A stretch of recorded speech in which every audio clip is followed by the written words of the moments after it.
half a day and hecky in. It's time for more Roadwarden. The monks of the Orders of Truth study rites, tablets, magic, crafts, and nature, and teach the followers to understand and accept the world. Continue. Wait. Did I want continue? Yes. Yes, we did. Because I don't think I went to bed yet. Yeah, I didn't go to bed so that way I could keep track of what's what. But while we're here, I'm gonna just quickly write down some notes for myself because this is a lot to keep track of, and you know, I'm busy doing other stuff and playing other games, so I forget things. What was her name? Navika. She apparently was the last one who chatted up our boy Asterion, which she's not on here, but I believe she's in. Is it White Marshes? No. No, where did I encounter her? Old Pagos? No, I talked to her. I think she's at Gale Rocks. I believe, right? Because I chatted with a boat person, so I think she's at Gale Rocks. So I need to go there. Be like, yo, heard you the last one. Bird hunting. And there's my son. I fed him. I fed my cat. But I hear him crying already, which is why I have extra treats for him. I'm ready. Alright, Foggy's Tavern. Bird hunt. I think I need vitality. Bronze rods. Alright, I've got 2 left. I'm forbidden to put one in Howler's Den. I have 2 left. Closed tunnel. I either need a group or I just need to be stronger. So we're gonna write undead fight. Get strong. Probably won't be able to get through that tunnel. That's fine. Eastern path. Claims people from the creeks, a hunting village, have some issues with maintaining their roads.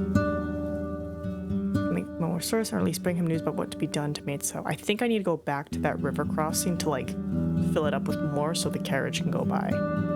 So let me check on the map real quick.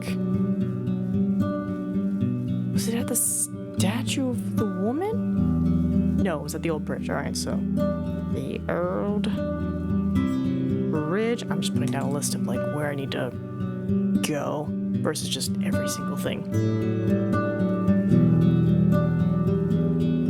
Look for, there we go. Okay, that's what it is. I need to find Photius. Alright, so Photius, fish, Gale Rocks, bring to, I almost put wizard. Bring it to the wizard. Fallen tree. Still working on that. His wand. Right, I talked to Elpis. I think I just need to gain her trust. And by gaining her trust, I need to do just a quest in the morning. Until I learn more about the raids. White Marshes. Okay, so I still need White Marshes. Healing the plague. I should speak with a man who lives in a cave in the south. Do they mean the wizard? They probably mean the wizard. Okay, so double talk to the wizard. Less plague. What up, Lewis? Hello, wonderful humanoid blob named NinaMeep, aka the absolute cutie patooties of a wholesomely person. Lewis, thank you so much. Heck yeah. I'm just writing down quests in a bit more linear format so I could just pick a gander and be like, where am I going? What am I doing? Because there's a lot. Marina from Gale Rock sees someone willing to move with her and her son, but is only interested in right followers. I'm working on it. Told me to ask Foggy. Yes, son. My cat's asking. Could look for the potion. Secret chamber of a dolmen somewhere on the southern road. The merchant gave me a key to it. Okay, so the dolmen that I that I walked into and was itty bitty. Apparently it's in there. And I'm supposed to ask Foggy about the dolmen. Oh god, okay. I'm gonna put also plus Foggy. Yes, Russell, I hear you. That's basically what my mind's doing right now while I'm exploring the Elden Ring DLC. Very nice. Missing hunters. Okay, ruined village. Hold on, missing hunters. Though I had no evidence with me to show. I'm gonna put just Vashel. Put Forest Road, because there was a wolf on top of him. I was like, I don't want to risk it. Ruined village. Left his teachers. I think we proved that the ground is cursed, but it's getting better. Wants me to spy for her. Swamp altar. Okay, cool. I think for the most part, we got what we got. So we're gonna sleep. Sure, let's go full vitality, right? Hashu. And then I have to do work. How am I on rations? We're good on rations. Nope. Yeah, be gone. Mayor. I kind of want to ask for work from her. She sighs with relief and gestures for you to follow her to the creek. The light dances on its surface, and you can't miss the fact that its humming conveniently camouflages the mayor's voice. I have a perfect task for someone of your trade. Behind our northern gate, you'll find a road. It leads to a coastal beach that used to be occupied by our fishers. Hit by a cold gust of wind, she adjusts her cape, covering her neck. That hamlet allowed us to watch the sea, and every 10 days we had as many fish and crabs as we desired, without the grace of the villages in the north. She looks into your eyes. However, an earthquake led to a rock slide and has made the road impassable. We weren't ready to clear it, and now almost a decade later, the route is too unknown for us to risk long journeys. She raises her arm, trying to place it around your shoulders. I allow her. Her gentle hand is as light as a leaf. Is he still meowing? He is. Let me take care of my son. Russell!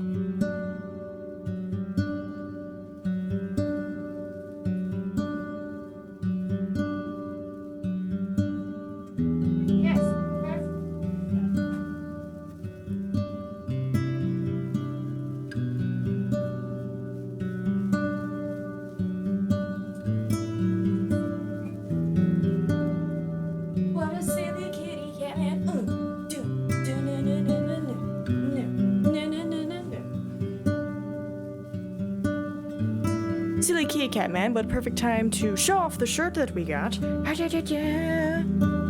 Yeah, I'm too short.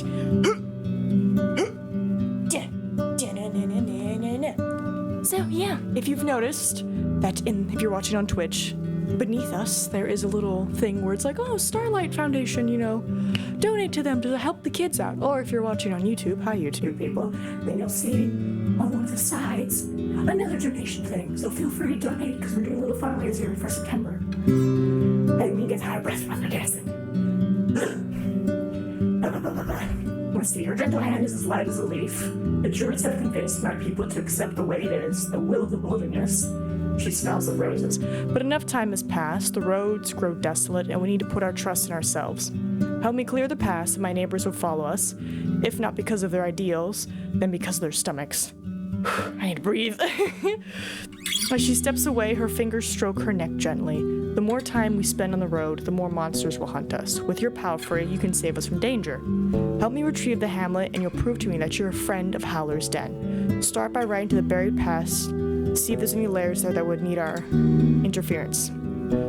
You're asking for a lot for a scrap of parchment.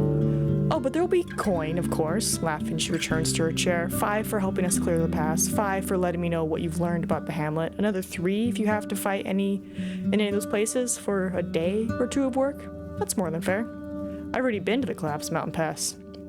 She rests her chin on the back of her hand and listens patiently to your story and taps on the table once you mention the buried rags. None of us were there on the day of the earthquake, and whatever corpses may be there, they're surely been awoken by the fogs by now.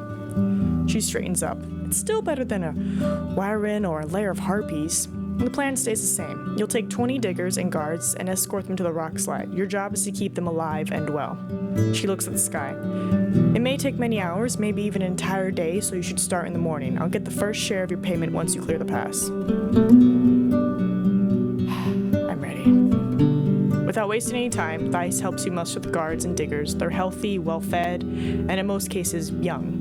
Their chattering is filled with excitement. The younger ones are eager to mention that they've never been so far away from the walls. The older expedition members are going more to lead and advise. They listen to the instructions carefully and are first to take spears from the guards. It doesn't take long before you're ready to leave. I asked the guards to open the gate.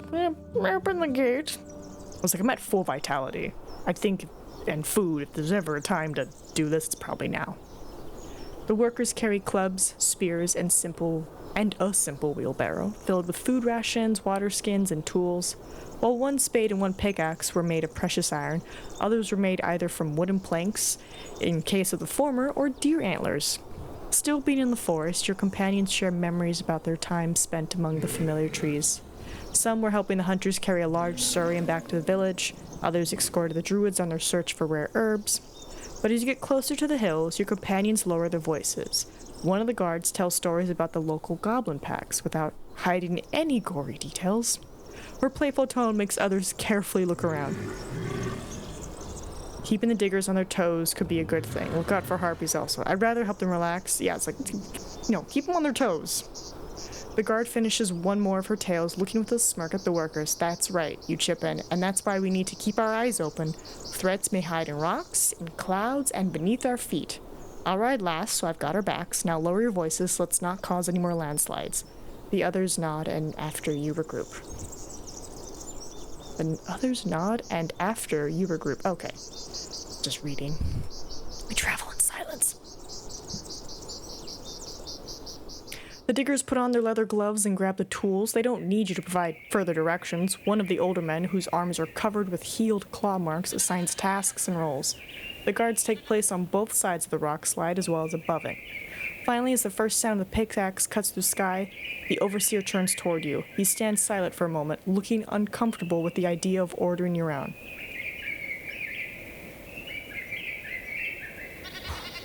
Overseer. My job is to keep them safe, nothing else. I'm gonna join the guards. I know it'll be tiring, but I'll join the others in clearing the road. At least we'll finish faster.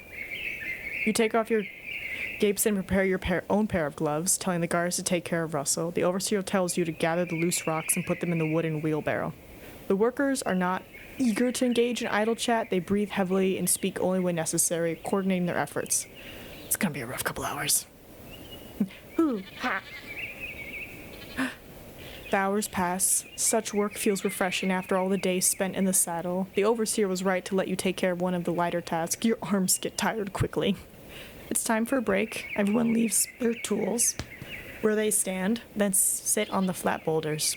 They take out their food rations and start to talk about their plans for the evening. Yeah, I'd rather stay vigilant. You stretch out your arms and back, then go for a short walk. An ibex with long, dark horns and thick brown fur climbs up the rock face, not far away from here. It's leaning against the rocks that seem too small to carry it, yet remains confident and quick. Oh, is this that? Give me that mineral? For a moment, it gives you a silent look, not aware that, unlike most predators, humans know very well how to cause harm to distant targets. It jumps on tiny shelves and reaches the top of the wall, where it gracefully walks away.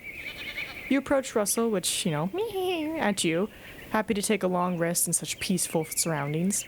It bows its head, and you scratch the bottom of its neck firmly. The overseer clears his throat, stands up, and addresses you. Oh, he's still crying. 1 second.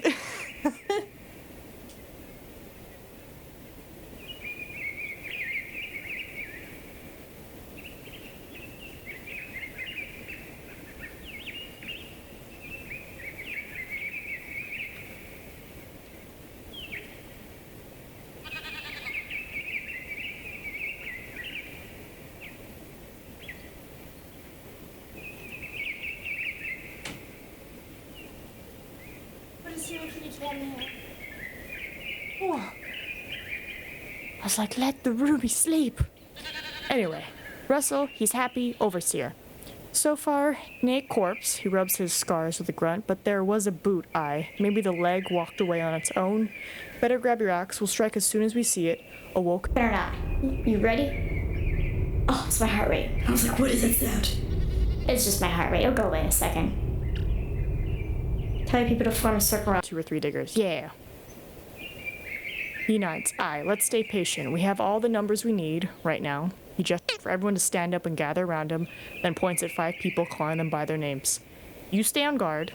The rest, you dig. Don't move more than one rock at once. Anyone hears anything or sees a bone, stop whatever you're doing and shout. We do need nay adventurers. Half of the workers grab the spears and form a semicircle around the diggers. The others move slowly, breaking, pushing, and carrying away the rocks. The tension is palpable, and there are not enough hands to get through the rubble quickly. I stay close, ready to strike. Time passes slowly until one of the workers calls for help, and you hear a couple of huge rocks fall to the ground. The workers run, and in one case, crawl away from the moving human bones. There's no soul between you and it, and the panicked workers stupefy you with their screams. You pull out your axe. I'm gonna just strike it down. You crack the whitish skull, but the bones don't stay still, trying to catch you. You cut through the neck, and the head flies away, hitting against the wall. The corpse stops moving, and you step back, taking a defensive stance. The crowd observes it all in silence, and after a couple of heartbeats, the overseer points at the corpse. The bloody bonehead has nay legs! The shock loses its grasp. The folks get closer, and the first chuckle is followed by bursts of laughter. The loose bones scatter around. An old digger gives you a pat on the back. Scary, eh? I almost ran away! I'm not willing to rest yet. I push people away and approach the corpse. I smile. It sure was. The undead demon have its hips, and it was lucky to sit in an upward position. Was this wretch buried by the tree, or did it get trapped after it died here? Wonders one of the guards. And a digger... He's being silly. And a digger responds by spitting on the ground. Let's hope nigh one was stupid enough to burn their dead. The hesitant workers try to stay away from the bones, but then the overseer kicks the skull away, sparking another wave of laughter. He cups his head around his mouth. Now, there may be another one here, and its legs may still be kicking. Grab your tools. We do nay have more than an hour ahead of us. He turns toward you and nods politely. You know how to get rid of a corpse on the road. What do we do? No point in wasting more time. Cut the bones, throw them down the hill. Let wolves choke on them. The dead deserve dignity. We need to burn it. He says, hard to argue with that. Take 5 souls with you. He rubs his hands together, then raises his voice and starts to assign new tasks. Cutting down branches with simple stone axes takes quite a bit of time. You take your tinderbox and gather at an old dry bow standing in the middle of a meadow and cover it with broken twigs and bones. My cat. After a moment of silence, you step away from the burning remains. Without a word, your companions observe the unusual pyre for another minute.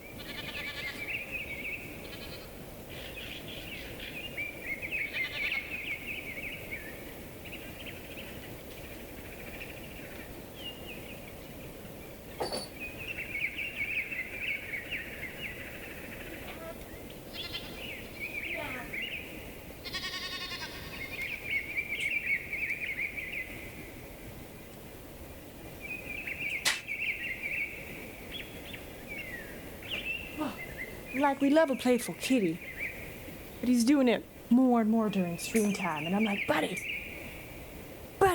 been awake for the past 8 hours, so have you, and now you're like, now's the time, I demand attention. I move back to the entrance. At least there are no other undead in sight. Yay! As the end of the digger's work gets closer, they grow tired and annoyed, which starts a few squabbles. The overseer has none of it, forcing them to focus. It doesn't take long before the pass is cleared. In silence, the workers remove their gloves, clean their chests with water, and gather the tools. They prepare wrestle. Group of harpies follow your steps, but after half an hour they give up on you, seeing that you remain in large numbers. Your return trip is safe, and the workers cheer up quickly. Yeah, I keep my eye on the surroundings, just in case. Your loud expedition gets noticed long before you reach the gates, and the villagers gather by the open gate. The parents welcome their children, the siblings and friends mock the presumed cowardice of their equals, and the kids ask for stories. For many of the members of your group, it was the first time that they truly left their homes. I ride through the empty village and lead Russell to the stables. As you're crossing the first bridge, a guard greets you with a smile. Our mayor will wait for you in the usual spot. She's glad to see that you're safe. You lead your mount to the haystack, and as you loosen up the saddle, yet another person shows up behind you. This time, it's the man with a large club, whom you previously met on your path to the priest, though this time he's wearing sandals. You're summoned by Elpis, the speaker of the forest, he states, and you should see her right away. Why's that? 'Tis me who they call, but 'tis urgent. Do make them wait. He turns away and heads south, with his club leaning against his shoulder. Finally alone, you're left standing near the main square. A Elpis wants me to offer my services to the guards. We're to head to the forest and assist from the druids. The task would take a few hours. Yeah, work for Elpis.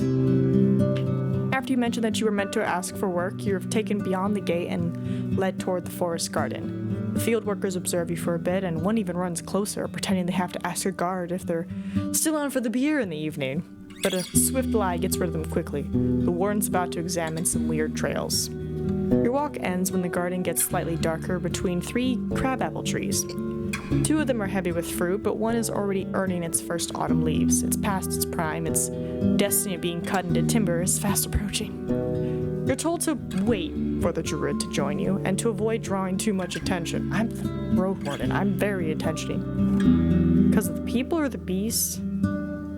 Yeah, people, if you've got to choose, answers the leader of the group. He's younger than the others, but seemingly much bolder. We just want to keep all this quiet. We respect our forest speakers, but we do want your secrets to turn on us. There are foragers around here, his friend trips in. She has short sleeves, proudly revealing the claw marks covering her arms. Draw them away from the druid, and you'll be fine. They wish you good luck and turn away. Soon you're alone. Okay. Stay in the shadows. The hooded, cloaked figure chose dark green, matching the local foliage quite well, but considering the size of everyone in the village, not many of the local will be able to hide in plain sight. Once you get closer, you recognize them by their physique alone.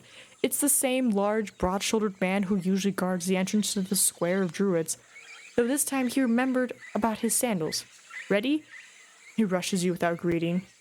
What are we doing exactly? Looking at bad grass. Once we get there, he points northwest, though vaguely. Maybe 'tis nothing. You stick to the beaten trails. The only songs and calls you hear are coming from the birds and monkeys. I gave the head forager clear instructions. We ought to find nay one in our way, but be on the lookout. You're meant to distract them away from me. You kind of draw attention to yourself. He maintains his pace. The annoyance in his voice seems to be aimed more at the situation in general than at you.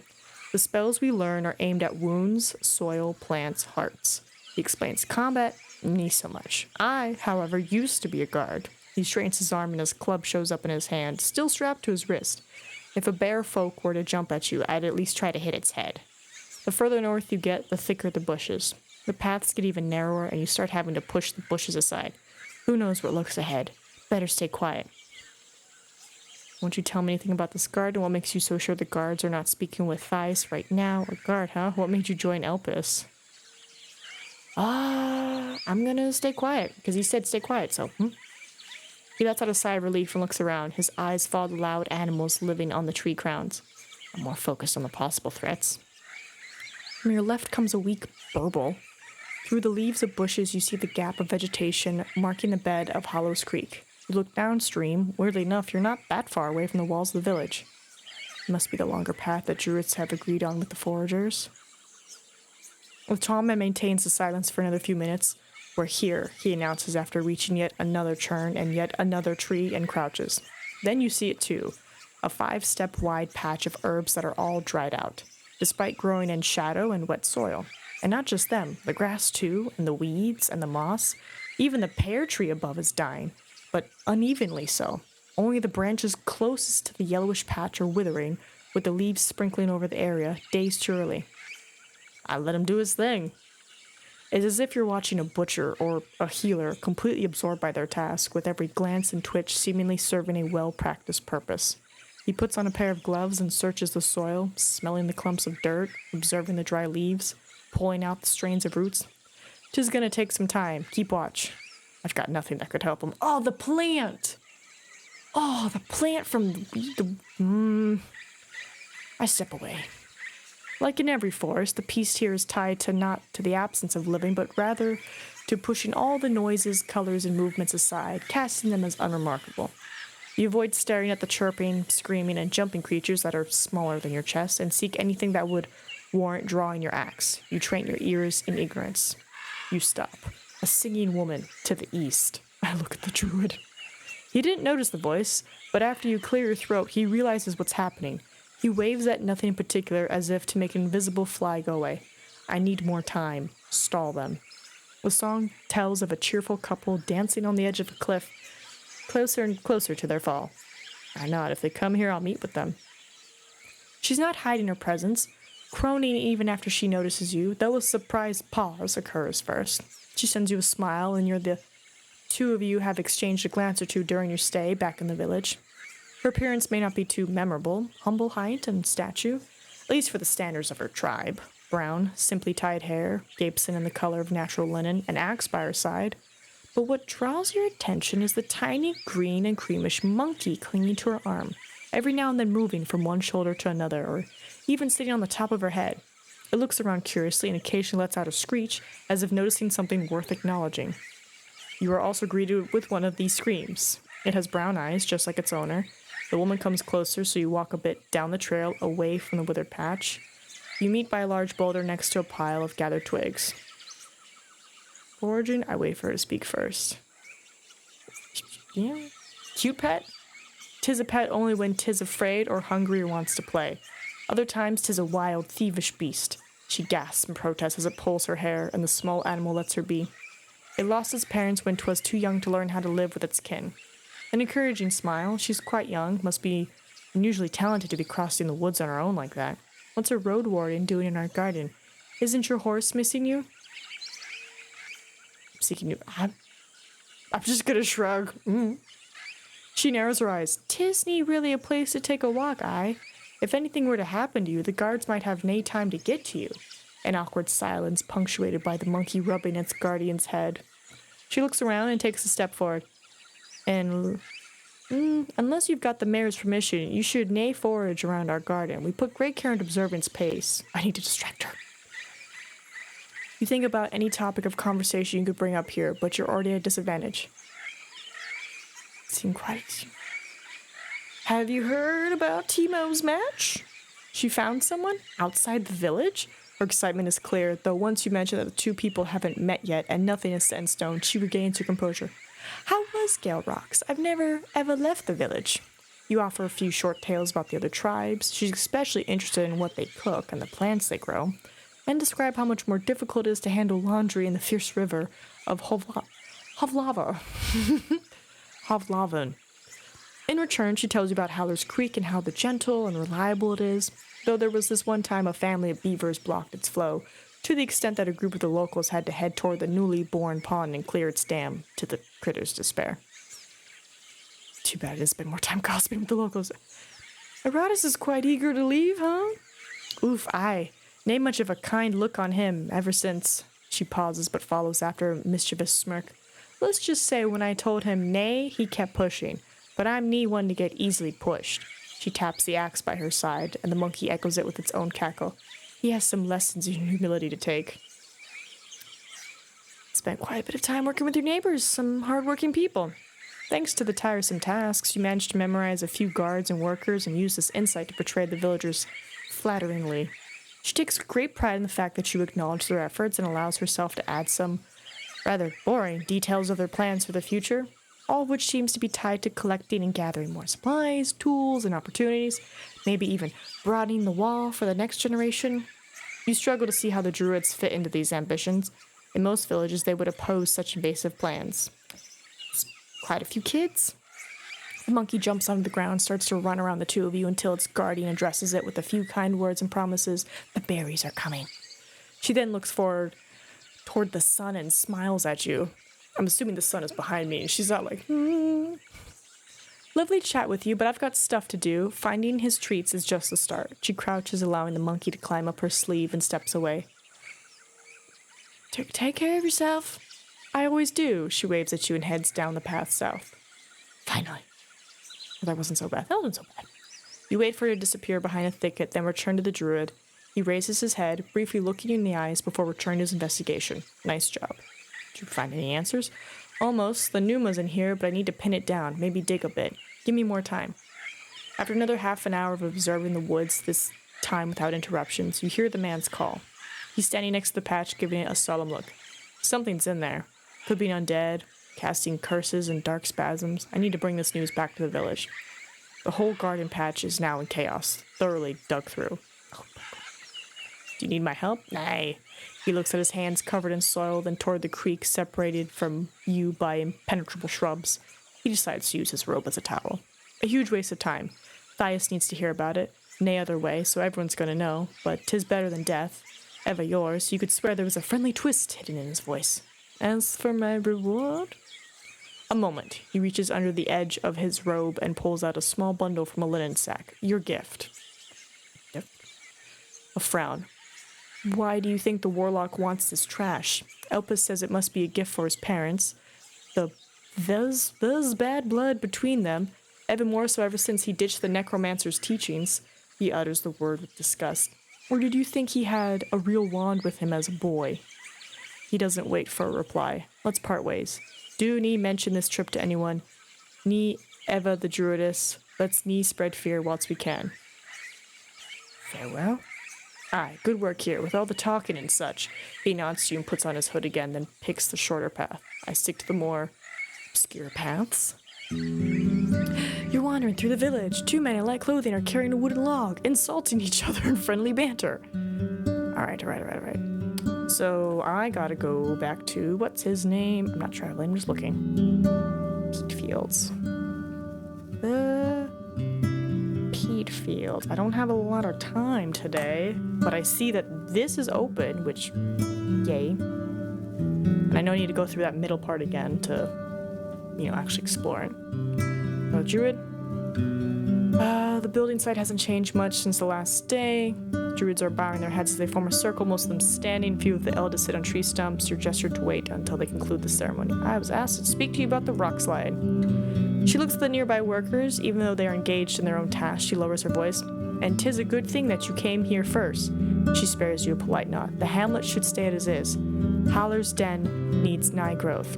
Her shoulders relax as if there's nothing more to add. If you expect me to lie, I need to hear your offer. Her eyes shine, lively as lightning. We do need trade, stranger. We do need beg, do need bribe, do need promise. We give what is deserved. We do what needs to be done. If your shell is knee empty, you'll do what's right. Tell me more. Our people need nay more gluttony, nay more opulence. Nay creature can ever gain everything that it dreams of, and that's a hurtful pursuit, a run that breaks limbs. Her lips get thinner. Thy's heart belongs to Hovloven. Give her what she wants now, and she'll be weakened. When the day of hardship comes, she will nay have enough strength to accept it. So it's just politics. There isn't even like a wild spirit or anything. Without a word, she taps on her staff with her fingers. Alright. Let me check on the tailor. No, we're still good. Main square. Calculus. Potion. Yeah, soon. I'm working on it. Right, he's got that. 7. Okay. Forget it. Alright, nothing for now. Innkeeper. Okay, we're still good on food. And then the mayor. About the fishing hamlet. The road is clear. She leans forward, her voice is close to a whisper and cold like a gust of wind. I wish you'd come to me right away instead of opening your ears to Elpis.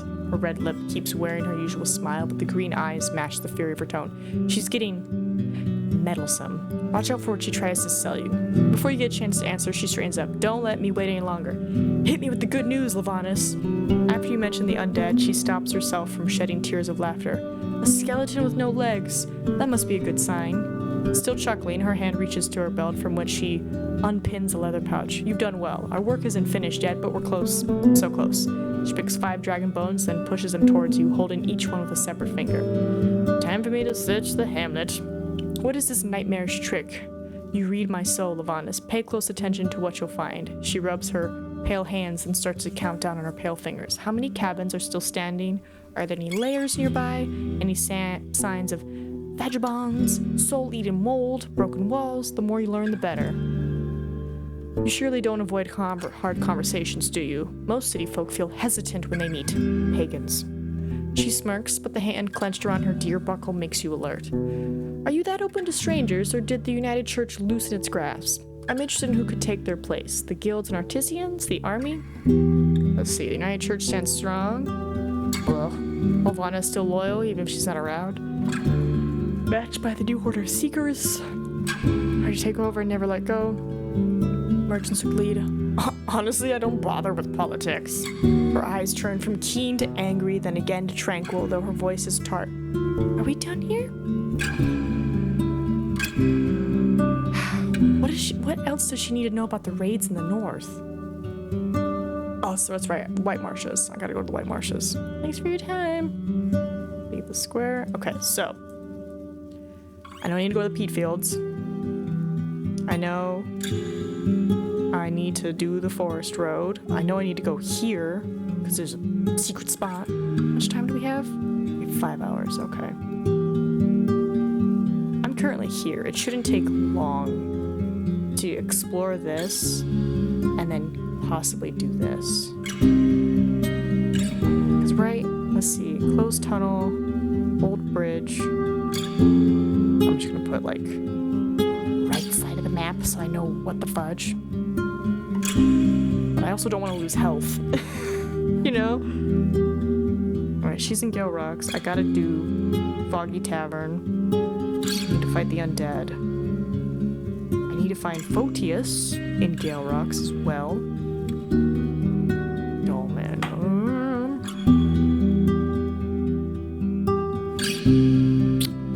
I want to say, since we have really great health right now,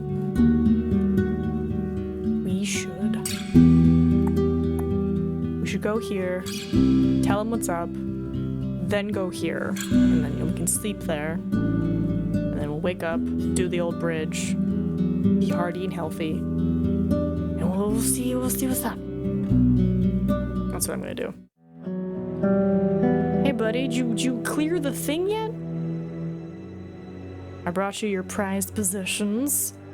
He grabs the package and unwraps it rapidly. At the sight of the broken twig, he lets out a sigh, but finds some comfort in stroking the buckle, and even smiles at the rotten doll, holding it with a creeper.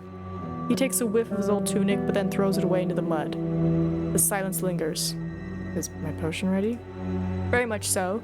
He enters the hut, searches through a pile of clay bottles. Some of them land on the floor, and brings you one that's especially small. Judging by the seal, it may be seasons old. Cheers for warning this stuff for me. Paid quite a bit for a sentimental trip. He shrugs your words aside. 'Twas nothing for the sort. 'Tis meant to be a gift. You should open the path? Then you know what I need you to do. He smiles and reaches for his basket. I can give you a lot of them. Pushes his lips, his toes flinching nervously. You think I cannot find this myself? Fine, go ahead. He mutters with resignation, and you throw him enough fruit and leaves to fill up his bucket. He snaps his fingers. Done. See, you said that before. Bug-killing ointment. Get that. That withers the plants. I might need to buy this. But we have a bug-killing ointment. So yes. Alright, we're gonna travel. Is that what it is? You pay him once a day, and he gets open. Oh, I can't get here before nightfall. Well, then we're gonna go to the wetlands. The road twists between the flooded purplish grasses. The field ahead of you is still green, bearing the second sowing of broad beans, maybe the third one if the land allows it. The workers ignore you. Some of them are nothing but bones. Some carry scraps of flesh, wearing them like rotten rags. Sorry, forgotten rags. And others look almost human, as if they were awoken right after death. Most of the witless shells move around piles of soil, carry wooden logs, or dig in the ground with their bare hands. But there are also those with considerable abilities. They use pitchforks, hoes, and splitting axes, and confidently cross the uneven ground. There's only a few breathing souls in sight. They observe your passing, but keep their distance. Right? They seem to have everything under control. Just sit. I'm at the White Marshes. The guards let you in without questioning. The entrance and the wall in general were recently reconstructed, though are still not finished. Though there will soon be yet another gate, allowing for trade and conversations without opening the village to danger. Just like in the fields, the work is divided between the undead, who carry bricks and take care of the most thankless tasks, while the locals cut rocks and spread mortar. The difficult past is still carved in the villagers' gaunt faces and crude outfits, and their brief glances show little curiosity. A few of them are sharing a meal right next to the wall, and the Victuals in their basket consist of green leaves, fruits, eggs, and cuts of roasted meat. Food of foragers. You're told to wait here for the mayor. Don't roam on your own. The guard's voice is harsh, despite the stutter. I just tether up Russell. And I'm gonna save. The man shows up soon after with a careless saunter, and he hardly spares you a look, instead staring at your palfrey. The rider from the forest garden, and still in one piece. Not scared for the bogs, nor a green wall, I see, but I still don't know who you are, stranger. His statue would be considered average in most villages, but in comparison to the rest of his tribe, he's portly, muscular, tall, and with a large square face. His hands are resting on the shaft of the poleaxe placed across his shoulders, making him seem even larger. His long, straw-colored beard is shabby and makes his bald head look shiny. You can't really tell how old he is, though you see no wrinkles. Just like the others, he's wearing prominent charms favoring tiny figurines of animals made of bone and wood. Only one of them is hanging from his neck, a silver amulet betraying the head of a moose with large antlers. While valuable, it looks older than the other critters and quite crude in form. Let me introduce myself, hello. He sizes you up, and I'm Helvius. Who let you in? Was it Thyrus? He's as much a gatekeeper as a fly is a warden to a piece of... Gives you a telling frown. I need to write down his name, so I could be like, Foggy, tell me about... Helvius. You know what? Might as well write down Thyrus as well. Oop. I'm not one to badmouth others behind their back. Did I ask? He raises his chin and starts to twist his wrist. Spinning his weapon slowly. No city folk will tell us what to think. Take a good look around while you can. White Marshes isn't for strangers. The tough houses are old, covered with lush grasses and flowers, and you can't imagine any large family fitting inside such small, one-chambered huts. The alleys are so narrow that only one car could squeeze through them at once. Your boots have sunk into the mud. The square is covered with deep boot prints. Noise of hammers shouting, wood splinting, and the shuffling of undead legs pierces through the constant buzzing of insects. Russell snorts, hunting down flies with his tail. I notice that there's only one elder in sight, and he's observing me. He's standing on the top of a wooden platform by the building that's unlike any other in the village. His eyes are keen, the left one is dark, the right one is gray, bright. His head and face are shaved, and his simple undyed robe is even worse shaped than the outfits of his tribesfolk. Once Helvius realizes what you're looking at, he lowers his weapon and clears his throat like a boy caught red-handed. The elder walks away, holding a walking stick with one hand and touching a wall with the other. Orentius, says the mayor, the priest of our fellowship and the one who saved our people. He raises his hand, pointing at the dead shells bustling around the construction site. Awesome, good for him. First thing, rod? She what? Let me see. He swings the hollow piece of bronze like a sword made from a branch, then raises it above his head, staring at it with little patience. A lightning catcher? Or a toy? Well, he gives it back. Come one day before noon. You'll go out with the foragers as a guard, work with them for half a day, and we'll put in a tree, or on a roof mayhap. Can I just pay her? His cackle is... It's like a troll's gout. You value your hours so much? In that case, 4 bones and that's done. I don't think I have that. I do. Then another time. I'll come back. I mean, I'll probably sleep here. I'm probably gonna sleep here. I seek a few missing hunters from creeks.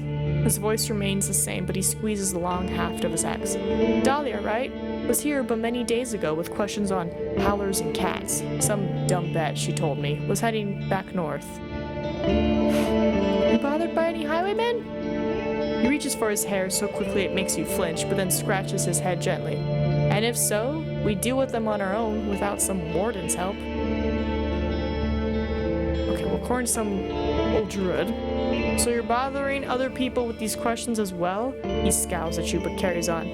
Glaucia's angry with us. Took our food and tools, beat our foragers, broke our traps, but we don't need a stranger's guidance. Okay. By the way, the people? Oh, sorry. He looks at the dark clouds and sighs. Who? Kids? Elders? While you speak, the nearby villagers stop their work, and even the undead are told to freeze in place, offering your ears a bit of relief. You answer a lot of questions, making the muddy square even more grim.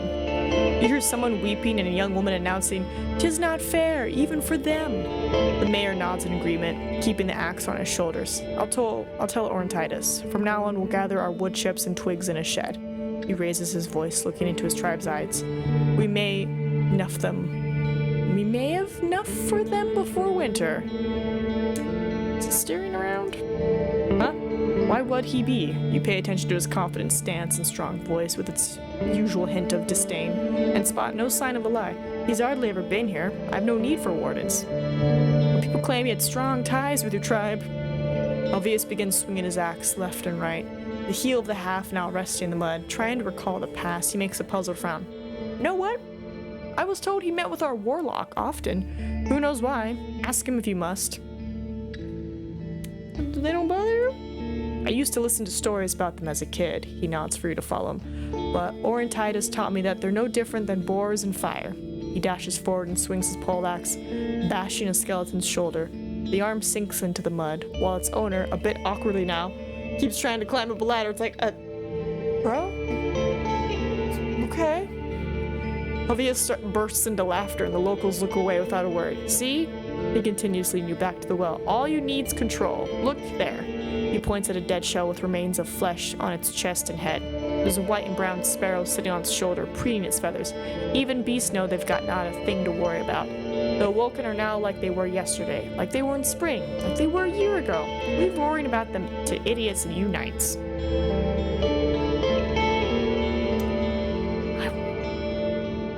Ooh, I could use your tribe's assistance. Oh my goodness. He scratches the back of his head. Who do you think we are? We don't carry traditions of dark spellcasters. We do not what we must to survive and on our own. What are you asking me about?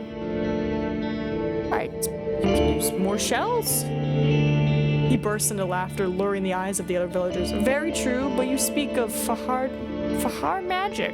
I can't promise anyone here knows it other than Orntitus.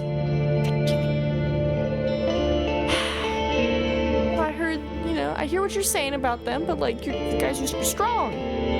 So what, Warden? What was 10 years ago isn't, and what isn't doesn't matter. We needed it to trade, yet the others pushed us away. We won't let them choose for us ever again. Like to learn about the White Marshes? Don't bother. Both us and yourself. The tribe's been taming the bogs for 5 generations. Bah, the fields. He moves toward the gate as if you had no opportunity to see them before. But the fields are from a few seasons ago, thanks to Orntitus.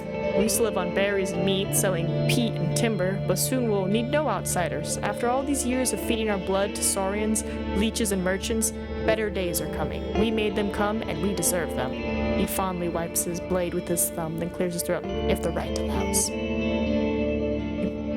You used to sell wood, correct? He nods in approval. In the old days, our firewood warmed up all the walls and tolls of this side. For Hag Hills, Bagale Rocks, and the far north built its own hamlet for woodcutters, and Howler's Den grew a fine garden for themselves, just to get by without us. They have oaks, cherries in their own, darker birches. Have no more reason to trade with us other than peat. You glance at the buildings. While they are indeed new, most settlements in the province would view them as crude and cramped. So you want to separate yourself from the other settlements? The tribes with little iron and bones struggle more and more. We're getting ready to welcome plunderers the way they deserve, 'tis all. Our palisade was enough. All this, he waves at the wall and his voice is full of pride, was built in not even 2 years. Can you believe? You glance at a yellowish skeleton that carries 2 large rocks, each too large for any human to lift on their own. It's pretty great. Can we trade? We need what we have, but I'll take a look at what you're bringing if you seek bones. Names a few possessions. Iron scraps, 7. Okay. I know there's somebody who's like willing to give me 8. I'd like to speak with Orntitus. As he straightens up, the moose head on his chest bounces enthusiastically. You and many others, but he's swamped by his work, and we've enough threats in the shadows already. If he decides you're trustworthy, he may speak with you once. But why would I even ask him? Nope, I just want to meet him. He sounds like a neutral, so I want to hear Wright's will. I need his guidance. Then seek fortune tellers and scholars, he scoffs. We've our own struggles to solve before we start leading outsiders. Okay. Shuffling gait of the undead, still covered with flesh, makes all the other sounds weirdly quiet. People from the other tribes are looking for spouses. Yeah? The taller gatekeeper gives you a long look. We need no matchmaker here. Our youth's work to do, only then they're free to go wherever they want. After you ask if the village is open to invite new dwellers, he snorts. You think they're gonna move to the village of the dead? Good joke. I probably would move there, since like, oh man, we can help out, build things faster. Is there a... Ooh, me. Be a little clean. The locals observe your hands carefully while you're drawing the water. After you quench your thirst, you try to wash your face and neck. But one of the older women approaches you quickly, wagging her fingers. We're not enough for this silliness. She rebukes you. Water your horse if you have to, but we need the rest for ourselves. The stern gaze of the other villagers leaves you no room for discussion. Okay. No bath time for me. Observe the undead workers. Not being allowed to leave the main square, you observe the shells walking through the gate or helping the builders at the wall. The skeletons are not at all complete. Some of them lack a rib, a foot, or a jaw. Many of their bones are cracked or broken and seem to be connected to each other with nothing at all. As if the pneuma that keeps them moving knows which parts should stay firm and which ones should twist and bend. Those that keep some of their skin and guts don't smell, rot, or bleed, make you think of dried meat. It's as if these scraps of flesh serve no purpose, seeing how many of these laborers already have great holes in their stomachs or limbs with revealed bones. It could be that they're just in the middle of the process of becoming like their naked counterparts. The undead loyally fulfill their tasks. So far you've counted 5 people able to give them orders. Some do so by speaking out loud, while one woman simply looks at a shell, no matter how far it is. The workers, while witless, maintain some of their carefulness in their actions. They stop when someone gets in their way and use tools, if they know how, avoiding pointless harm to their shells. There may be more than 50 creatures spread across and around the village, but you can't know how many you haven't seen yet. Many of the fresher undead are elders. Among the skeletons, you spot some that used to belong to children, but none to infants. It'd be terrifying. Can you imagine an infant skeleton? Maybe such young shells are too difficult a sight even for the locals. Maybe they're so different that they can't be too weak for work or too dumb to listen, or they might be. A sudden shout cuts the sky, but no one pays attention to it. It turns out a small boy got scared by the quiet approach of an awoken shell. Alright, is there room? I guess. One of them sighs and tells you to wait where you're standing. After a few minutes, a group of locals approach a more neglected, tough home and starts to empty it. They take out old crates, rags, casts, bricks, and leave them by the outer wall, at least for now. "'Tis an old shed," explains the guard. "There, you won't bother anyone. We'll be ready before you need it." Okay, I go to Helvius. Alright, I'm gonna just take a little nappy nap. Sleeping in a shed. You have to rest on your own blanket. The never-ending sounds of the wall construction and walking skeletons won't help you catch sleep. I'm just gonna... Achoo! We made it to White Marsh. The shivers wake you up and you open the door slightly, letting the dense fog in. There are hardly any lights outside, and you don't even see the villagers' wall. The locals gather their awoken wokers on the roads, and while a few of them meet your eyes, the others refuse to acknowledge your gaze. I stay inside, hoping there are no curses carried by the fog. A persistent shouting voice wakes you up. Weak moonbeams squeeze through the smoke holes, but to have a proper look around, you open the door. There are flickering torches at the main gate, accompanied by a solemn prayer and timid shouts. You put on your cloak and boots and leave the shed. A few of the locals, dressed in their regular worn and muddy clothes, surround a large group of the undead. Touching their half-rotten limbs, revealed rib cages, and emotionless heads. A hooded woman sonorously, singingly begs for rights, guidance, and protection, but you don't pay much attention to her words. The man known as Orentitus is standing beside the gathering with a revealed torso and a walking stick beneath his shoulders. Every now and then he cuts his sides or his back and fills a wooden bowl slightly. Then a follower steps closer, puts 2 fingers inside the liquid, and takes it to one of the awoken creations. The lights dance around them, casting shadows that you could swear hide cruel spirits. You don't know how long you've been observing the ritual when the scar-covered man turns toward you. His innocent, sad eyes carry no judgment or reprimand. Yet you suddenly notice how cold your calves and neck are. Autumn is surely getting closer. You wade through the mud. What has happened to them that they feel justified in doing all this? So not only do they awaken the dead, they use blood magic. They won't let it go. Beyond redemption? None of these answers are good. I feel like I should just be like, they did what they had to survive. All the other villages abandoned them, and they're like, we need food, we need a wall, there's monsters here. No one will help us.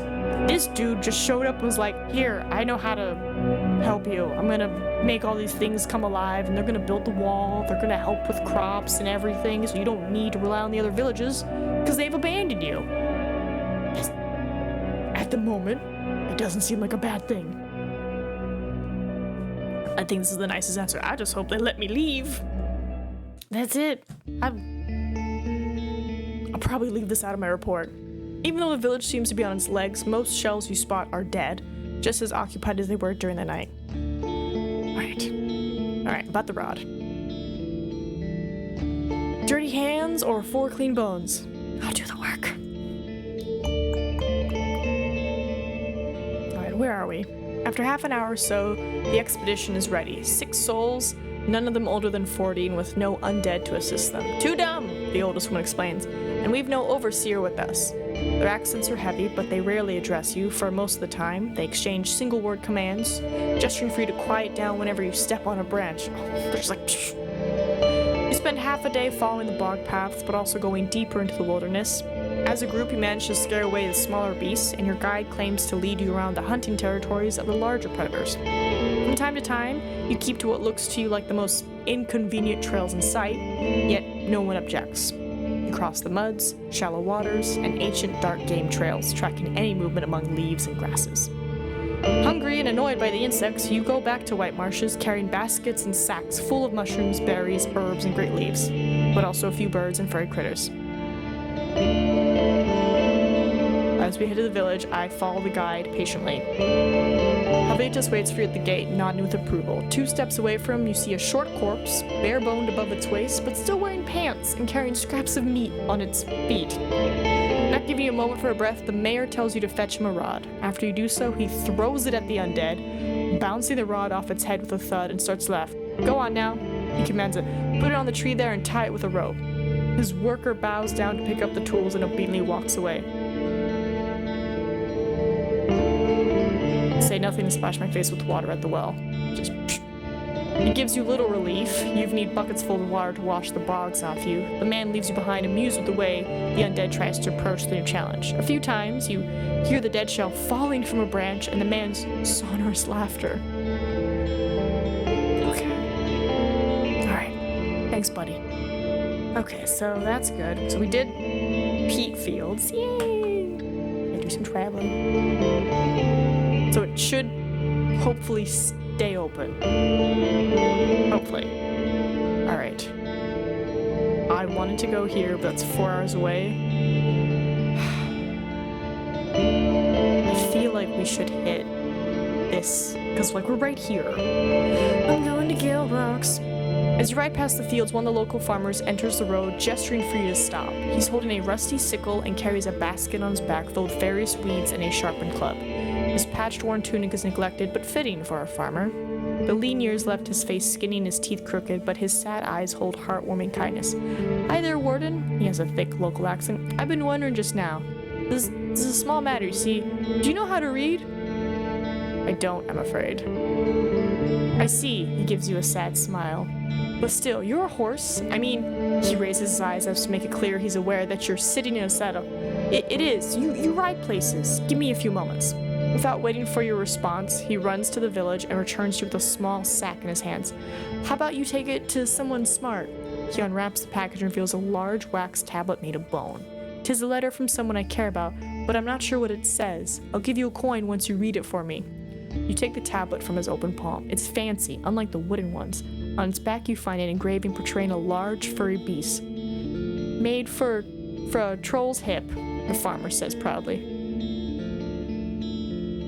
That's a pretty tablet. He puts his hands on his sides, his smile is filled with pride. Did it myself. With cold nights and little iron, takes thinking to keep your hands busy. Are you my help? He frowns at the answer. No merchants come here these days and no missionaries, and we don't need to read around here. But you got a priest. He looks at the gate as if he just realized you're right. I asked him. His tone is cold. But he was no help. He said the letters are blurry. They look fine to me. Oh, let's see what I do. He waves to you and steps away, clearing the path. I'll wait for you with the coin, I promised. Alright, buddy. Okay. tablet. White Marsh. Just so I know. Alright, the workers are now resting. Slow down, Missouri, but whichever. Okay, yeah, see, Navika's here. I return to the young people. I share Shoshi's message. Her blushing cheeks contrast with the pale skin of her hands.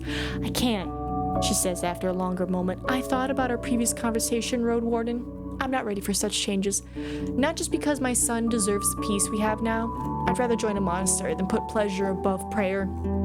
You've already matched Pallas, I've heard, she says, without hiding her jealousy. Go and speak with our head woman. She'll reward you your help. So I just say what? Head woman? Head woman. Our head woman is in the keep, says a young basket weaver with legs too short and thin for her to stand on. But she's not very patient with strangers. She's not, or with loud neighbors. You thank her with a nod and head to the hill on the western bank, walking past the big kitchen. The steep path leads through an open, unguarded gate. As you look around the yard, you notice a few pigeons running around, keenly observed by a pet griffin tied to a wooden beam, some drying underwear hanging from a rope, a spiked flail leaning against the wall carelessly, and a knocked-over bucket lying in a puddle of water. The place may be messy, but it's not impaired in its function. Preparing it for defense wouldn't take longer than a few minutes, and judging by the wall walk of the bailey, it could stand intact from a large squad of soldiers. The current state of the place makes you think of Hovlaven, whose stronghold yards and temple walls are often surrounded by small peddlers, a few of which are even allowed to set up their stalls. As long as they don't hinder anyone else's tasks, they're allowed to pursue the scarce scraps of open space. I look at the keep.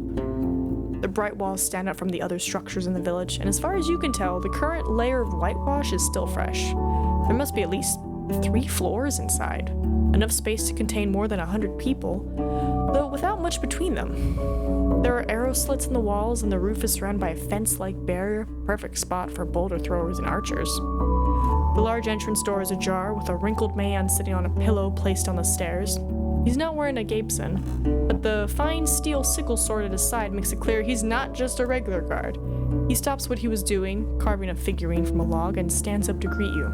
Cheers, Roadwarden. Severina was told about your arrival. Follow me. That is a name. Severina. He may be old, but he's tall, with the long and thin arms of a sea folk, a neatly groomed beard, and his gray hair in a ponytail.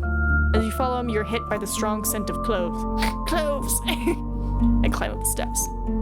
The door is thick and can be barricaded with 2 wooden bars. The hall is filled with benches, some of which are placed on top of the others, giving a bit more space for now. There is one path to the next floor, suspiciously covered with planks. The chamber is free of the roaring of the river, the shouts of workers, the chaos of animals, or the smell of cooked food. The room is well lit both by sunlight and candles, and quite drafty, though you still smell perfumes and aging wood. You doubt anyone lives here or even uses this room for dining. The road warden is here, says the guard, and approaches the desk, standing between you and the old woman sitting behind it. I take a closer look at her. So far, she hasn't spared you as much as a glance. She's writing on a large wax tablet. Can she read? With the stylus as large as a dagger, and since she's a bit stooped, you see her only from the chest up. She's wearing a thick, warm dress in the color of a cherry, and an even darker, modest hat that's covering her hair.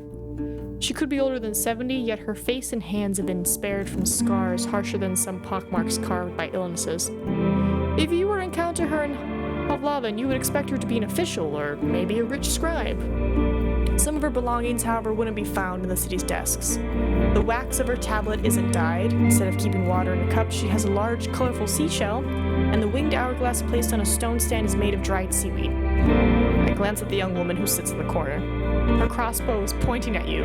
The resemblance between her and the elder is stunning, though she's slim and a bit taller, and wears a simple dark blue and black woolen tunic.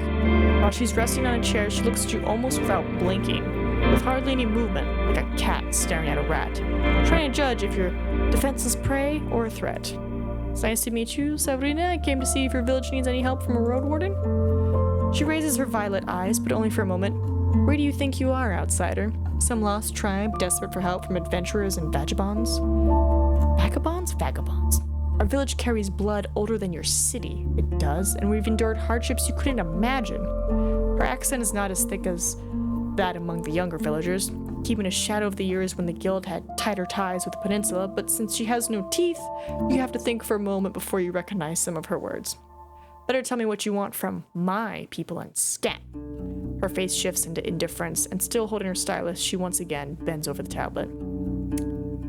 I believe Palace and Marine already talked with you. Right, you worked for us. Now I can tell one of my neighbors to overlook the usual fees and duties they'd ask of you. Do you need anyone's help? Free food? I need a free room. Maybe 5 repairs, maybe some bath. A boat? Oh my god, do I need a boat? Do I need a boat? I'm torn between a room, because the room affects a good chunk of everything. It affects cleanliness, it affects my vitality, it affects food. I want to say for a room. Room, please. Very well. Speak with Fulvia in the evening. She should have a room to spare. She's in the building that just at the edge of the small. Oh, god damn it.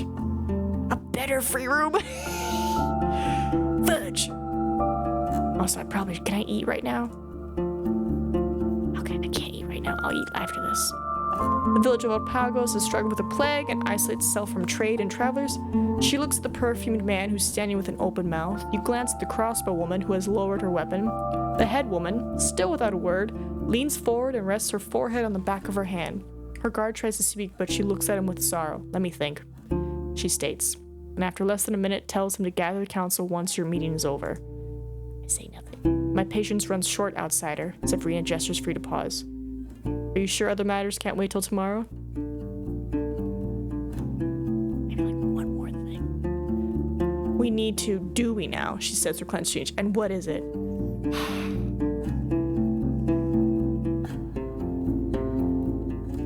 Is it an Asterian? She shrugs and reaches for one of the candles, casting better light on one of her smaller wax tablets.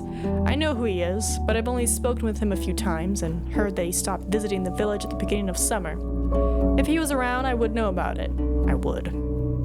You mentioned that you doubt a roadwarden would simply ignore a head woman of such a large village, and she looks at the ceiling, chewing on her bottom lip. I don't know what you're trying to imply, she says with a tone that won't accept any discussion. I had as much common with him as I have with you. I don't trust strangers with crucial tasks, and if a warden of any kind wants to demonstrate that they know what they're doing, I invite them to survivor 2 a year before they bark. I don't respond.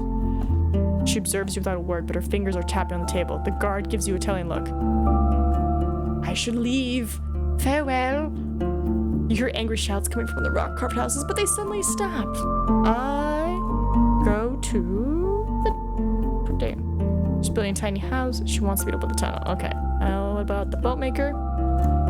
She glances at you, then turns her head away. I have reason to believe you know what happened to Asterium. You tell her what you've learned, and her hands slow, then finally stop. You have some wrong ideas. I don't know where he is now, or if he's alive or dead. Just that he needed a small boat. I sold it to him. He took it to the beach. And that's all I've seen of him. So you don't know where he set off? She pauses and scowls at you. Yep, that's what I'm saying. Okay. Alright. I don't know who is here. I forgot the lady's name. It's fine. Anyway, we're just gonna do this. That's enough now. Inventory. I'm going to stuff my face, num nums.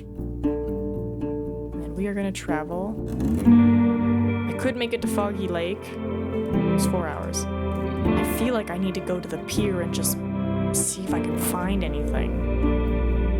Let's see, the pier is 15 minutes away. This is 2:15. I could make it to Foggy Lake after the pier. Alright, let's see. See if there's anything. Oh my god. No, I think washing myself in the ocean is bad, right? I just get sticky and I'm like, ooh. Approach the pier. You're next to the shed. The fishers are preparing themselves to leave, tired but at least not sweaty. I head to the fishers. You approach a group of workers standing in front of the shed. Photius is there. Give me the fish! One of them tells you and points at the tallest man dressed in undyed wool and linen. He's discussing something with a group of workers, but as you head in his direction, he nods for you to join him on the side. His outfit is heavy, appropriately so for someone who spends long hours under the hits of the cold onshore winds. The massive leather boots, thick tunic and pants, and the heavy cloak, now held under his arm, make you wonder if he'd even be able to swim. Like most sea folk, he has long limbs, almost no facial hair, and ears so flat they're hardly noticeable. His neck draws your eyes. It's covered with marks left by the burning suckers of a sea monster. As wide as your finger is long. Below these scars, he's wearing a pendant made of a fist-sized black beak. He speaks first, with the strong and confident voice of a young man, no older than 25. We don't really sell any catch on our own. Maybe ask our smokers or the cook. I was hoping to talk to you. And who are you exactly? After you introduce yourself, the man raises a corner of his mouth in an angry grimace. I won't have much to tell you, Road Warden, like my neighbors. He looks at the nearby fishers. I struggle with day-to-day living. I do.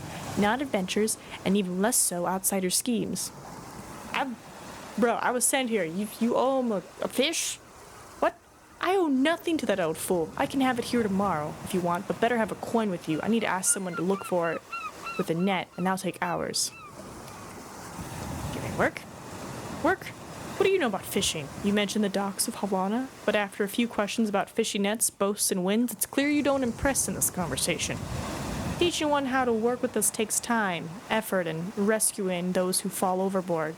You ain't a kid of ours, so if anything, it should be you who pays us for sharing what our forebears have mastered. You explain that you can fight better than most, and that gives them an idea. Our guards stay at the village, so we always move in groups and waste time securing the beach from harpies and saurians we do. We could put 3 more souls on the boat and keep you on the beach. You'd guard those not fishing with nets. What's in it for me? How much you want, stranger? New mundane job available. He responds carefully and you spend a few minutes discussing the details. Right, you'll get a meal and 2 coins for a peaceful day, and another one for putting your life at risk, he summarizes. But you must be at the beach soon after dusk, while we're preparing our boats, and have enough strength to convince me you'll be more of help than a bother. I spend many hours on the road. Gives you a long look. You know what, outsider? There's something you could do for me. You can't really ruin it by trying. I need you to help my daughter. Phoebe? Seeing your look, he raises his hands. Don't worry, she's fine. Merely spellless. For generations, my family used Numa to lure fish and hold our breaths. But no matter how much she practices, she can't cast even the tiniest spell. There's something wrong with her soul. He pauses and his voice grows pained. She's my only child, and I seek no new wife. I want her to have the choice to do whatever she wants, and it breaks me to think she won't have a way to follow my footsteps. Or learn how to spell her name, because I probably have to go find her. Phoebe. Okay, how can I help you? His eyes are absent. A few years ago, our traders were at the home of this weird enchantress by the Eastern Road. I don't know her name. She lives close to the old watchtower. You can't miss it. If she's alive, she may still have these weird rocks. Spirit rocks, I think. They help weaken mages. Buy one, bring it here. Maybe eating some Numa will help Phoebe learn. What does your daughter think about this? What does she think? He looks as if you're mad, then glances at the nearby fishers. She'd be heartbroken to realize she's spellless. I won't tell her unless I have no other way. She's merely a child. I'm doing what's best for her. Maybe she doesn't want to learn. I've only seen her a few times when I was a teenager, though she was also young, I suppose. Tall? Not as tall as I am. He smiles briefly. With cold eyes. For the few days she was around, she kept to herself. People say she's a witch, and a mad one at that.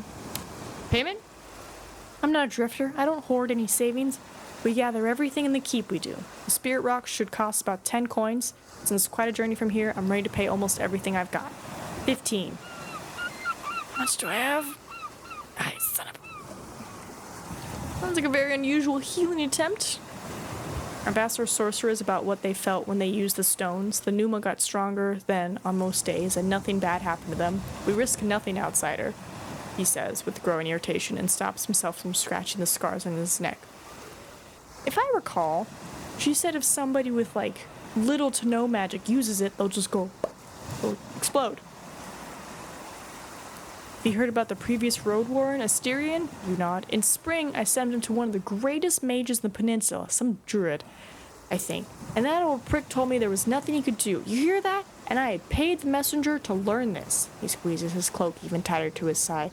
We have no herbalists here, but since the spirit rocks are safe, I'd rather spend my last coin for such a chance than try nothing and regret it. I think what you're asking for may be risky. Why would it be? No one has ever been hurt by the previous stones. She told me herself will likely kill any shell that can't hold the magic. His face turns pale. She said this? After he clears his throat, he squeezes the monster's beak on his chest and his courage returns. Then you've spoken with her. You know she's crazy. Instead of chatting with people, just bring me what I'm paying you for. I feel like I shouldn't. That's okay. That's all I have to say. Alright. Bye. Yeah, let's try it. Right? Like, we try, but it's like, now. It's like, salt. Alright, how much time do we have? We have 3:30.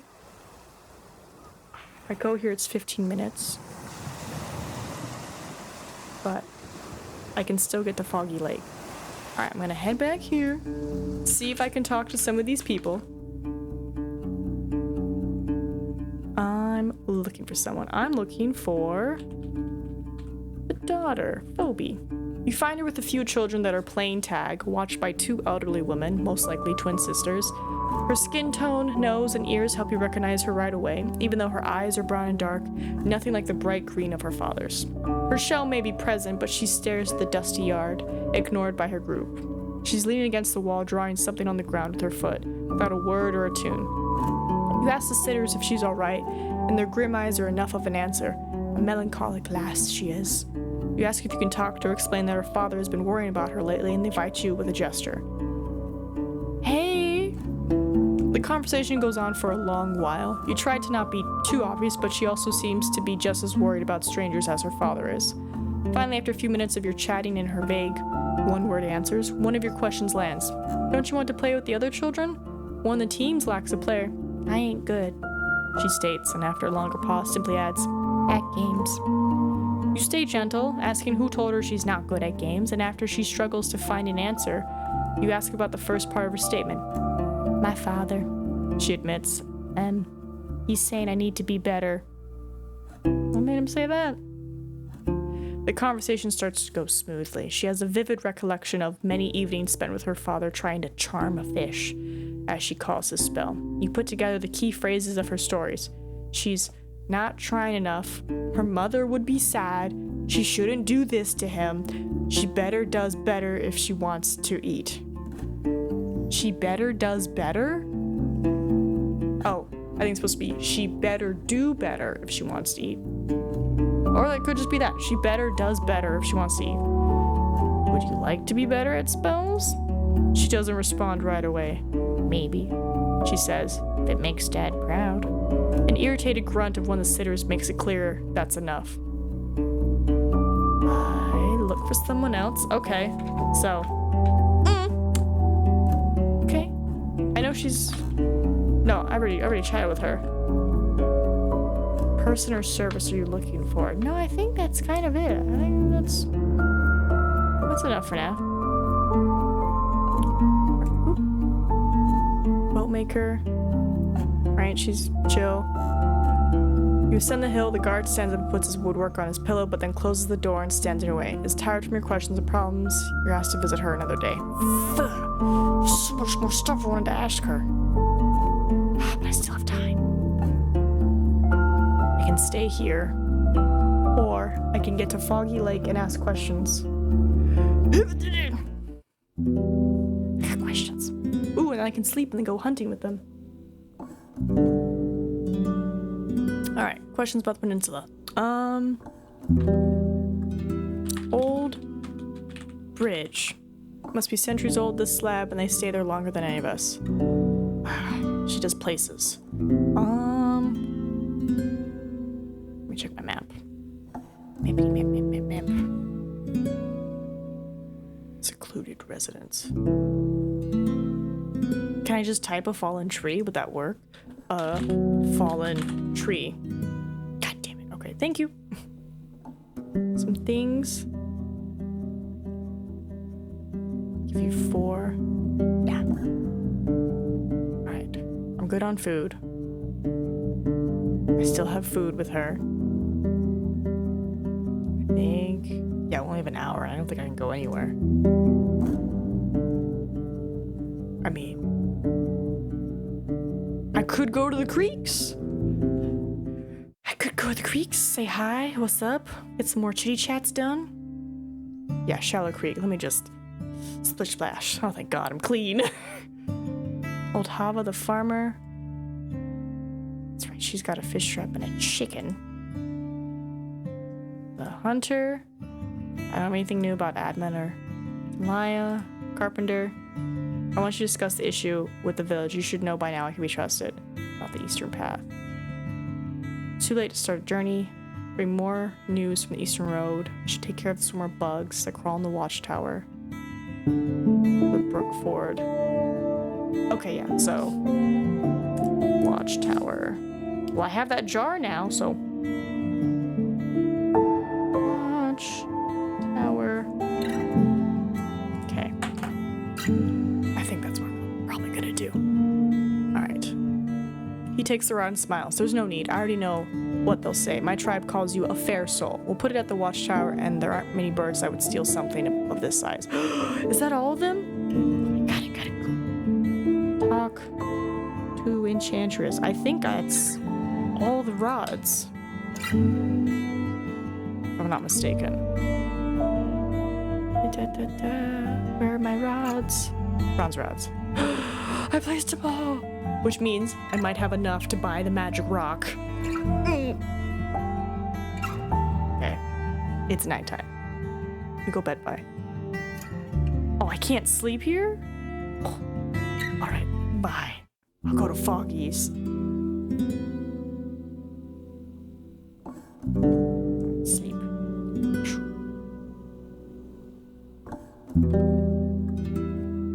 I will give you a coin so I can have full vitality. And I'll probably go on this chicken hunt. Thank you. Approach the foragers. Let's save and let's go hunt this thing. Then we're going. Idiot, take care of the horse. He nods toward the man with one hand. Lon puts proudly a rope and a bag on his shoulder while Sevi shoves everything under his black cloak. They gather by the gate and mock their companion as he toddles toward the lake with an empty bucket. Alright, Russell. Wish me luck, buddy. The brook is cleaner than ever, and your palfrey happily takes a short break to quench its thirst. The statue stands in all its glory, observing the road and those who use it. The coin you left in the wooden bowl is no longer here.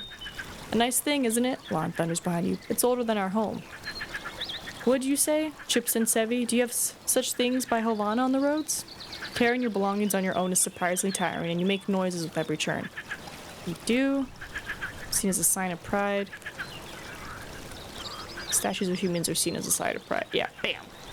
And why not be proud when you've done something great? Lon shrugs. The statues may be dumb way to do so, but heroes deserve to be remembered. Statues are a waste of time and coin. Pride blinds people, makes them commit stupid mistakes. It's a good thing preached to teach others. I don't know, it's stupid. Let's go with... Let's go with this. Sevi smirks. You say it as if the preachers are not some of the most prideful people of all. He yaps and eyes the statue, have nothing to add. It was me who got rid of the bushes. Do you know who it is? Nah. Lon's more focused on the fish breaking the surface of the lake. It's old, and the woman's a stranger. I heard no stories of it. My ma could. Me. Sevi narrows his eyes, but speaks with a cheerful tone. Ah, and I thought a beast ate the leaves, but there are no paw prints around. I don't think anyone on the coast is gonna kneel before it, adds the larger man. Though I guess it does look nicer now. Alright, let's not linger. We move forward. Oh man, should I have cleared the path better before this? Oop. The valley seems especially peaceful today. A couple of lizards are resting on the rocks, basking with no worries.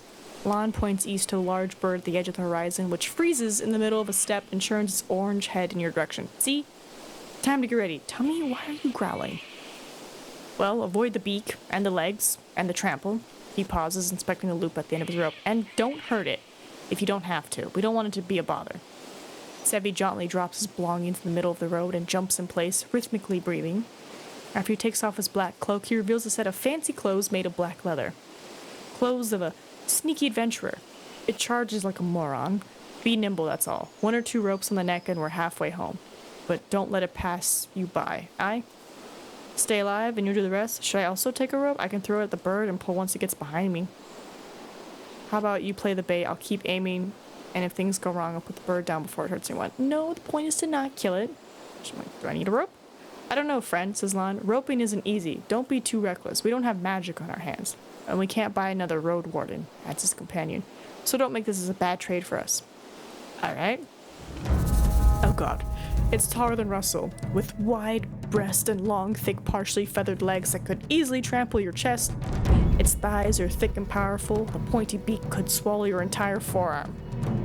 Oh god. Your steps are getting slower. Forge's position, I need to calm myself down, focus my breath. I try to speak confidently. How's it going? Can you just maybe wait patiently in place so my companions can nicely tie you up?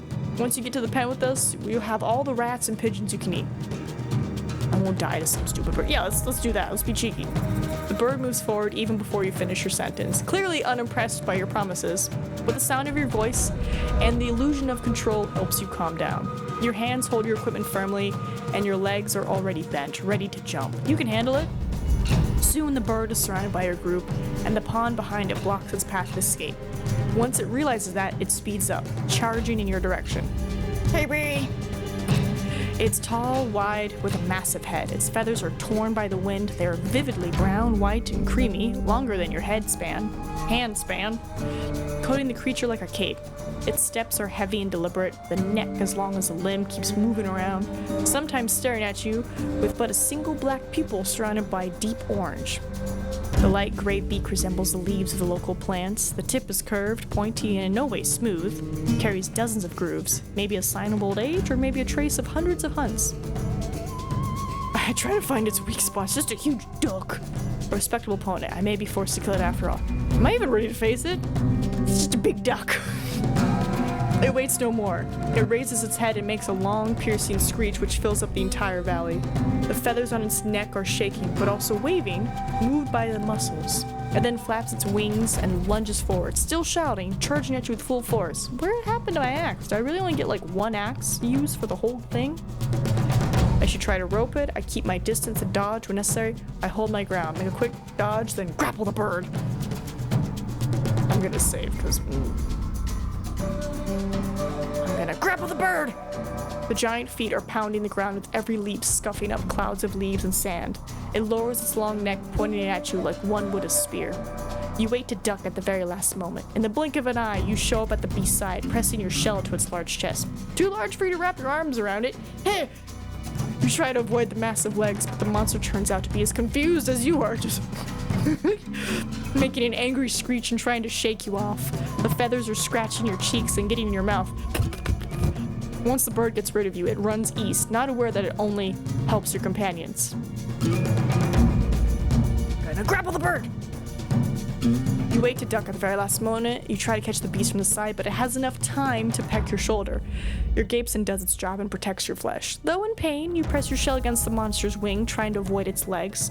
The runner, as confused as you are, makes an angry screech and tries to shake you off. The feathers are scratching your cheeks and get in your mouth.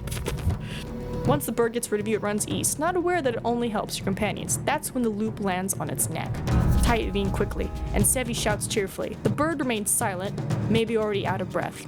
But then it dashes forward, so fast you can't help but step back. It either doesn't understand the danger involved in moving in its situation or doesn't care about it. It runs forward, trying to flee.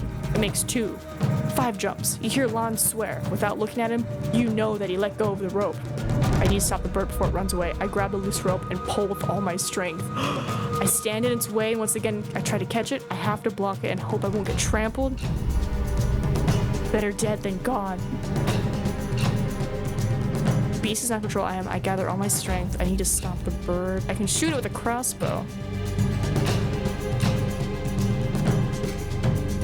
I gather all my strength and stand in its way. I need to stop the bird. I'm gonna pull. You dash forward, barely reaching the pulled rope, then start to roll with both hands. You plant your feet on a convenient rock, then pull, felling the bird on its side, but its strength and weight knocks you down as well. It tries to get up, but you keep pulling, fighting against its muscular neck and legs. Lon comes to the rescue. It's now 2 against 1, and the beast can't make as much as a step. After Sevi ropes it with yet another loop, the battle is over. The bird staggers, trying to keep its head straight until, exhausted, falls on the ground. Did we catch a bird? The bird keeps trying to find a way out, but with little luck. Once it regains a bit of strength, it charges at you. Oh god, it's not dead yet, or not down. But after just 2 leaps, it gets stopped by the second rope. It regains its voice, screeching at its tormentors, but there's something more hidden behind its previous threats and angers. Maybe pain, maybe contempt. Damn good job, Thunderslan. Shag me. I missed my throw with the rope, adds Sevi loudly, gasping for air after a long run, though he keeps smiling with pride. At least the second try worked out. Bird is damn ours, and that's all that matters, Alright, I smile, good teamwork. I nod at our prey. We should go. If anything tries to get to us, we'll struggle to keep the bird on the rope. I can't argue with that. Lon stretches his large legs and repairs his bags. We're not much of fighters. I don't wish to pay you for saving us on the road. The other forager chuckles as he steps away, keeping the exhausted bird on the taunt rope. We're ready if you are. So get the fudge out of here. I got a bird! Every few minutes, the runner tries to get away, and even though it's exhausted, you have to move slowly, paying attention to its steps. The foragers seem to know what they're doing, and at no point you feel threatened by the creature. You keep looking around, but the other beasts seem to stay away. At one point, you notice a blue wolf among the shorter grasses, but it only observes you in silence, standing on all paws as if it's ready to run away. Your anxious companions fall quiet, but you keep moving forward. In the middle of your journey, you think about Russell. During your stroll, everything seems taller, and the creatures you pass by feel more real, as if they're no longer just shadows for you to leave behind. Being on the road without it feels lonely. Excuse me, not it. Russell. I feel vulnerable as if inviting predators. I feel lonely without Russell. I feel lonely. My boy. Yay, money. Foggy observes you from the top of the stairs with a hand resting on her stomach. Well done, dears. She grins at the sight of the runner. Tether it close to the water, love. She looks at you. Be nice and head to Creeks today or tomorrow, will you? Tell Ephraim we're coming and to give you a bone for the message. She glances at the man with one hand as he scowls at the beast. Before she enters the door, she smiles at her son. Once you're done, wash your hands and come for dinner. Tell me everything. Tethering the creature to a beam takes you a few minutes. Lon's gasping for air, leaning on his knees, and while Tsevi keeps his posture straight, his red face betrays him. Well, says the tall man, I have your dragons here. Thanks for your work, friend. The ring-shaped bones are covered in his sweat. Russell is napping. Got nothing to say to them? Alright, we gotta go to the creeks now. So the next job. Still interested. I have a message to Lawson, the innkeeper of the Pelt. Alright, oh my god. Pelt of North. I'm gonna put down the name just in case. This place is far in the south, a huge bother for us to get there. A bother worth, let's say, 3 dragons? She sits down on the stool and looks you in the eyes. The scars and wrinkles on her thoughtful face could belong to a statue. Tell him, are we still trading? I'm running out of patience. Remember it well, Bring me the answer, only then you'll get paid. You don't pay me well enough. Maybe better if you just tell me what it's all about. I don't ask you to negotiate my name, but I guess it won't hurt to tell you. Lassa and I were thinking about working together. He'd invest in my place and would get his share of profits in the future and a shelter for his hunters. He was meant to send me the first pouch of dragons, but has fallen silent. I want to know where we stand. Alright. I'll do it. I'd like to eat, please. Thank you for the num-nums. Time for me to go. Ooh, it is early in the morning, so we got this. Go to the creeks, tell them about the bird, go check on the bridge. I help the boys! While you try to stay to the point, Ephraim is full of energy. He asks about every detail, from the animal's size to the way it acted in combat. Your brief answers are met with shouts, echoed by the silent bounces of the wolf's head. It was a brave venture. I'm glad they didn't try without you. Alon gestures for the hunter to drop it. Thank you for giving us time to prepare. I was also told to ask for 1 dragon bone. Aye, of course, the carpenter looks around. Pay for the messenger. Just give me a minute. He scurries away as quickly as his thick legs allow him. We don't carry dragons with us, the hunter explains. So, how large is the beak? Something like this? Demonstrates the size with his hands, and for another few minutes showers you with questions. Finally, the dragon finds its place in your hand. I'll get to preparations soon, concludes Elah, gasping for air and leaning against the railing, while Ephraim loops away. Apparently to prepare the animal pen, as there's no time to waste. The carpenter invites you to follow him to his working station. Alright, time for Eastern Pass. Let me just splash. Look at that, we get 2 now? Let's freaking go. Ephraim? I was wondering about Elah. scratches the wolf's head, then nods. He's boring. You know that, and hides a lot behind those smiles of his. He spends days in the workshop thinking we may be both as weak as we are now and smart enough to prosper. There's work to be done, he mimics the carpenter's cadence. There always is. You want to ask about the weakness, but he gives you no time to speak. There's almost no folks from the older generations left, did you notice? Foggy and old Hava are the only two still capable of doing work, but they aren't getting any younger, and are already wounded. You think about the tavern keeper's lost arm. We were always lacking in numbers, blades, tools, and skills. The beast took many souls, but Eli won't talk about it. He'd rather forget them and tie this place to the other villages, making us merchants and rotten carpenters. He adjusts his cloak, boiling from frustration. And risk the lives of the younger tribesfolk on training and hunting. We've suffered so much, yet we're becoming even weaker. He calms himself down with silence. Okay. Have a good hunting, carpenter. Okay, cool. So this is fine. This is fine. This is fine. You. Huh? What's happening? The familiar howls make you sigh. The spotted wolves dash out of the meadow, starting their chase anew. Seems like they return every now and then. You look for anything that could teach them a lesson. My crossbow.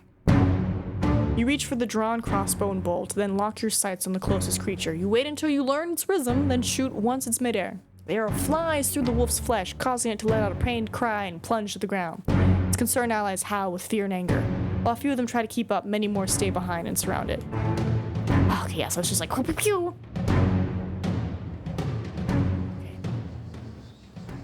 I wanted to do the... okay, enter the tower. Spread that bug repellent. You open the jar, releasing the pleasant herbal sweetness. You take a stick and use it like a brush, spreading the ointment near the larger pieces of furniture under which you'd expect to find the colonies of worms and insects.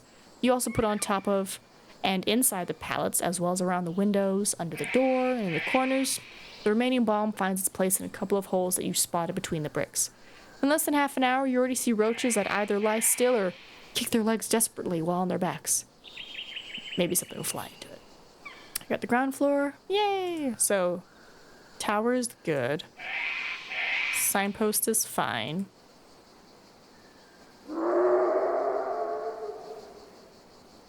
Okay, so the wolves need to leave, essentially. I need the wolves to be gone so I can do what needs to be done. Either way, let's go chat up the lady and be like, hey, I need to buy a rock. I gotta speak to you now. Go inside, I'll be with you soon. Alright. Is it because of the undead? No, why? She scratches the ground with her foot, then points at her gum. I still need to do a bit of work with the sentinels, but I hope to offer one of them, maybe in the spring, could replace 10, 20 humans. The villagers may not have much food right now, but I know how to be patient. It's very pragmatic of you. What can I say? She brushes her long hair with her fingers. I'd rather be safe than scared. Or sacred. We should collect my reward? Wipes her hands on her robes, puts one in her pocket, and waits for you to describe the locations where you place the rods. She asks you for a few details and thinks a lot. Let's see, 8 rods in total, so that'd be, here you go. I guess we're done. Looks so. Thanks, Levanus. Fantastic. As a bonus reward for placing all the rods, you can buy my spirit rocks cheaper. Such a journey would take me weeks, or it wouldn't, for I wouldn't try it. She chuckles, but as she twirls her hair, her eyes grow absent again. Do you need help with anything else? Let's see. She glances at your eyes. You've already done a lot for me, and with so many rods placed around the peninsula, sending the golems into the woods won't be too much of a cost. I'll give one of them new orders before I go to sleep. Let's freaking go. Do you need help with anything else? Her lips form a shadow of a smile. I do, but it won't be as much of an ordeal. Just a simple errand. She moves closer and pulls out a dry flower petal from her pocket. See, it's like an orange tulip, but has much larger leaves. It's called snakebait. Bring me 1 or 2, freshly picked. I'll pay you 5 dragons. Fair enough? Any tips where I can find it? That's the hard part. You can try in the western villages or in the deep woods. They need light, so not in caves, but stay in shadows, so below trees. Edges of meadows would be my guess. Or maybe you'll just find one by the main road. Keep your eyes open. 5. I simply want it. Her voice gets colder. These flowers are hard to find. I'll pay 5 dragons for them any day. You start to ask her another question, but she warns you with a scowl. That's all you need to know. Good deal. I'm gonna buy this rock from you. Oh, the kid's gonna probably die, but it's fine. Alright, we have 5 hours. Perfect. I have to wait for the wolves to leave. I don't think there's anything I can spot here. I do need to go to the dolmen. Alright, let's see if there's anything new. Let's take a gander. So I think I left my fish trap here. I did leave it here. Set it again, I guess. Alright, wash myself. Nope. Alright. Is it all the same? It's all the same. I'm just gonna be like, impossible to tell. Sure. Alright, to the dolmen, because apparently there's a secret thing here that I somehow missed last time. And to the chapel. I look around. I'm looking for keyhole. Okay, let me try door. Secret.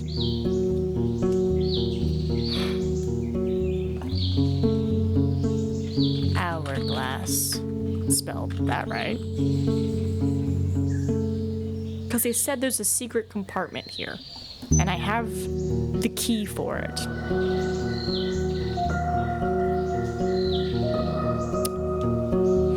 What was our druid's name?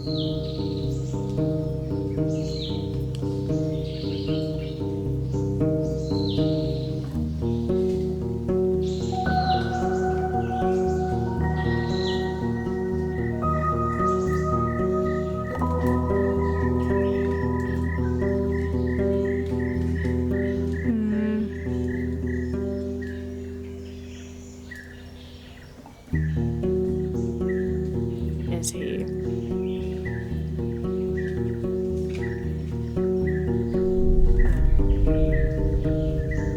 Right, according to her, it's not gonna help. She's probably gonna die. But I'll be like, look, buddy, you want the rock? I'll give you the rock. Followers of the right, so probably Howler's Den.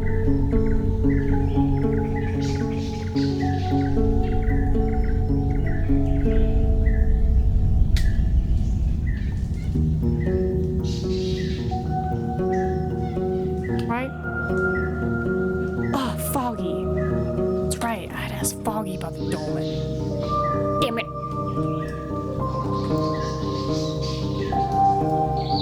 Any chance I can be sneaky and be like, tell me the answer? Or is it like, no, I have to know what I'm looking for by asking Foggy?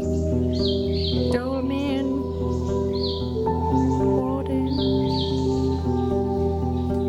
Let's see, maybe someone can give me a hint.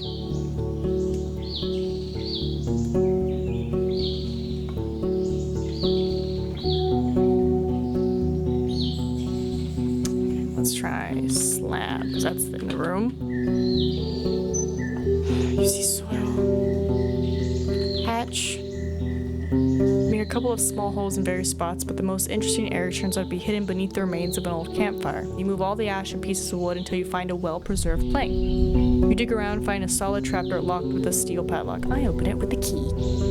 You insert the key, and after a bit of wiggling, something clicks. The padlock is cold, dirty, and rusty, but you easily get to the iron latch, which moves away smoothly. You have no problem unlocking the trapdoor. You lift the hatch, and the heavy, humid air suggests an abandoned farm cellar. Your candle allows you to estimate that the tunnel is... Oh, there was a thunderstorm outside. Roughly 15 feet deep, but there's no ladder that you can use. You think about lowering the rope, but you realize that one of the brick walls is covered with large holes, meant to be used as a sort of vertical stairs. You hear no sound coming from the tunnel, but the moldy walls and old cobwebs are not very welcoming. Climb down. You have to move slowly, learning the new route. You hug the cold, moist wall, seeking the support for your boots. It doesn't take long before you feel comfortable enough to jump down, then light up another candle. Both the walls and the floor are made of stone slabs. You see no movement, No other sources of light. The short tunnel leads you to a small room. Walk inside. The room smells of rotten wood and fungi. Abandoned junk is scattered on the ground and shelves. Earthenware jars, rotting scraps of linen or leather, wooden plates, bones for carving, and rusty iron tools.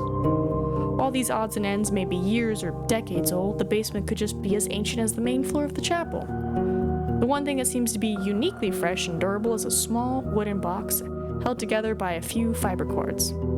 Take the box. Merchant's medicament. Merchant's medicament. Healing potion. Right? It doesn't feel empty, but it's light. You shake it for a bit, trying to guess what's inside. You can't open the box without cutting the cords.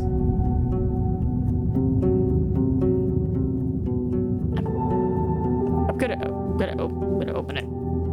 The box turns out to be filled with rags covering a fragile bottle. It's small and closed with a tall wax seal, inside of which you see a thin stick.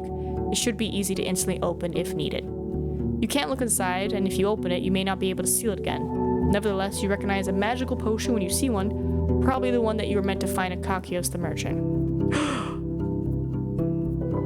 I open the bottle and drink from it. I open the bottle, I attach it to my belt. Gonna bring it to him. We got the belt. Good job. How far can we get? I think I can stop by Tulia, pass off information, then get to the belt.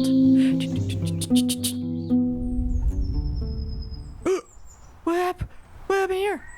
Flock of rooks and crows flee the crossroads. The bushes are rustling. The wolf carcass is fresh, and so are the boot prints. I'm gonna investigate. A wounded human, either of a large shell or with heavy equipment, has reached the spot from the south, shuffling with one foot. The wolf, lured by the scent of blood, ran through the shrubs, breaking a few twigs, but the few stabs it received were deadly precise, reaching the organs.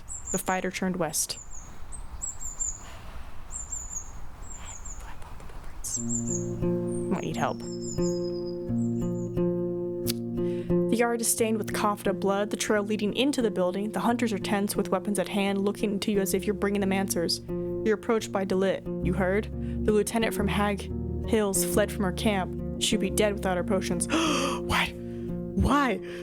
A troll. There's a hint of shame in her voice. She says she stopped it, but not before it tore the other soldier to pieces. Oh no! Better speak with her. Oh. The innkeeper greets you with a nod, and then his eyes lead you to the bench in the corner. Tulia is sitting with her head resting against the wall, breathing heavily, with clean bandages on her neck, arm, and leg. Oh my god, Tulia! Next to her, 3 small bottles, all of them open, but your nose catches no scent of ale. Her gapeskin is on the floor, now more of a rag than armor. As you sit down next to her on a stool, she opens one eye, then another. Her smile is empty. Do you need my help? I know how I look, but Numa is already flowing in my blood. I'm good. Summer's almost over. We should travel back soon. Tell me about the troll. Do you still have my reward? I know you're dying, but do you still have my reward? I found this wax tablet. Do you recognize it? She opens it and takes a quick glance. Well, it's from Havana. Asterion and my lieutenant were the only people I've seen with green tablets like this one, and the locals don't write chronicles. She gives it back. I can't read. Better look for a priest at the right.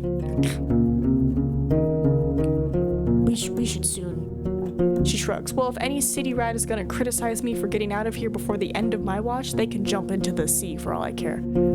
I can head back whenever. I could just be like, I'm done? Tell me about the troll attack. There isn't much to say. It came in the early hours. We threw and shot anything we could. After it broke through the gate, I had one last arrow left. My subordinate, her voice is bitter, gave me time to aim, and now he's gone. Did you manage to burn him? The sorrow in her eyes makes the shake of her head redundant. Do you have my money? After a brief scowl, she looks down and shakes her head, snickering weakly. I knew you'd ask me that. Yeah, it's all there. I took everything of value with me. Thanks. I don't want to lie. I haven't found Asterion. Take another look at the main hall. Approached Pyrrhus. Still has nothing for me. What about the innkeeper? Ooh, Foggy has a message for you. The innkeeper listens to Foggy's word patiently, then crosses his arms and leans back, lost in his thoughts. Seems like she won't be played so easily. After you mention the answer, he tells you to relax. You'll have it soon. See, I've lost her first share. Asturion was meant to deliver it to her. Never happened. I don't want to waste more, but she doesn't need to know it. He raises a bowl that sits nearby and reveals a few dragon bones. He counts off 5 of them. Tell her this. Asturion lost your coin. I'm now in debt. Let's be partners for now. I'll send you more once I have it, but I don't promise anything. He pushes the coins towards you, observing them like hot. They are yours. Just help me keep the charade going, now and later. It's important to me. Why even bother? I don't want to lie to Foggy. I've been doing so good. I won't lie to her. He grabs the coins. As you wish, but don't expect you'll be rewarded by her. Son of a bitch. About Glaucia's band? That's right, I gotta do the mayor. I'd like to ask about someone. What do you know about Helvius? That angry kid? I had to meet him, true. He's a mayor only in name, with loyalty greater than talent. Like all brutes, Helvius understands only strength and hates those who challenge him. How about Virusus? The peat mage taught by druids of Hallers?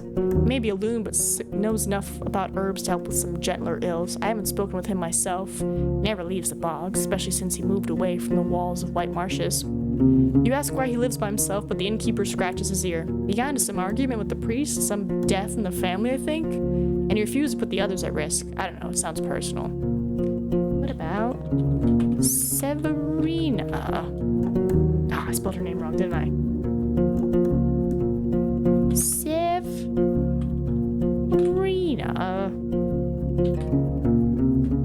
Remember to call her the head woman whenever you address her. The villagers are mad at any outsider who gives her another title. Go figure. He shrugs. Or come to her without showing respect. You know, smelly, drunk. He observes you for a moment and suddenly smiles. Treat her as if she's a city official. Be brief. Don't ask for favors. Don't threaten. Say what you have to. Don't argue for long. And what about the small child who might explode? What is this girl? I don't know a thing about her. She's still a kid. Well, how about Photius? A sea folk from Gale Rocks, correct? Hi, Ruby. I found out I could just, like, end the journey, because it's like your ending determines, like, how much of your quest you've done. So I think I'll do as much as I can, and then if I don't have a satisfying answer, I'll be like, that's it. That's what we got. Or I might be like, I'll play it tomorrow. But I'm so close. How are you doing?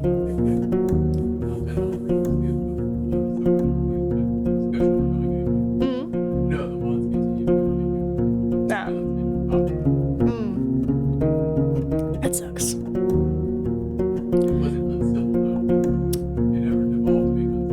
Okay. I was the only person who. Yeah.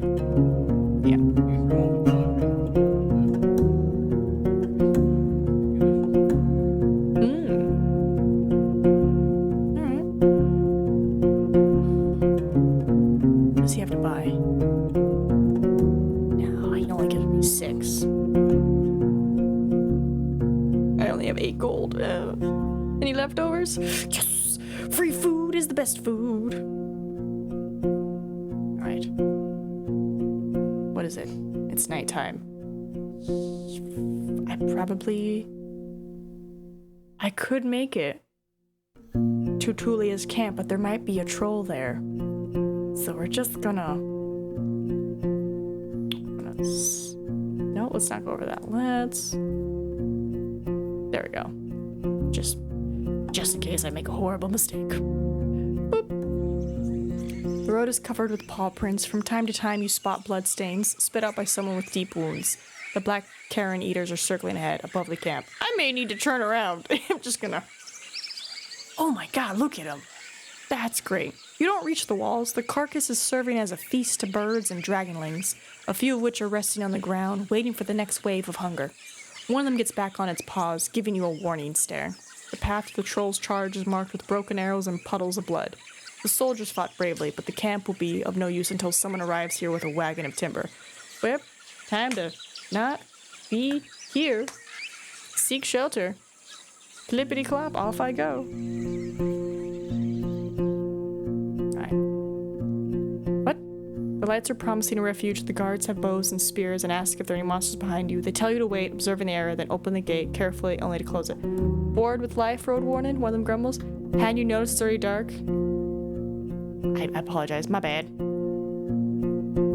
Yeah, I was like, my bad, yes. Alright, I'm gonna go sleep. I want to be clean and have health. Okay. So much I've already lost. Alright, I talked to the pelt. I talked to the enchantress. I talked to the peat fields. I did the Foggy Tavern bird hunt, and then there was my note to do the dolmen. I kind of talked to Navatka. The tunnel's the tunnel. I need to go to the old bridge. I need to go back to Fotis. Dolmen is done. Vashriel is still in the middle of the thing. Okay. Right. Take me outside. Armor's nowhere in sight. Approach the guards. Not the goblins? Damn it, still money. Wild creatures? Damn it. Throw some dice. Good luck. Let's frickin' go. I won't go any lower. The others would give me weird looks. Do I want to? I mean, I just got 3, so really I'd be losing 2. We're at 10 right now. It's half my money. Not right now. Let me get some more. Walk away. Can I get cleaner? Nope, that's as clean as I can get. Alright. Okay. I need to go to him, but I don't have his fish. I need to do this. So I'm thinking we do this. If we have enough time, head to the pier, and then try to get to the monastery. And then drop off the stuff at the Elder, and then maybe explore. Alright, let's see if the wolves are gone. Please be gone, moons. Thank you.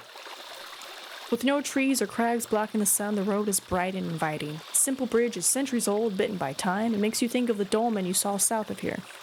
The torrent here is deep and fast, with plenty of fish. The boat is destroyed beyond repair, rotten, falling to pieces, with holes in the floor and on the sides, overgrown with fungi and moss. The thick shrubs lining the path are covered with thorns. Small birds are jumping from one twig to another, peeking at the brown berries. You think about picking some of the fruits, but you're not sure if they're edible. Take a close look at the fish. See dozens of red and gray shells. As you walk by, they stay close, following your steps. Take a look. After what feels like an eternity of searching around the boat, the banks, and the shrubs, you sit down on the bridge to take a break, then realize you haven't actually looked beneath it. You kneel on the grass and look into the darkness. Among the cobwebs and bugs, you spot an old piece of fabric pinned under a rock. You pull it out and find a rotting, torn pouch that contains a single dragon bone. You make sure you haven't missed the other ones in the dirt, but if they ever existed, they have rolled down and sunk for good. Russell peacefully chews the grass, enjoying the sun on his back. This is not the area I thought it was. But we have explored it. Is it the foraging grounds, or is it here? Maybe it's here. Where's the foraging grounds? We have 9 hours. I feel like this is like the only other bridge place. Let's go. Right? Wash myself in the stream? No? Where is this bridge area? I thought... Okay. Right, because that was the cabin, and I thought this was where the thing was. Maybe not. How much time do we have? 8 hours. I can hit the creeks. Give whatever information I have and be like, oh, the slab is great.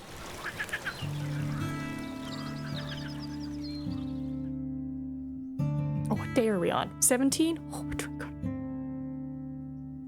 What? You pass the same group that shot you on the first day. Once again, gather the creek and scantily clad. Their smiles inviting, and after you look at them, one of them invites you with a hand wave. What? A group of young people at the bridge are still preparing to enter the creek and are currently whispering each other and giving you looks. Some of them are naked. Others keep half-clothed with pants or a shirt, more to avoid the gust of wind than anyone's eyes. Soshi, who plays with her massive axe, speaks first. How about a little help? It's not easy to scratch one's own back.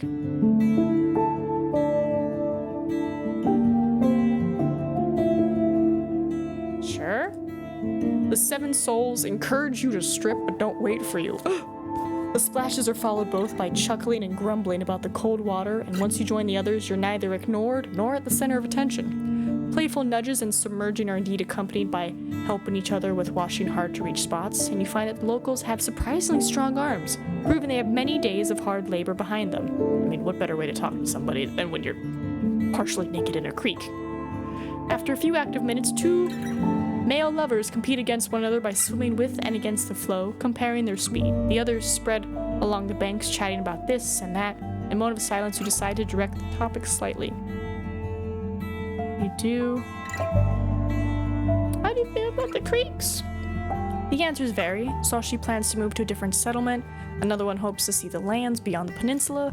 2 would like to start families here since they feel free and loved in their tribe, while the last 2 hope to still change some things about this place before they decide for sure. After a quiet moment, a short blonde man speaks to you gently. We weren't sure you'd be willing to spend time with such ribald folk. He's instantly interrupted by the others who start to argue which one of them is more indecent. He then carries on. Aren't the city folk taught to be of humble gaze and silent breath, like that missionary told us? Oh, the city folk are prudes. People go to small bathhouses and pay for their privacy. It's impolite to glance at a naked stranger. After the invasion, people had to share their space and are now used to bathing in large numbers in the river or at the common bathhouse. There isn't much touching, though. You'd be surprised how many naked shells one may see in the city. It's tied to one's status like everything in the city. The rich folk bathe in rooms and invite or pay for many lovers, while most people have rather humble experiences. I'm just gonna be like, there's not a lot of touching. Poor thing, says Soshi. Touching is the best part. And me. I just want to get clean. During the next few minutes, the young people have no issues hugging or grabbing one another in ways that would be scandalous in the city. But here are so casual and feel more playful than sexual, even though there are no clothes at hand. Once the discussion slows down again, the group looks at each other, and the skinny man with long limbs is the first one to speak. A round of dice? He gets out with waiting for an answer, and others follow suit.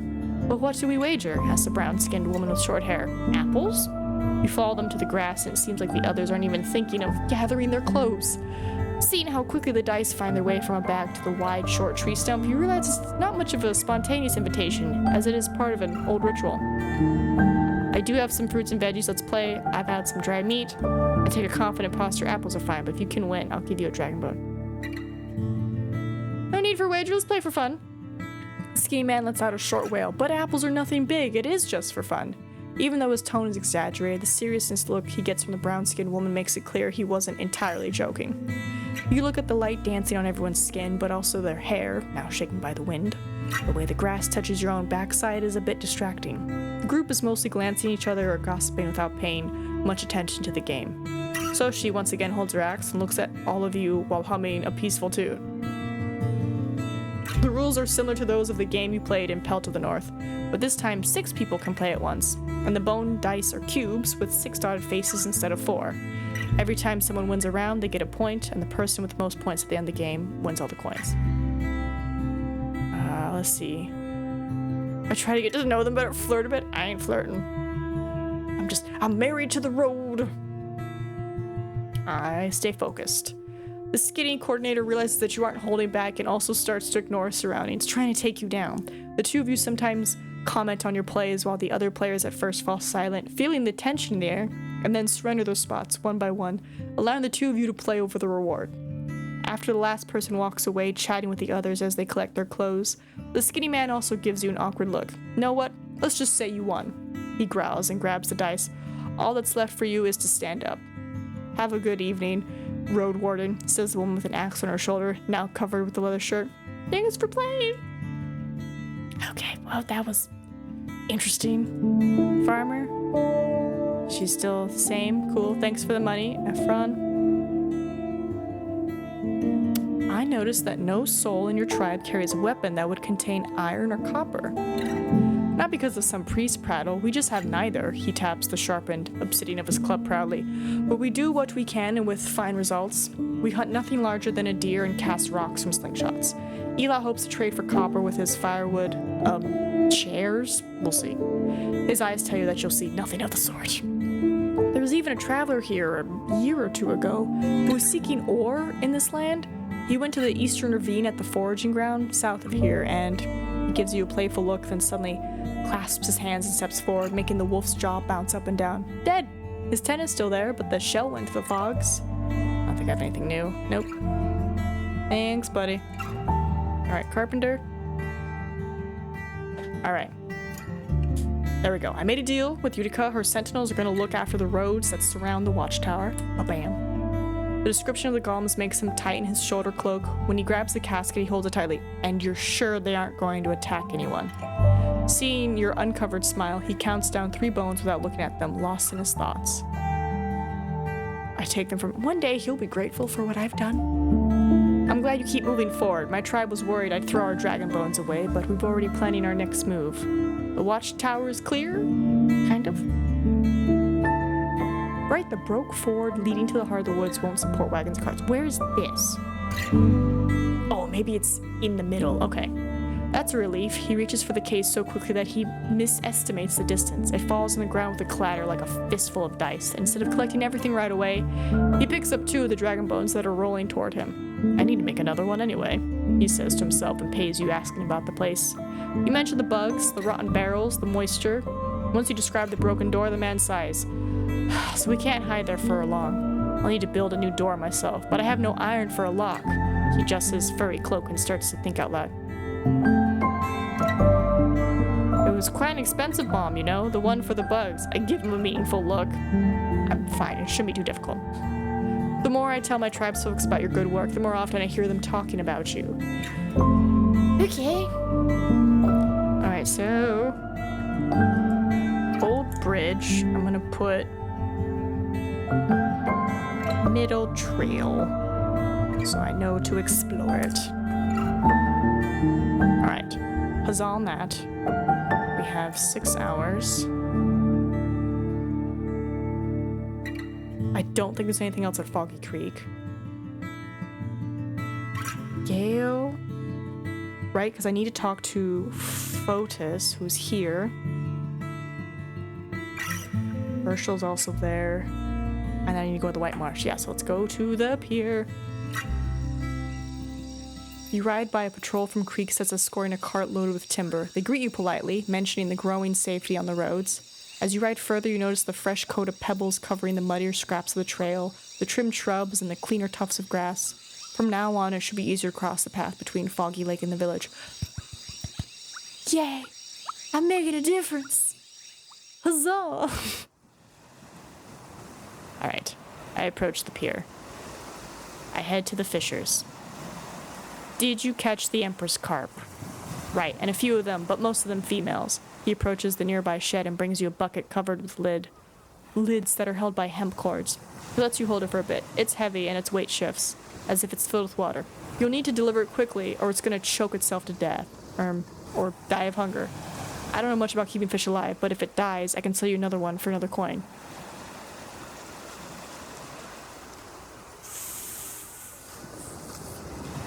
Tell you when I'm ready to take it.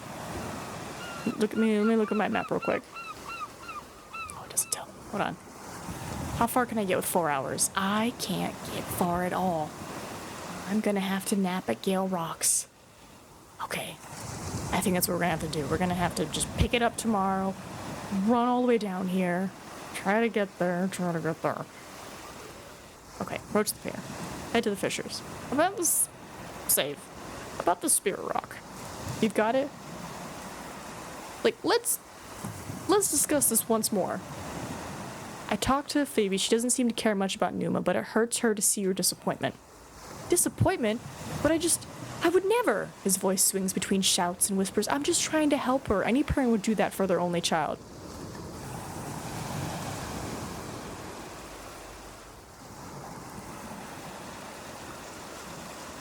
I could look for other people. But at the same time, no, I don't want the father to lose a daughter because the head explodes. But it could work, but she'll most likely explode. Let's not. That's all I have to say. Okay, I haven't handed it to him yet, so I could talk to other people. I think that's what we're gonna end up doing, because I have 4 hours, but like I can't really get anywhere.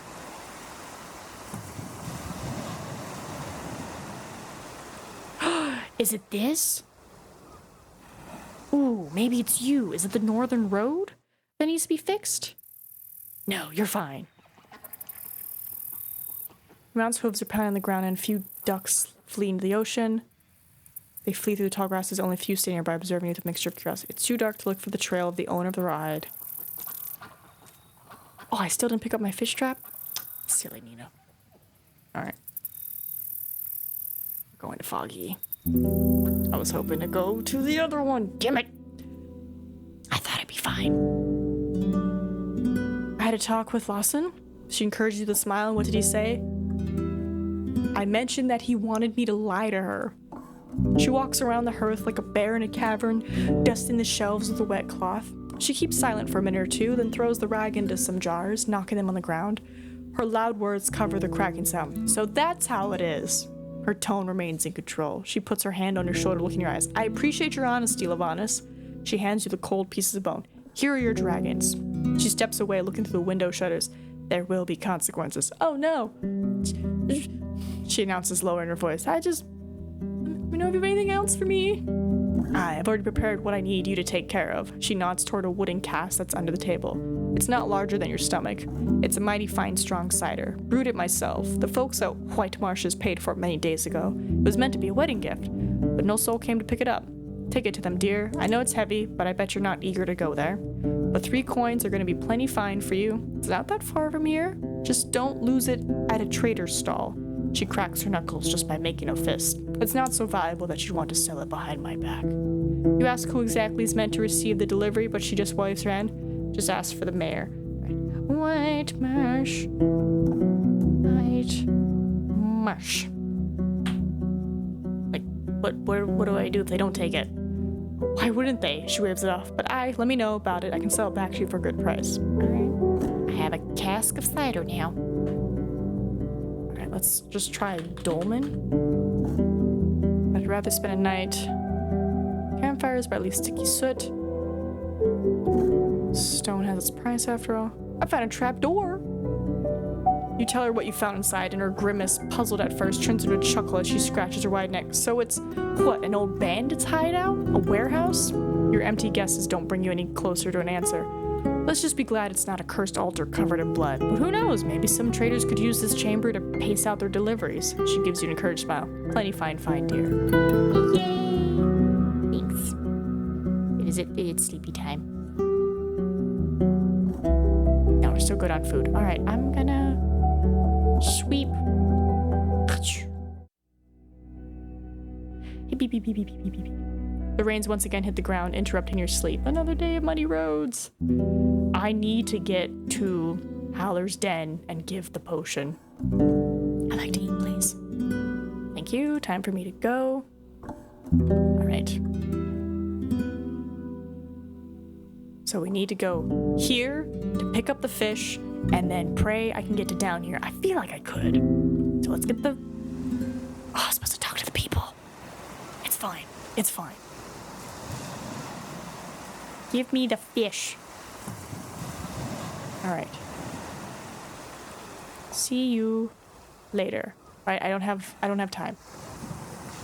Alright. How much? 10 hours? It's 8 hours. I'm not gonna risk it. We're going straight to the Elder's Cave. Be like, here's your fish. Alright, 2 blue-tailed monkeys are jumping on the rocky mountainside, chasing each other and screaming cheerfully. The old druid is resting on the bench and welcomes you with new interest in his voice. Words of the help you've shown to my neighbors from Howler's Den have reached me, traveler. Good, very good. I'm always ready to do the right thing. He vaguely grunts. Where's your fish? I brought what you asked for. He looks inside the bucket quickly, then gives you a big smile. Now I'm in your debt, traveler. Let me know if you need a healing touch. He closes the bucket again and puts it on the bench. Can we talk about Phoebe, Fotis' daughter? He's still trying to get a spirit rock? After you nod, he closes his eyes slowly, allowing the gentle breeze to shake his beard. The steering mentored the man's anger and denial, the pride in his efforts, but also pain as he can nay accept his daughter as the spirits have shaped her. He opens his eyes, leads you to the main path, and looks northwest at the very distant mountains. Beyond Old Pagos, you'll find the monastery with its respectable monks and their haunting temple. Speak with them with nigh anger, but also nay foolery. Maybe Photos will listen to Right's followers. Heard. Also, plague. What did you say? A plague? You tell him everything you've heard about the symptoms. He attentively observes your lips and sometimes asks you to clarify some details, though you usually don't know how to answer him. He finally nods, then turns away and approaches the garden beds, lost in his thoughts. You wait in silence. He speaks after a short break. There's nothing I can do. His words are trembling. You'll have their blood on your hands. He's pissing me off and that's it? Are druids really that useless? Is there anything I can do? He strokes his beard and examines your equipment. There may be. You can help me cast a spell of great power, but it'll take much. You would nay dare, and you'd have to give up a grand reward. 'Tis a quest for a hero, nigh messenger, and there are nigh heroes. You may be right. Tell me more and I'll decide what to do later on. You underestimate me. Before you finish, he turns away from you and looks at the falling water. Then listen. Help me awaken Beholder. The what? The good totem of the swamp. You've already passed its altars in the crossroads north from here. It needs to be fed, and it only feasts on spirits. The pneuma held in human blood, the magic locked in items. Offer them and it'll answer your call, but 'tis a hungry being and it will nay be nurtured by a single gift. Who knows how much it wants? He carries on without pausing, obviously speaking from memory. But let it grow, and it will reward you. Take its holy seed and bring it back to me. I'll enter the village, and through the totem's power, replenish my strength to keep the pneuma before it leaves the lungs of humans. What? Wait, what? What? That sounds bad. He stands in the same spot for a brief breath and finally looks back at you. So I need to offer magic to the altar. I'm sure they could spare some of their pneuma. He puts his hands on his sides and looks at clouds above him. If they're willing to help you, they would nay send you here, at least nay all by yourself. They stare into the promises of power and the fears that such promises bring. For them, losing pneuma is a risk. You must understand that Old Pagos is nay friend of theirs. As it bows to the right, the creature that laughs when we wither. Many people would nay spare a tear for this place and would much prefer to touch into a house for boars and rooks. Alright. When you deliver the seed to me, we'll leave, though we'll need time to go to Old Pagos and back. 'Tis a long road for a shell of my years, but the totem's gift will keep me strong. Tell me more about the seed? His voice becomes confident and solemn. The Holden bears but one fruit a year, and only if its hunger is satisfied. The heart of this fruit, its seed, holds a great power of youth, strength, and magic.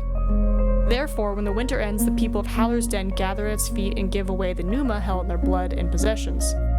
'Tis a sacrifice that would kill a single soul, but when shared by many, 'tis but a sign of acceptance, an act of overcoming pain. Okay, so save one village and potentially doom another is what I'm hearing. Anything to give the altar? His blue eyes are kind. He reaches into a pouch that was previously hanging from his neck. I can say I trust you, but I want to believe you'll prove to be honest. Take this. As he reaches out, you see a flat bluish pebble lying on his open palm. You could go to any stream and find hundreds of rocks like this. 'Tis a gift I received a few years back, a rock filled with pneuma by Eudocia, the enchantress. Once put in one's mouth, it brings back the strength of one's exhausted pneuma, or kills you, if you're nay a spellcaster. Put it on the altar and I'll help you feed it. What do I get? He looks toward a brown rat that wanders near the rocks looking for seeds. Who can tell? I hold nay treasures to share, and I'll do my part nay for reward, but for my belief that 'tis the right thing to do. Maybe the monks keep something in a chest in that disgusting temple of theirs? I'm like jumping with some old magic. The dark magic, old man. He gestures for you to stop. None of us would accept a sacrifice of a human life. To grow, Beholder needs nay our souls, but rather any pneuma can find. Your judgment is nay needed here. Okay? I wonder why you don't wear robes. I wear what I need, and therefore what is needed of me, he speaks with pride. My ancestors knew such paths lead to freedom. Nay empty gestures, but honestly gratitude and tranquility. He looks toward the north. Those left in the village are putting their hands into matters that fit the empty-hearted. Their petty clothes are but a costume, nay better than a dress of a merchant or a pretty rock thrown into a lake. Can you tell me about the druids? He strokes his beard gently. The forest guides us, and we share its wisdom with the tribes. We, and they ought to stay humble, take from the land what is needed instead of what's wanted. Nay, because it's something we believe in, but because it protects us from the wrath of the herds. To stay safe, one needs to know how to be patient, take restraint into their hearts, and to make the beasts listen to us. We keep the animals healthy, teaching them nay approach our homes and travelers. Sounds reasonable. Is there something Tyrish could do to reunite with his parents? Nay, and nay should he. He looks into your eyes challengingly so. He's done nay a thing wrong and was rejected and for his faults, but for what's beyond his control. His desire is that of a sick, lonely soul. The strength in his voice starts to dwindle, but nay one can pluck it out with words alone. In his heart, he's sitting at the one branch that connects him to his ancestors, but the truth is he's been tossed aside. What he needs are new roots, and to let go of his longing. A long pause as if he looks at the spring, unable to hear its constant humming. Eva, if you were to say it to him, he wouldn't listen, but once he seems lost, tell him I'm ready to hear him out, like in the old days. I helped another druid find cursed soil.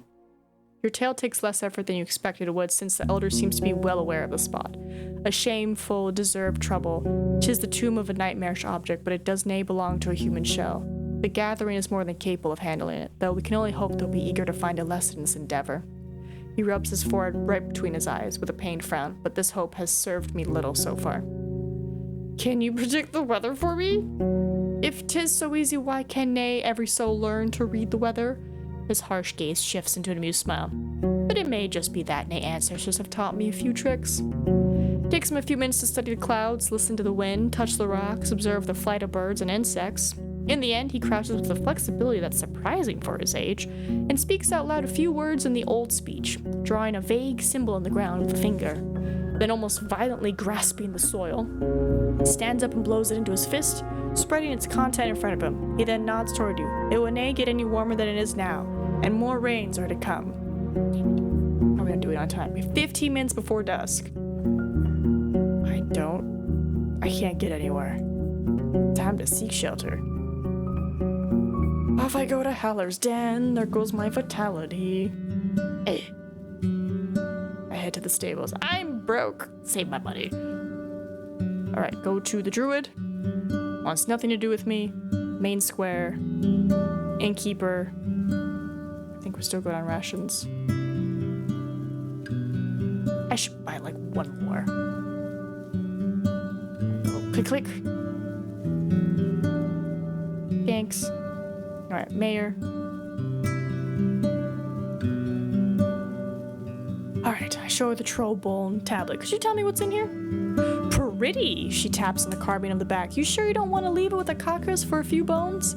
She glances at the letter, then puts the tablet on the table. It's just some farewell letter written to Valens. Nightmarsh. I probably should put where these people live. Fuck. His husband says he couldn't stand this nightmarish village and that he met someone else during his hunting trip. It ends with a, we will start a new family, goodbye. No signature. Oh no. I bring news. The only place bothered by raids is White Marshes. The people from Gale and Creek face no issues. She exhales and raises her open palms. So there's no reason to worry. The people of White Marshes are no friends of ours, and if Glaucia's eager to bother with the poorest settlement in the north, especially one filled with Awoken, it must be personal for her. We have no reason to stand in the middle of it. She straightens up and adjusts her cape, then stares into your eyes. Her voice is solemn. As the mayor of Haller's Den, I appreciate your concern, but I don't share your apprehension. The guards of our village will stay on our walls. Be sure to come see us soon. We'd gladly share lamb and tail with you. Alright, I will tell her. Can you give us a moment? As you frown, a muscular, crudely dressed woman approaches the table, asking Thias for directions. Something about moist logs and breaking boards. You stop paying attention quickly, instead wonder why the mayor insists on holding these meetings outside. She's so busy she needs to be constantly available. I'm neither a threat nor someone important enough to be worthy. It's all theater. She wants to show how much she cares. It would be inappropriate for a married person to spend this much time with an outsider away from everyone's eyes. I mean, that's fair, but also, you know, she's just so busy. She's gotta be available, or it's like, I'm here. Great job, she sends off the worker with an encouraging smile, though when her eyes meet yours, you notice her tired sigh. So about the fishing hamlet. I haven't touched it yet. I bring news. is looking to purchase Foggy Lake. That's far from ideal. Allowing 2 ends to be controlled by a single soul may cause trouble for the third one. She points at Ape Ale with her thumb. And in this case, the third one is the one that really matters. She leans back and starts to tap on the table with her fingers. Eric shows up with a plate of red radishes, salted, roasted, and cut into slices. He invites you both to help yourselves, but before he leaves, Elias grabs his hand and looks into his eyes. They smile at each other without a word. After a few heartbeats, he turns back toward you. I don't really know your plans, Levanus. Are you planning to stay in the north? Maybe find a family? Need to be back home. I'm not looking for a new place I want to travel. I'll start a new life. I think I'll look for a new home here. Maybe, I smile politely. I look at her sternly. You don't need to know. Maybe. She frowns slightly, and it's the innkeep who speaks first. The peninsula could use a regular warden, especially one who's nay lazy. His wife squeezes his hand gently, and soon after he leaves, the two of you are alone. Her gaze is rather absent. It's her time. It's nighttime, and I go to sleep. And I pay the rent, so I get clean, and I get vitality.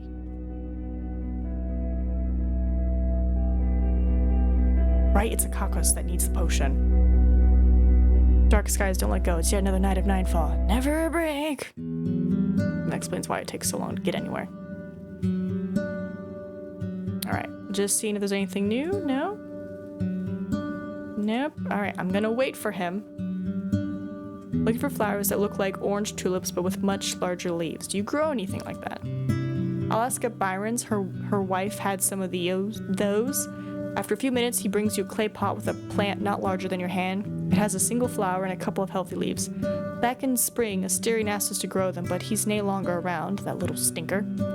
Ever their presence annoys me now. 3 dragons and I'll give you what's above the ground. Maybe it'll grow again. You ask him what he knows about it. He picks it up to look at it closely as if it's his first time seeing it. Well, the forest speaker from the southern cave told me it's a herb for potions. Snake bait, he said. I think it lures serpents? I'm not sure, but 'tis pleasant in taste, I think. I'll take it. About the potion. Right here.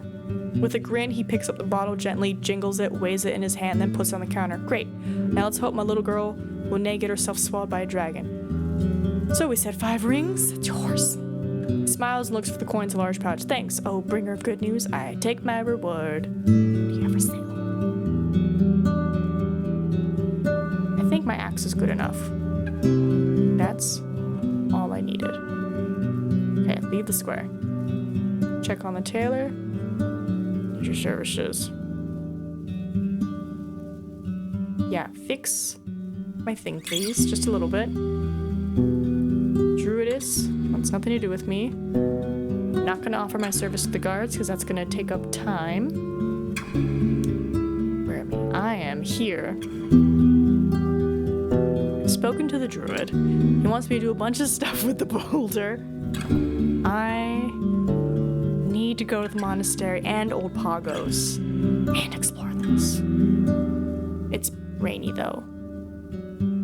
I think I should do these, then this to get across, talk to her, give her her plant, and then come back up.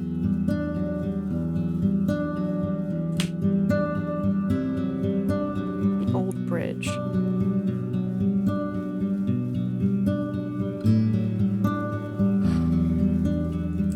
I also have to get back to the thing. Ooh, that's where it is. The ford. Okay. Well, I still need to go to the northern road. Alright.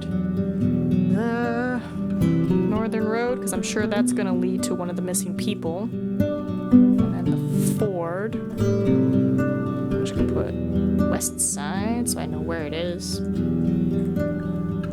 Alright, let's get to Old Pagos. I guess I'll hit that and cross. The road is still covered with the peddler's leftovers, as well as all the leaves and branches on the ground, but at least the beast is nowhere in sight, even though there's some fresh paw prints just nearby. Your plan worked just fine. Yay. Alright. Have avoided the sickness. A long, comfortable silence. She's too late. They were asking for their daughter in their nightmares before the illness took away their tongues. We burned both of them on the same day if it means aught to her. She looks down. Tell her I'm sorry for her loss. I hope she found the peace she was looking for. I tell them about the druid's plan. I may know a way to help you with the plague, you begin. Even before you end your story, various voices interrupt you with all sorts of queries, which results in a long, chaotic conversation. As their enthusiasm rises, more people approach the gate, chiming in with their doubts or asking for things they've already explained. Through the hole in the gate, you see a swarm of shifting faces and clothes.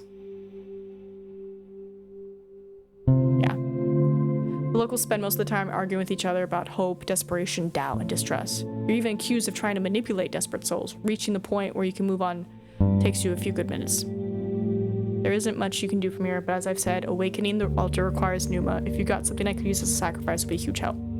Yet another long discussion occurs on the other side, though this time it's more organized, with one soul speaking at a time. When Tertia addresses you, there's sadness in her eye. There are no enchanters here, Warden. All the magic potions we have are used to fight the plague, and my neighbors don't want to give away our last treasure to someone they don't trust. I can't make the decision for them. Fine. Well, we don't regret it. She closes her eyes for a moment. Me too. The crowd starts to disperse. All right, I've told the settlements. Thank you, Warden. She bows her head. I'll ask the council to rethink our isolation with the gates and doors of our neighbors closed. We could start seeking food after all. Maybe even send outside a few hunting trips. I'd like to hear what you have to say about the other villages. All of them. They're the closest village. Ye can get there riding south from the crossroads with the 4 signposts, but don't trust them. She gives you a piercing gaze. They have an order of druids who bow to animals and dead spirits, and their mayor, Thias, has too many grand ideas in her head and a tongue dancing to lies. 10 years ago, she tried to tie the tribes in the north with a pact. It wanted to grasp all the wealth, telling us we should pay her for protection. Her voice rises. Her laughter is as hollow as her soul. Long pause. Don't let them cloud your eyes. They have food, riches, mead, and pretty houses. But all those carry poison, and this poison is what leads them. Tell me about White Marshes. Such a deceiving name for that dark place, rotten to the core, led by a pagan blinded by his wicked wits. His followers are closer to evil spirits than humans, for they use the empty ones as their tools. There's fury in her eyes as her voice rises. We refuse to trade with them even before that priest called himself a prophet. They swim in death and will soon drown. You ask her a few questions, but most of her words are little more than an ardent condemnation. One part in particular draws your attention. The road through the bogs is dangerous, spiked with weird beasts. Some of them yell with human-like voices, luring travelers away from the main path. When your knees are in the water, these beasts, jump from a tree on your back, biting your skin off. Even White Marshes are little more than a trap set in the woods. Gale Rocks? It's in the north, just on the coast. They follow Wright's teachings, work hard, and live humbly. We used to trade with them and take our clothes to Rufina. That's a name. Rufina. This is Gale? Gale Rocks. Rufina. But they betrayed our trust, and if it weren't for the plague, we'd be sharpening our blades. Oh! You ask her to share with you the entire story, which instead is told by the voice of a young man. He claims that his group was transporting a statue ordered to the tribe of Creeks. Yet during their stay in the tavern at the Northern Road, it mysteriously disappeared. It must be the bandits doing, adds Tertia. They keep spreading their arms wider, but we won't allow them to stay untouched with or without Gale Rock's help. Creeks. I don't know much about them. It's a small village in the far east, younger than me. They came here as refugees from the war and now hunt for wild meat and pelts, but have got almost no dragon bones to spare. When they tried to get our bricks, we had to refuse. You ask her a few more questions, but she cocks her head and gives you a bored look. Well, we've got little reason to travel so far, and they wouldn't be great neighbors or friends. They drink a lot, hunt for sport, die often, and give birth to many children. I wouldn't rely on them. All right. The 10-year-old mystery? The clues you've gathered suggest that this lazy peninsula went through many changes 10 years ago, accidentally around the time when the southern village has fallen. You could use what you've learned to ask the locals what exactly happened. Gaining their trust may take a bit of work. You told me that Thias had grand plans 10 years ago. Is this related to the ruins in the south? Her breaths get heavy. Warden, studying the past is a part of your duties. I realize that.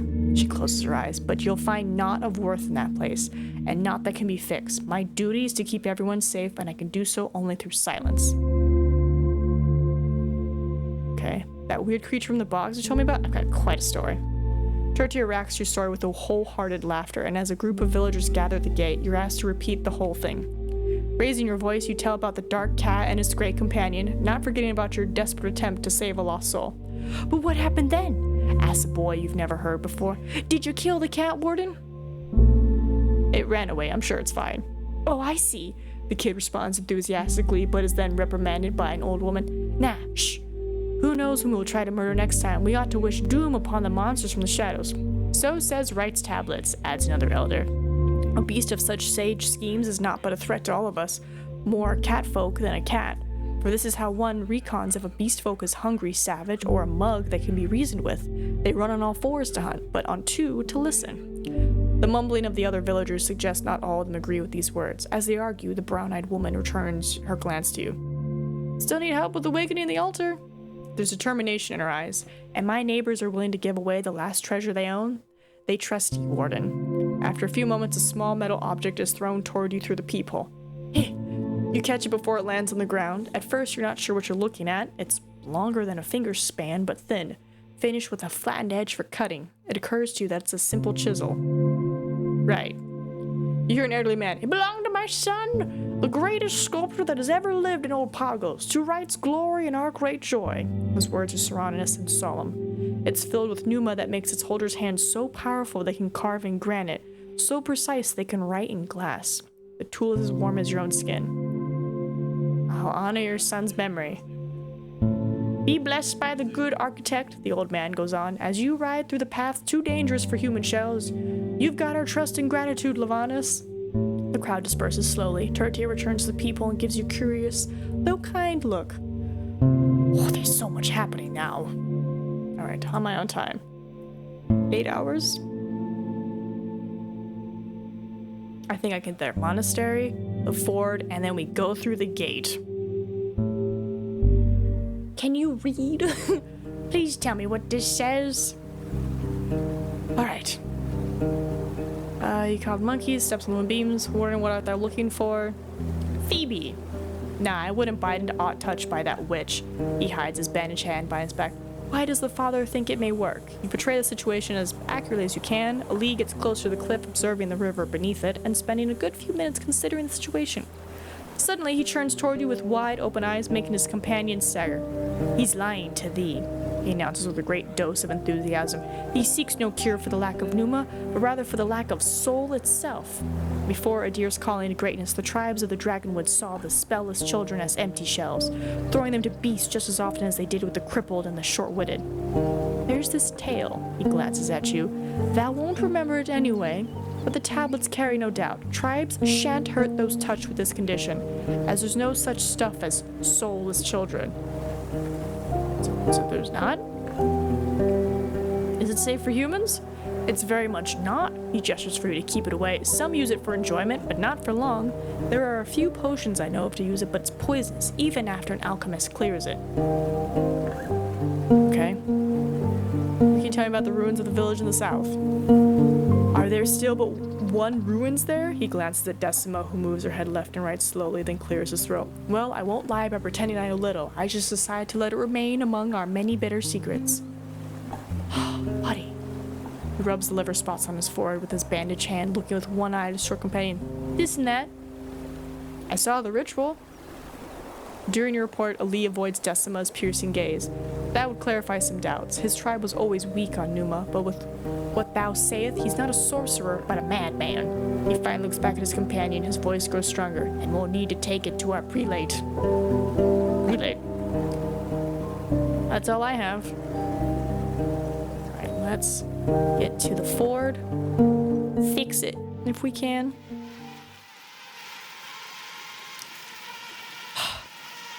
Alright, ointment. Bam! You open the ointment, getting hit by the unappetizing scent of lavender, mint, and basil. You apply a thin layer of balm to your open skin, as well as to a few spread out spots on Russell. You hope the smell won't stay for long. You carry on, the swarm notices you right away, gliding at you like a dark boulder, but before you collide with it, it shatters, forming a tunnel in the middle through buzzing even louder than before. A few extraordinary resilient gnats still sit on your horse's back, so you try to throw them off. Riding into this path should be much easier from now on. Let's go. But it's not what I needed. It has to be in here then. Alright. Clip-clop through the gate. What are you afraid of? Why are you afraid of Glaucia? Can't talk about her. About your duty. Question. I'm gonna save, because I'm like, will he open the gate? Head to the inn. After a long pause, he gives you a grateful nod. Fine, I'll gather my things, leave the gate open, and get moving tomorrow morning. I paid enough blood for my duty. A long pause. But I'm now in your debt, and I'm ready to enter the woods to repay it. Find me in the inn if you ever need my help. Do you want me to escort you? Nah, no need. I'll stay away from the cursed tree in the ruins, though paths you won't follow on horse. Thanks, though. I'd like you to open the gate. Are you really sure? Do it. You lift the bar on your side in the gate and wait for Quintus. You hear him pressing his feet on the walls as he climbs down. With the help, safe travels. I go to the cairn. Approach the monkey's territory. The dwellers are still loud, throwing sticks, chestnuts, and acorns at you. At least there are no feces. Pew pew. Loading a crossbow from the saddle isn't easy, but you've got time. You catch the second quarrel with your teeth, aim carefully, and pull the trigger. The colorful beast falls down in silence. Its companions point at the fallen shell, shouting as it doesn't move. The panic spreads through the troop, giving you time to reload. Soon another creature hits the ground, this time screaming in pain. The monkeys flee through the trees and either hide behind the trunks or observe from dense leaves. I ride forward, shaking my weapon in the air, like, stop it. You see a strange creature in the distance, not smaller than a bear, with a troll-like posture and a dense red fur. It's turned away from you, crouching near a fresh deer carcass, tearing away the flesh and stuffing its mouth with it. Just in case, you try to ride around, but you get lost again, avoiding the trap-like corridors of fallen trees. At one point, you reach a bright glade with sparse bushes and a colorful meadow. Some of the plants bear berries that shouldn't be trusted, but you also find a couple of tasty-looking green and yellow apples, plums, and old strawberries. You spot no larger creatures, just a few monkeys, rats, and birds, terrified of your presence, trying to both keep their distance and fill their stomachs. I won't risk it. Wait, there's a big monster over there? The painful roaring of a large creature reaches you from the east. You look around, but the meadow seems secure. Follow the tracks west. Follow the familiar trail, reach the deeper woods easily. You get back in the saddle and ride uphill, following a convenient rocky trail. Gentle brook. Right, this is where we were before. I make a grappling hook. After the 12th attempt, it gets stuck between the stems of the shrub. You put the loop around a conveniently placed rock and put away the unessential equipment, including the armor. Once your legs are swinging in the air dozens of yards above the roaring water, you think about the warm beds and safe alleys of Hovlaven. Finally, you touch the other side, your itching hands are red. And untie my rope. The trail is canopied by overhanging trees and so narrow that your mount would struggle to turn around. Staying on foot, you grab the lead rope and follow the corridor carved in a lush thicket. Alright. Soon after the path widens a bit, you notice a shell larger than your own torso. Its 8 legs are as long as you are tall, clinging to a tree that's on your way. You freeze. The dark, hairy thorax matches the browns of the plants. I examine the spider from a safe distance. Spider. It's large enough to hunt for humans. Its 8 legs are as long as you, clinging to a tree that's on their way. The dark... I don't know... Footprints, right? Footprints. You crouch. Some of the prints are fresh, yet there are no signs of combat by the spider's hideout. Hideout? I either don't understand what you mean or what you're looking for. Fuck. Where am I? I would like some assistance. In the foresty thing. Hold on, if I remember correctly. I think one of these guides gives me like a hint of like, here's what you do.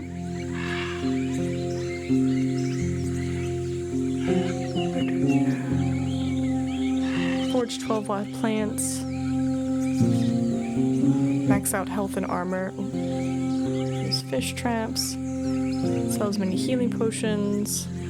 Brewer buy all alchemy related items while playing as a scholar. Have 100 dragon boats at a time? Wow. How do you do that?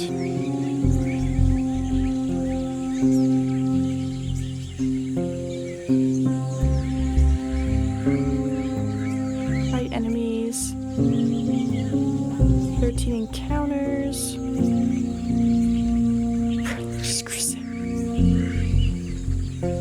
Let's see.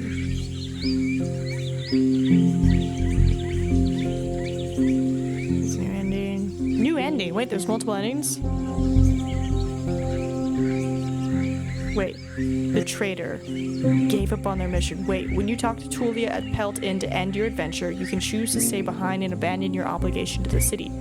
Preferably done in tandem with the Freedom Seeker, as that requires you to get the best version of this ending. Oh. Okay. Or the Roadwarden completed their mission. At day 20, you gain the option to talk to Tulia at Pelt Inn and end the game early. Simply finish the game at any point and you get this achievement. Convince Utica to give you the golden golem? The what? Tell Glaucia their bandit days are done. No.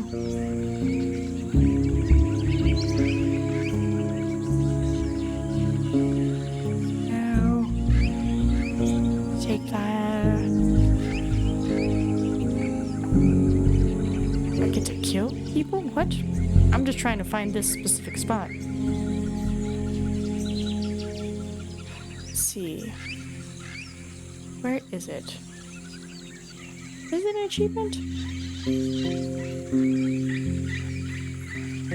Complete the personal journey of the quest. That's not putting.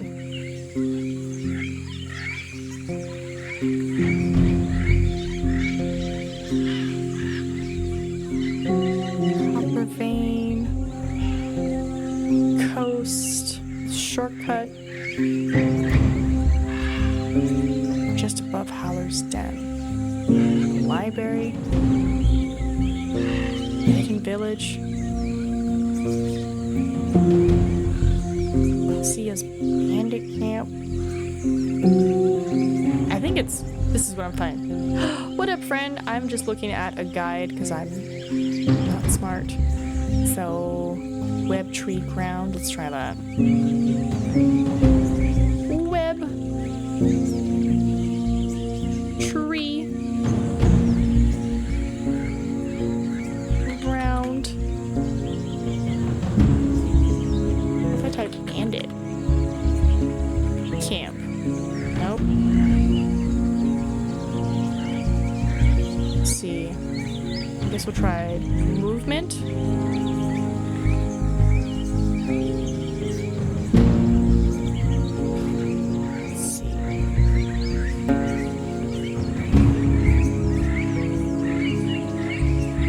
Different based on your class. Warriors can type in movement or footprints and then get in. Really? Because I tried footprints earlier. And maybe I didn't put it's because I didn't put the S.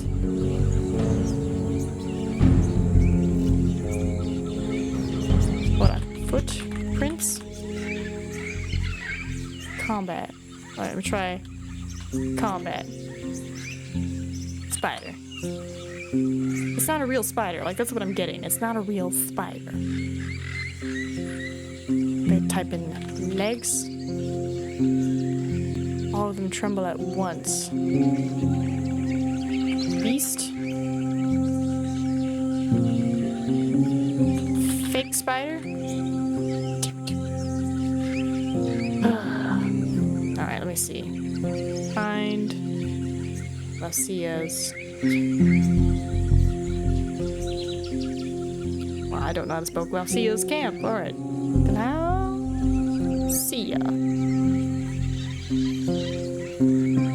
I was like, there's something I have to type specifically to get.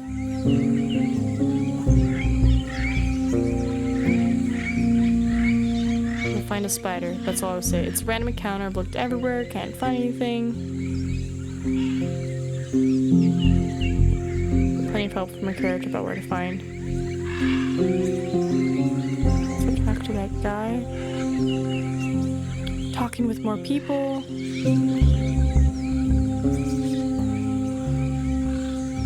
Okay, so it's like you have to know about it before you can get into it. Got it. More turn around then. Fudge.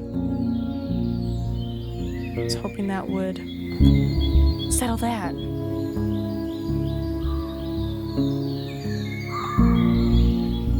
My name Navica.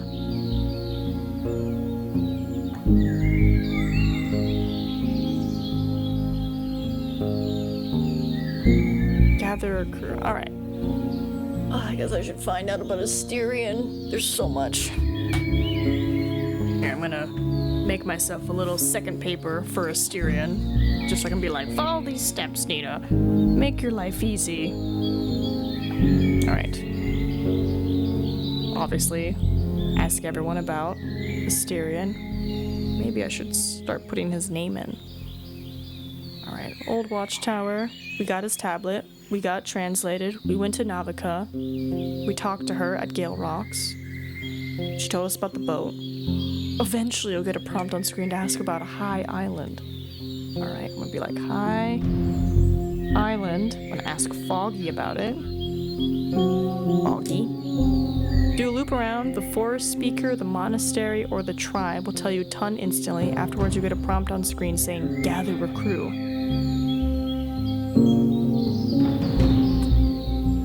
Gather a crew. Well, the monastery wants nothing to do with me. The forest speaker, we're working on healing old Pagos. The tribe? I don't know what the tribe is. Is that maybe the pelt?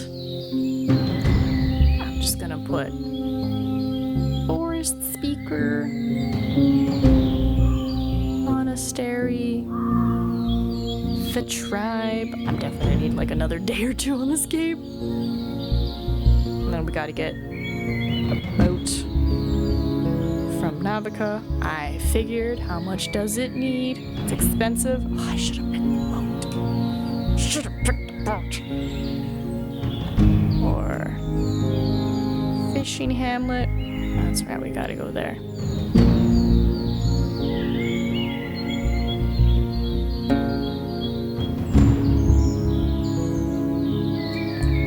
And then we would leave, and then we would find it.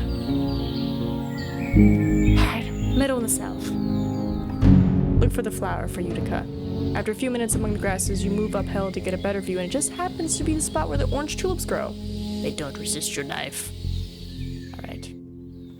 I ride to a different part of the forest. East to the boulder. You stop your palfrey and fix your eyes on the critter under a lonely tree. It's furry, shorter than your arm, no taller than a handspan, with tiny ears. It's mostly brown with a white stomach and a black tip of its tail. Nimble like a cat, it pokes with its nose something among the tall grasses. The short tears apart the large... What? Oh, the stout. God, I can't read. Stout tears apart the large nest made of twigs and leaves, one of which remains are still hanging from the branches above. You pay attention to the rustling leaves and take a deep breath. The blooming water would cover up your scent. I'm gonna just crossbow. The bolt pierces the side of the little shell, hits the tree, and shatters. The critter whines in pain, but takes only a few short steps before it chokes on its blood. By the time you approach it, it needs no mercy. You crouch to pick it up. One could turn the shell into a nice pelt. The creature is warm, but still with wide open black eyes as round as a pearl. You raise your eyes at the clouds. The remains won't last more than 2 or 3 days of late summer weather. Better to look for a buyer soon. You take a closer look at the nest. The blue dotted eggs are shattered to pieces, their contents devoured. Alright, and again. You're near the same part of the forest where you encountered the corpse-eating beasts. The rocky hills are green with colorful flowers and the lively buzzing of insects. You seek any threads hidden in the tall grass. You notice a single soul standing on a distant rock ledge. They call you with a gesture. Whom? It's a man in an unlaced black apron covering a simple cloth shirt. He has the short, dark hair of a laborer, neither tall nor short. You see no weapons. He's standing near the entrance to a cave and keeps looking around. Even once he looks back at you, he gestures no more, just waits. Save. Please don't be a trap. You know, happy to rest in lush grass. After you reach the crag, the man is crouching at its edge, observing your surroundings. His clean-shaved face tells you of sadness, but also acceptance. His elbows are resting on his knees, hands clenched together. A gentle wind brings you the smell of soap. He can't be older than 30. I observe him keenly. The man frowns at your stare, but doesn't return it. He has a symmetrical, handsome face, healthily tanned skin free of scars or blotches, the blue eyes of a sage, and a muscular figure. In Hovlana, he would be a perfect recruit for a group of actors. He could play an emperor, or a hero from rights tablets, or a commander, or an evil, rich merchant. Finally, he scoffs. I've seen you before. I did. His words are close to whisper. To your left, there's indeed a good view of the lone tree. You were riding from that furless wolf like you had the runs in your ass. A monstrosity, right? It tastes like a fist of worms. He pauses. The man speaks slowly. His voice is thoughtful, contemptuous, and a bit taunting. Don't worry about the corpse. I torched it soon after you left. The wolf hadn't left much meat. I was too far away to save you. If you had died before I got down there, you wouldn't have needed me anyway. His tone shifts to more casual one. Right. Tell me, stranger, you know of a place where I could spend a few nights? He straightens up, and for the first time, he looks you in the eyes. Care to introduce yourself? He chuckles. I ain't sure how to do such a thing. Not sure at all. I want to pick a new name first, something that goes well with my eyes.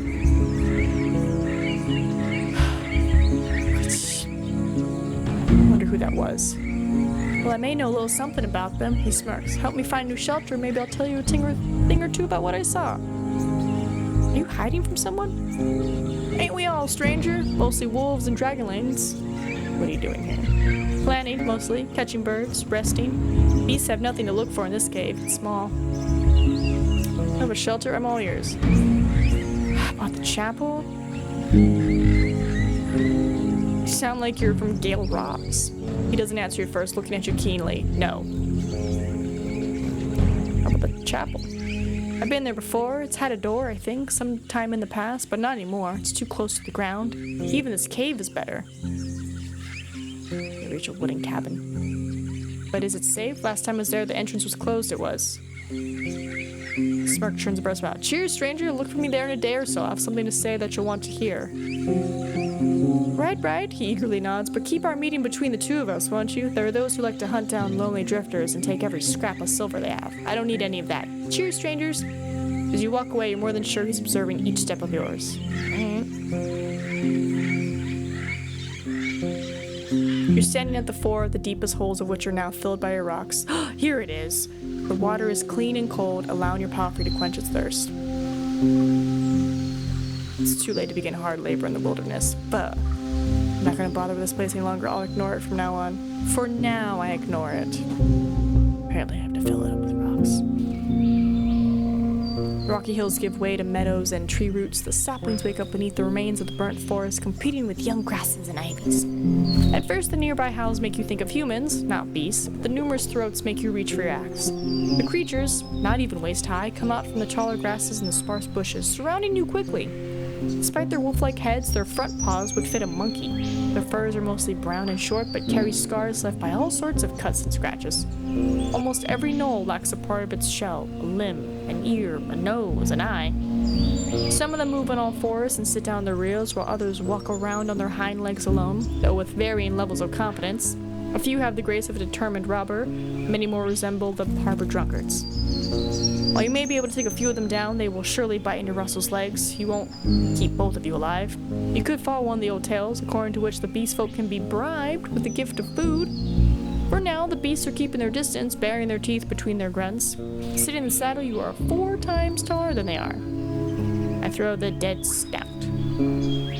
Tiny carcass scares away the nearest gnoll, but the others don't wait even for a moment. The largest one grabs your gift with its jaws, then runs to the hills, followed by the rest of the loud, excited pack. Though you bet a single critter won't feed more than 2 animals of their size. If stories are true, the gnolls should now spend some time away from the human eyes. Let's go, buddy. Alright, now we're here again. Alright, 30 minutes. I can't even get there. I can get here. Alright, you take a short ride through the woods surrounding the tower. The branches, rocks, plants, and bones are cleared. The trail evened out, and in many spots you notice large prints left by the boulder feet. Yuta says kept her word. Crossing these hills should be much easier now. Thank you.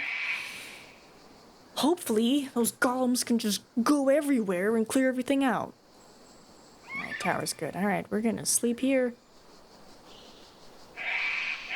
It's fine. Little hungry, that's fine. The scratching from the lower floor wakes you up. You get out of the blanket and look down the ladder. The main door shakes. Just in case, you open a window and glance outside. A pale, muscular fright ape tries to open the entrance with its massive hands, but to no avail. After it hears the screeching of a shutter, it looks at you with its dead black eyes, then grabs one of the bricks and bounces up, shortening the distance quickly.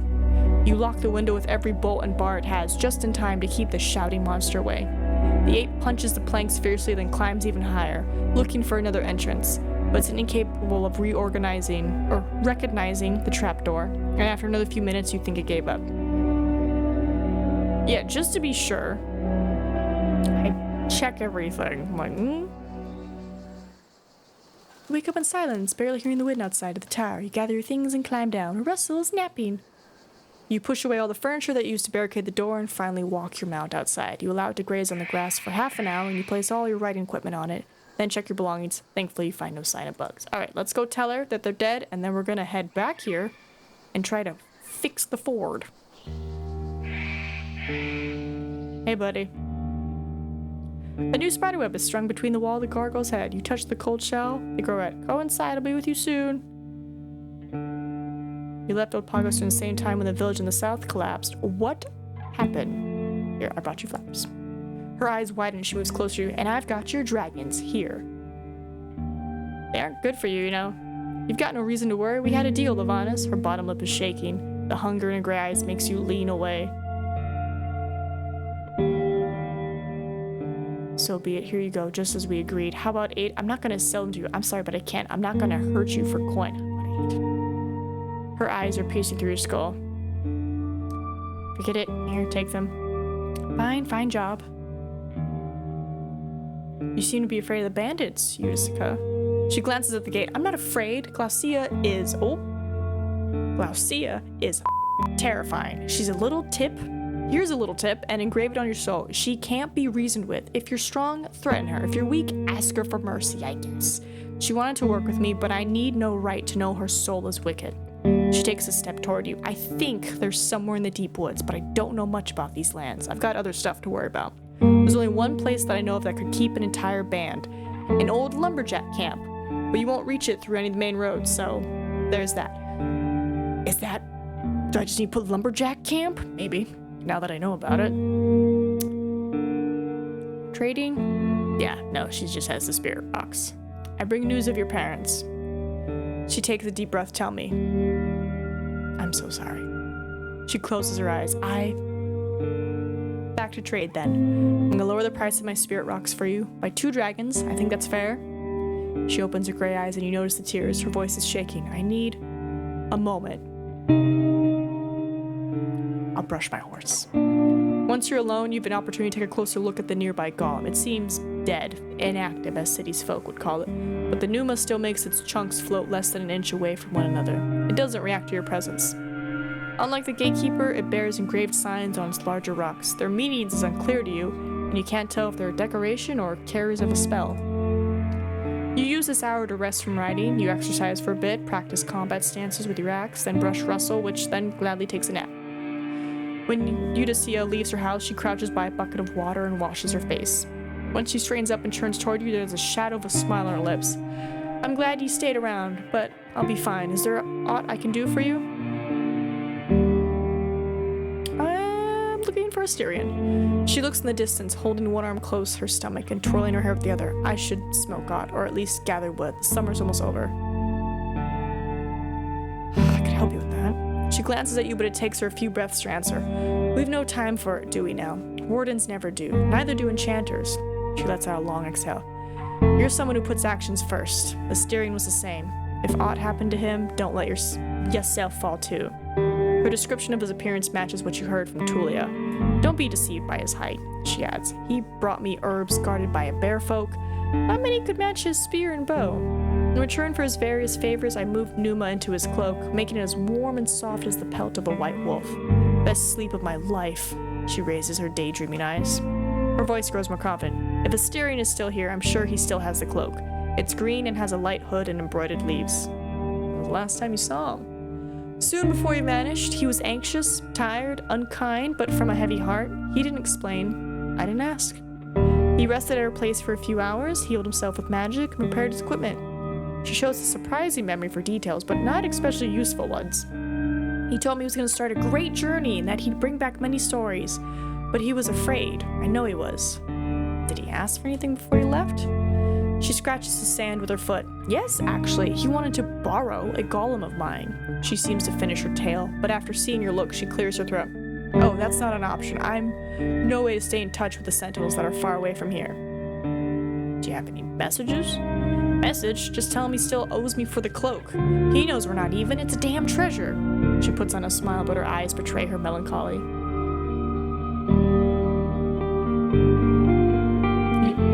I show her the chisel. A sad grimace cuts through her face as she rubs her arms. After a few breaths, she holds out her open palm. She stands upright in the center of the yard, with feet spread apart, arms stretched out, and the chisel placed in her right hand. After a few heartbeats, the steel rod floats in the air, maybe 2 feet away from her face, rotating slowly, rising up and descending like a stick on the pond surface. Her gray eyes are tender, her voice is close to a whisper. As a kid, I made a few toys that moved on their own, but they lasted no longer than a single afternoon. A spoon that made all stuff taste sweet, until it melted, one candle that shined, one that gave out a green light, but they also turned into stumps. Utica's long dark hair is now waving around her, but there's no wind. I wanted to make aught that would last, with no end. I was 12. Such an adult soul. She lets out a chuckle. So I turned my back on my toys and took my father's old favorite tool. It was always in the shed, for he was afraid it would wear away. I heard that he was using it to the very end. Hey, don't interrupt her. I'm not gonna interrupt her. Welcome back. With a playful smile, she rotates it faster. The stitches I used to hold the Numa inside are dwindling. I'll restore them in no time. She grabs the chisel swiftly. Her hair falls on her shoulders. Her eyes now focus as if she's an artisan solving a puzzle. But why keep it the same? A new owner could put it to new use. Oh, because... Why is the music making you emotional? Because I just came from Old Pagos, the plague village, and I've been tasked with gathering magical items to sacrifice them to the beholder tree so I can get its seed, which I will then give to the druid, who then will go to Old Pagos and try to cure the plague. But one of the items I got was this chisel, and this chisel belongs to Utica, the enchantress's her father, and it was the grandfather who gave it through the little people. He was like, my son used this. So I also just told her parents are dead. A lot of emotions are happening. Currently, the chisel adapts to the surface it touches. When used against glass, it makes powerful hits gentler. When against stone, it strengthens them. You get the idea. She points at you with the tool and puts her weight on her left leg. I'll remove these limitations, make it so that I'll simply enhance any strike made with it. A weapon, well, against rocks. A tool of destruction. She looks up and starts to laugh at her own joke. Her relaxed shell makes her look like a different soul. Sounds useful. She returns to her previous position. Better go ahead and find aught to do. I'm not a kid anymore, but it may still take me a while. The chisel floats again, carefully examined by the enchantress. You find yourself a wooden block and sit down. You inspect your clothes, especially the cloak, and take a look at your blade. Whole story followed by basically, oh yeah, and her parents dead, I guess. Well, I mean, because, she was like, can you find out about them? And I was like, yeah. So I told her. Finally, the enchantress stands still, holding her new creation in one hand and scratching her chin with the other. You gather your stuff and approach her, but she doesn't look at you. Something wrong? You received the tool of destruction. No, not at all. I'm just surprised. She hands it back to you. I didn't expect that my past intuition was this sharp. I thought it would take me much longer. Oh, go ahead, test it. Maybe there? She points at the wall behind her house. The chisel is just as warm as it was when you received it in Old Pagos, but now it quivers gently, as if it's barely confining its new power. You press it against one of the large bricks, then hit it with the blunt side of your axe. The rock moves by about 2 inches with a pattern of cracks that resemble broken glass. After your next strikes, it falls out the wall, leaving behind only a cloud of dust. Oh. Utica welcomes your return with a confident smile. Pretty good, huh? Thanks to you, I finished what I left behind many years ago. She takes a deep breath. Let me know if you need aught else. So you left Old Pagos. Oh, the Metro Exodus. Oh my god, it does, doesn't it? Oh, so sad. My ending was so sad. I'm no longer part of the northern tribes. I shouldn't speak in their name. She looks at the closest golem, then at the tools, and finally at her clean fingernails. When you're at Old Pagos, who speaks with ye? After you mention Tertia, she draws out her words. If ye have an hourglass, ye may want to wear it. It'll be easier to convince her. After a long pause, you start to look around, and only then does she find the right words. And is she healthy? I haven't really talked with her in many years. You admit that your conversations don't give you the full picture, so all you can do is describe the confidence of her voice and that the tribe seems to trust her. I'm happy for her. she says with an absent voice. Your exchange looks. I think it's supposed to be you exchange looks. It may have little meaning now, but tell her as follows. The warden ought to know about Steep House Little Otter. She looks away blushing. She'll know it's from me. Oh my god. Saw some words on your golem. She thinks for a bit, then meets your eyes. They hold my spells. Each one means aught different. Look, chased, beast, run. The golems are meant to hunt, and I hope that if aught happens to them, I'll have an option to put these enhanced rocks into other shells. She twirls her hair. A nice little trick, though. I'm not sure if it works. I plan to use a few more words like dig or lumber. Since you have writing on your golems, could you read some things for me? Her eyes widen, but she smiles. You get it wrong. I ask others to write down the words I need together with pictures, and then I copy them. You go to the monastery in the far mountains. Everybody wants me to go to the monastery. Oh man, yeah, the 2 Cardinals DLC. It's good stuff, good stuff. Okay. So, we are gonna go through and we're gonna try to get to the secret thing, but we should be able to build the thing now. I return to the cairn in the middle of the forest. Give me the river. Let's see, you're standing at the 4 of the deepest holes of which are now fillable. Yeah, fill it up. Phew. How long? An hour should be enough to cover at least half the gaps. Buh. Not unlike the boulders from the days before the 10 cities, you put the last boulder, taming this scrap of the wilderness, even if slightly. The tightly ranged rocks remind you of a cobbled road leading to Havana. Even a wagon carried by 2 mules could get to the other side without stopping. Observing the results. Yeah, just gonna make sure it's all good. Russell stops and steps back. Right in the middle of the road lies a cat the size of a bear, lapping the nasty pond water. You look around, but there are no other monsters. The thick fur is the color of tree trunks, with black spots on its side and back, and glimpses of cream on the tail and head. You notice scars spread around the shell, left by claws, tusks, and fangs of its victims. The hind paws are larger than your head. Sorry, yeah, paws. You'll need a whole squad to overcome such a creature. We can't face it. Like, let's... Badly turns around. You ride deeper into the woods. Yeah, no, we're just gonna head back. And resting by the pond and cleaning itself with the massive tongue.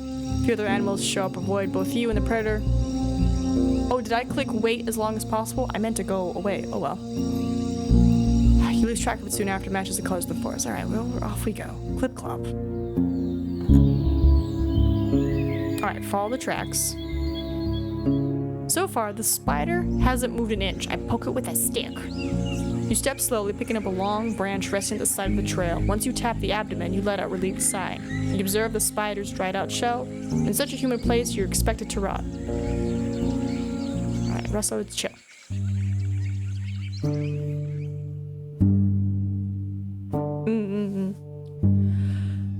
The path is beaten, yet your mount has to step over branches, large rocks, and even animal bones. While the trees aren't pruned, they grow sparse enough for you to have a good view of your surroundings. A pile of rotting logs, the remains of food, and even a broken wagon rest at the feet of the crag. At the feet of the crag? You look up, the palisade has a massive gap in it, which now serves as a vantage point for a person you can't see clearly. They're holding an arrow on their strung bow, and while they aren't aiming at you, they'd have enough time to shoot before you got the saddle. You're a horse! The masculine voice announces loudly, then stares at you. Thought a mad deer was running, I did. Almost shot it in the nose. Another pause. Who? I shout back, Lavanus, a Roadwarden. The archer crouches as if watching you from 2 feet closer is gonna make a difference. He shouts, but more so towards someone behind the wall. Wait, another Roadwarden? You sure do look like you rode through 10 swamps. Head up, but I've my eyes on you, I do. The hamlet could be a generation old, and while the freshly beaten paths, spread trash, and newly fallen trees and gathered rocks make it clear that the dwellers are still altering their surroundings, the woods around you are filled with wildlife, crowding in the tree crowns, grasses, and trunks. A boar flees up the path, keeping its eyes on you as it runs. A dragon lane is drinking from the pond you just rode by. There are a few people gathered at the gate, and more of them approach you from behind. You count 8 of them in total, with only one female face among them. All are younger than 40, with weapons at their sides or in their hands. simple flails, two-handed axes on long hefts, maces, spears, throwing clubs. Equipment so heavy and unwieldy that you can't be sure if it's meant to threaten you or to get through the skin of nearby monsters if necessary. It is good riding on this game. Highly recommended. Some of those who came through the open gate have bare chests displaying their scars and bandages, but the others are wearing heavy jackets and look nothing like pure farmers seeking shelter for a night. They observe your mount in silence, together with the curious rook sitting on the top of the wall. I'm gonna just get down slowly and just be like, hey, everyone has a weapon. Don't need to get stabbed. One of the strangers nods in approval while others gesture for you to step away from your mount, making sure you're not hiding anything. Alright, leave here every blade, tie the beast somewhere. He points his thumb behind him, leading your eyes to a loose stake off the palisade. Glaucia's on her way. Oh, I did find the bandits. Okay. He adds matter-of-factly as if to regular waiting for an alehouse keeper. He follows commands wave for the dwellers in silence. Her massive winter boots are made of leather that still remembers the garnet dye of the past and have wide and firm heels. The bronze of the decorative buckles is polished without a hint of green. I'm getting hungry. Her emerald eyes are running over your mount and equipment, reaching your face last, and with little curiosity. She's broad-shouldered with a muscular figure and round face. Her long, shining mail rests on a green akiton, making noise with every movement of her arms. Her right hand is tapping the hilt of the sickle sword, a broad blade meant for chopping, not just flesh, but also twigs, sheathed at her side. The short, dark hair of a fighter is carefully cut, and her skin is healthily tanned. It takes another few breaths for you to notice the other side of her appearance. While she's wider than anyone in sight, she's more than a head shorter than you. You spot the gray strands of her hair and the wrinkles cut by scars on her cheeks and lips. Her hand is missing a thumb, explaining why the blade is on her right side, and an old bruise is surrounding her left eye hinders her from fully opening it, so it's difficult for you to match her gaze. She must be quite a fighter. A palfrey this time. Oh, found the bandits' camp. Her confident, powerful voice matches her straight posture. She reaches for the bottom of Russell's neck, slowly allowing it to accept the touch after a moment of hesitation. It's more for running than combat, I believe. The Saurian was dangerous but slower, without much stamina. You look for a reason why she would lecture you about your own trade, then notice the curious eyes of her band, listening to every word. Must be the first horse they've seen. Stranger, she looks at you again, steps back. I heard about your arrival to the peninsula, but didn't expect we'd see you at our doorstep. We don't have much to discuss. Tell me you ain't stupid enough to provoke my hand. I see no reason why we can't have a friendly conversation. Her voice grows colder. I see plenty. For all I know, you've yet another city spy. If I were to learn you're here more to hinder our work, she pauses, than to fight beasts, I'd have a light heart letting you bleed your neck out right where you are. You look to your left and right. No matter how many hours of training you have behind you, the sheer number of opponents would overwhelm you. But let us leave the threats for later. Take a stroll with me. I ain't missing a chance to enjoy the rest of the summer. She heads north, and before you decide what to do next, someone pushes you forward with the blunt edge of a spear. I guess I go north then. The neglected path leads to a pond through the rocks sticking out of the ground, fallen branches, and the rotten deck covering a wide puddle. There are some signs of repairs made on the bridge for fishers, but there's also some broken logs and a boat with a large hole in its hull. A boat. Glaucia and two of her guards walk with you in silence, surrounded by the screeching beasts around and above you. She takes leisurely strides, and as you step onto the bridge, looking across the pond, you can see that the woods surround it from all sides, like the walls of a dungeon chamber, with green and gray saurians basking both on the banks and the shallow water. The frogs, flies, and blackbirds shatter any guise of peace. The wood beneath you is slippery. Whenever the woman makes a sudden movement, you flinch, preparing your shell to push her away. Don't have any doubts, she speaks calmly, looking in the distance. I have little trust to offer you and even less patience. It's better that we meet this way instead of on the road. She turns toward you and moves her hand behind her back. But if you have no good reason to talk to me, you can scat right away. This land needs no soldiers, Roadwarden, and chiefly no city folk. I'm sure you know these woods. Could use your knowledge. There are some who could use another hand, I'll agree, but there are also those who deserve nothing better than to be thrown into an elk pit. If you want my help, make me believe you can tell them apart. But I heard something. Without another word, she leads you back, then through the gate. The old rotting roof of the only building is starting to bend under its own weight, but its condition is only slightly worse than that of the area around it. The broken tools, soggy planks and logs, the broken fence of an animal pen, and the waist-high nettles leaves growing on every scrap of ground that's now been beaten down by boots. The hamlet smells of putridity. The screeching of animals isn't as overwhelming here, but unlike in the other settlements, there's hardly any labor to fill the emptiness. The bandits either follow you or sit around idly. There's firewood gathered by the wall, and you see someone eating a piece of cold roasted meat, but it seems like no one is eager to grab a hammer, a needle, or a carving knife. Garcia doesn't stop, making you follow her around the long settlement. She keeps her eyes straight ahead, not commenting on anything you walk by. With every step, her mail jangles slightly, breaking the silence. Your eyes either wander around or stare at the back of her head. I'd like to know about you. It's been struggling with a plague. She glances at you with her unmarked eyebrow raised, making the difference between the sizes of her eyes even more jarring. You think I don't know what's happening in my land? I don't need your rumors. Look, I'm just trying to find out what happened to Asteria. She doesn't spare you a glance. So, there are some who think you had something to do with it. She stops in place and her heavy hand rests on your shoulder, pulling you down. You catch the weak scent of myrtle, a flower that grows in warmer land and is often delivered by ships to Ovlaven. A bit like a sour fruit, a bit like mint. And who are those some? You notice that 2 of her front teeth are missing. Love creaks. She takes her hand off you and continues her walk. I had something to discuss with him anyway. I used the opportunity to make him remember the value of silence. She wants me to do more for her before she helps me find a steering. What can you tell me about the ruins? A lot, but there ain't anything you can do about them. Found an abandoned cart. She keeps her pace, forcing you to stare at her hair, then steps outside the gate looking around. I think you found it indeed. She walks down the slope, speaking slow as she takes careful steps. And whoever used to own it, they have vanished in the fogs they did. Ooh. She freezes, then turns around slowly, scowling at you. It's like, I followed the trail to here. You notice how the slow twist of her wrist makes one of the guards step back, hiding his already drawn blade. I ain't going to explain myself to you. We needed tools and wares to sell, so we took them. The merchants are back in their homes with their skin untouched and togs on their backs. They knew the risk and took it. You flinch when she reaches for your shoulder, but someone is already behind you, keeping you in her range. Her strong hand squeezes your flesh. Do we have a problem here? Shake my head. I needed to know the truth, that's all. Without a word, that's a gamble. I'm just like, I just need to know the truth, that's all. I'm gonna save real quick in case I make the wrong decision. You needed, did you? You sigh with relief when she releases your shoulder, but then her strong fingers start to pat the front of your neck. And I need you to know your place.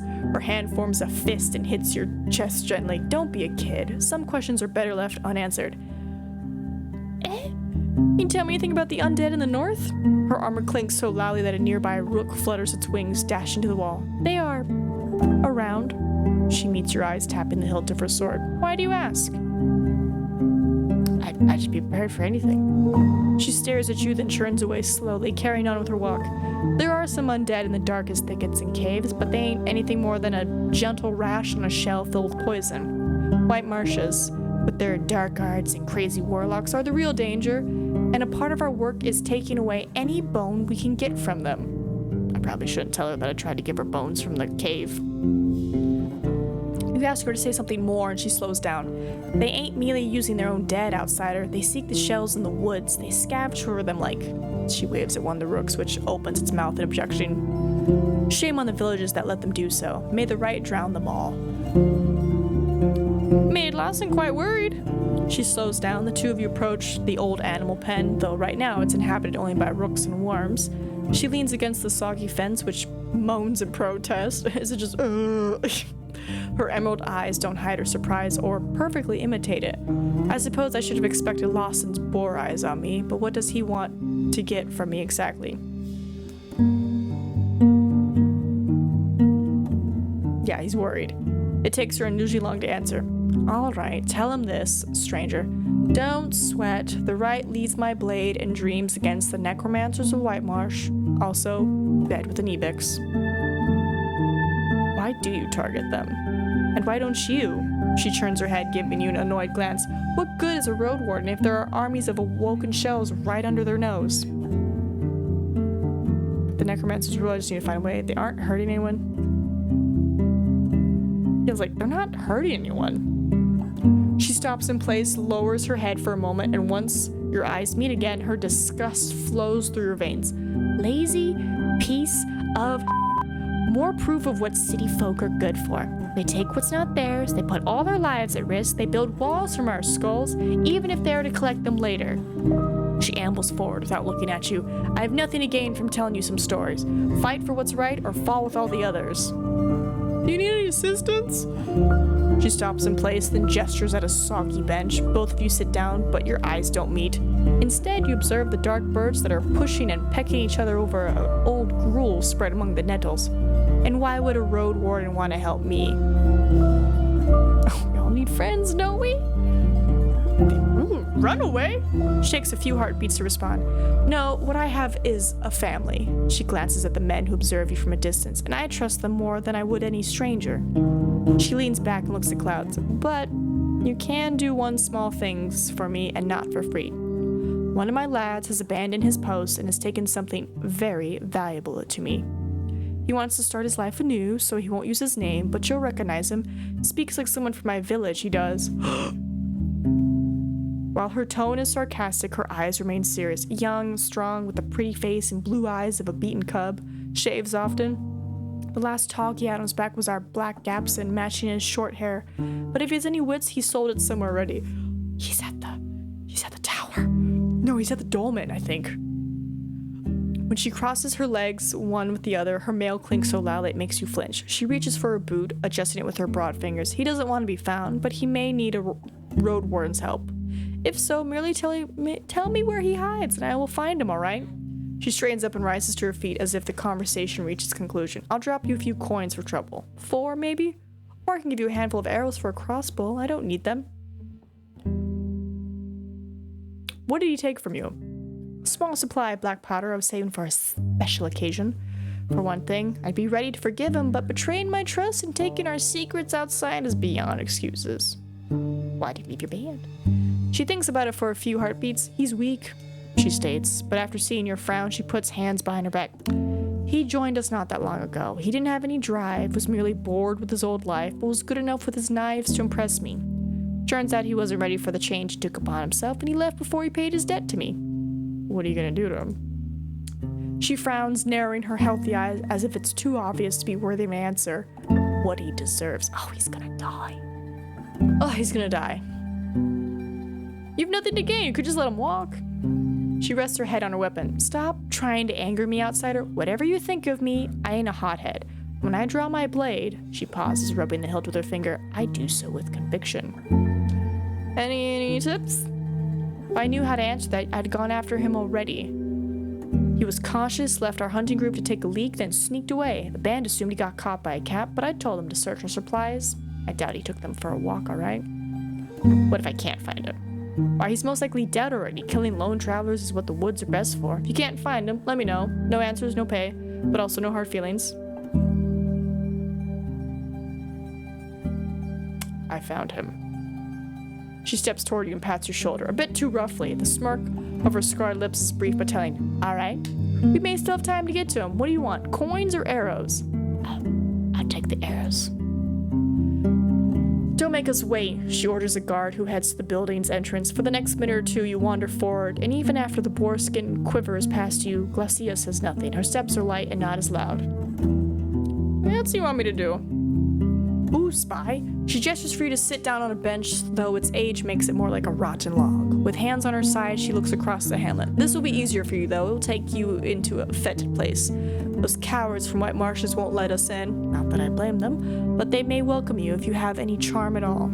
Staring in your eyes, she speaks slowly as if she's giving orders to a child. Get there, through the bogs spread by the western road, and look around. Count the awoken, or see which side of the village is poorly guarded, what weapons they have, and what they're made of.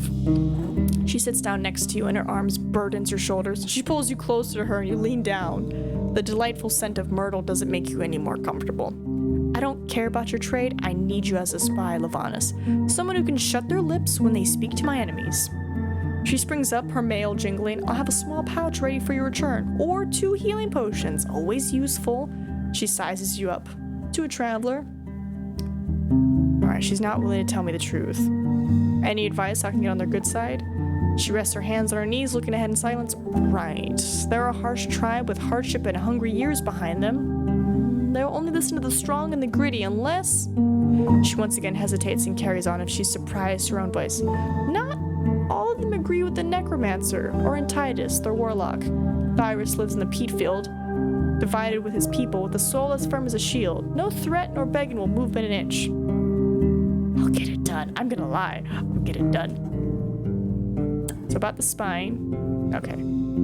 Alright, I'd like to learn more about you. Foggy mentioned some dark days pushed you into becoming a bandit. More of them you can count, or did you think people leave their warm houses to pick easy coins? We have survivors from the long-gone villages of Steep House, a lad forced into marriage by some old pricks with long beards, a cooper whose daughter poisoned herself with a daffodil pie, a hunter whose home was lost to a fire, a shepherd who took an oath to clean these woods of wolves, a hungry thief who chose to run away instead of losing their arm. The guards are now more numerous. Some of them look down, casting you shameful glances, while others meet your eyes, keeping their backs straight. We were all wronged by this land, Glacia carries on, and as her steps grow springy, her mail becomes annoyingly loud, and our work will give us our pride back. I'm gonna tell her. You wander behind her under the keen eyes of the other members of her band. Their harsh looks can't hide their unrest. Giving them yet another hideout could save their lives during difficult journeys, but they could just as well use it to practice their trade, so to speak.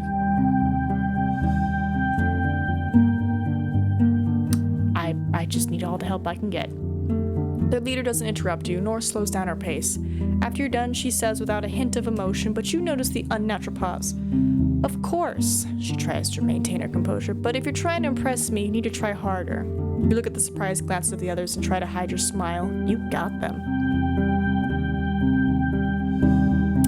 Alright, I should go. Ooh, I head to the pond.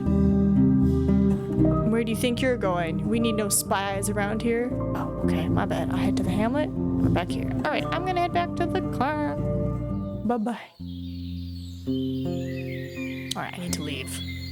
I ride to a different part of the forest. Let me look at my map. We're gonna go west, and maybe I can get to the fishing hamlet. West to the gate. I still need to stop by the pelt to be like, how's my buddy? Let's see. You spot a stone plateau, a group of bipedal creatures feasting on a large carcass. As the pack notices your gaze, it starts to regroup. Yeah, no, I'm not looking for a fight. Not looking for a fight. Okay, travel. Clip clop. Ooh, let me do this.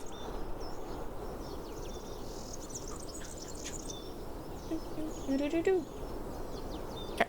The longer you follow the corridor of hills, the more daring the harpies get, observing you as they lower their flight. For now, there's 5 of them. Their fluttering, bat-like wings let them hang in a spot, though loudly.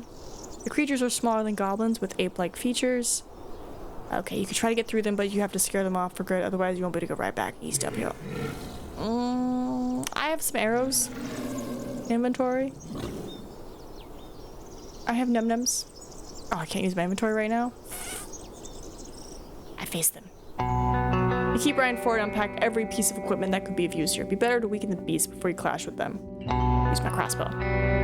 Your quarrel hits a harpy's side, making it screech. It stays in the air, flapping its wings, but gets lower and lower, unaware of the stream of blood leaving its shell. Watch out! You find comfort in the rhythm dictated by your palfrey, but you're struggling to protect both of you, not to mention trying to push away the onslaught. You have to use your axe to scare away anything from reaching Russell's eyes. I don't have a shield. I'm too weak. Armor's too damaged. I've got no tricks to help me here. I'm strong enough. Beasts are too slow to dodge your strikes, but there's enough of them to surround you, sinking into your other arm. Once you cut one of their necks, the others let you be, exchanging sad glances as they land next to their wounded allies. After not even half an hour, you hear the sound of the sea. Oh, wonderful. The coast is a mixture of green and gray, with sands already covered by the water. The waves hit the land fiercely, but can't put an end to the screeching of seagulls. The signs of human presence are fading away. The grass has overgrown the path. The palisade and building are already collapsing. The lonely tree, still bearing signs of human pruning, is unkept and wild. You see no smoker lights. Alright, Russell. In the north, you find tall rocks sticking out of the land like fingers of a buried troll. The southern brook hides even more grasses and shrubs, which end with yet another rock face. There are no obvious obstacles that block you from entering the village, but there's also enough space to look around the wall. I should prepare my crossbow. Yep. Feel confident if anything shows up, you have the first shot. Alright, I'm ready. I walk along across the brook. Area is surrounded by cliffs like an antechamber in a palace. The meadow here is modest, but still lengthy enough for Russell to enjoy. You count the tree stumps and bars, then realize that this lay is but a dead shell of a lush copse, a clearing left behind by the settlers. A single shrub is still alive, too weak to withstand the sun and winds by itself. You think of the roots spreading beneath your boots, now dead and rotten. Alright, go to the shore on the west. The stones here are almost as huge as a building, both on land and in the water. You can only guess how much space they occupy beneath the surface. You inspect the dead tree growing by the brook and find an old necklace among its roots. It's made from a leather strip, now covered in mold, a long cream-colored seashell, and a few thin, round flakes, most likely made of a sea monster's tooth. You try to wash it, but to no avail. Alright, put it in the sack. That might be one of their necklaces. I go north to the shore. The farther north you go, the more the grasses gets replaced by sand. You walk by dozens of rocks, many of which are larger than you, or even 2 or 3 people standing on top of each other. The land reaching from this point to the distance, steep cliff is desolate. One could bring here a treasure, buried under any of these silent sentinels, then never find it again. Alright, I walk alongside. You tell Russell to drink from the brook and enter the narrow path. The building, which has a door leading outside of the palisade, is closed and its roof has collapsed. On the ground, you find a wooden bowl, a mug, a spoon, and a fishing rod. All of them are rotten, broken, or swollen by rains and hoarfrosts. Turn to the house, into the hamlet. Alright, the roaring ocean overwhelms the whimper of soggy, broken beams. The huts would take a look of them, but are not beyond restoration, especially the one in the center, whose simple roof has managed to protect its walls. By its open entrance, you spot a bucket of water, as well as boot prints. We're gonna save. Yeah, anyone here? I don't want to hurt you. The strong voice of a young woman reaches you from the building in front of you. If so, maybe put down that crossbow. Fine, I put it on the ground. Let me see you. After a few breaths, a tall and slim woman steps onto the threshold. Her strung longbow is resting against her hip, and you spot the arrow quill sticking out from the quiver. She's standing sideways to you, ready to take a shooting stance. This, combined with her raised chin, gives her a proud, confident look. If she's a traveler, it's unusual that she carries no major scars, bruises, or wounds. She's tanned, with flaxen curly hair that is too short to reach her shoulders. It's disorderly and of uneven length, most likely cut with a dagger.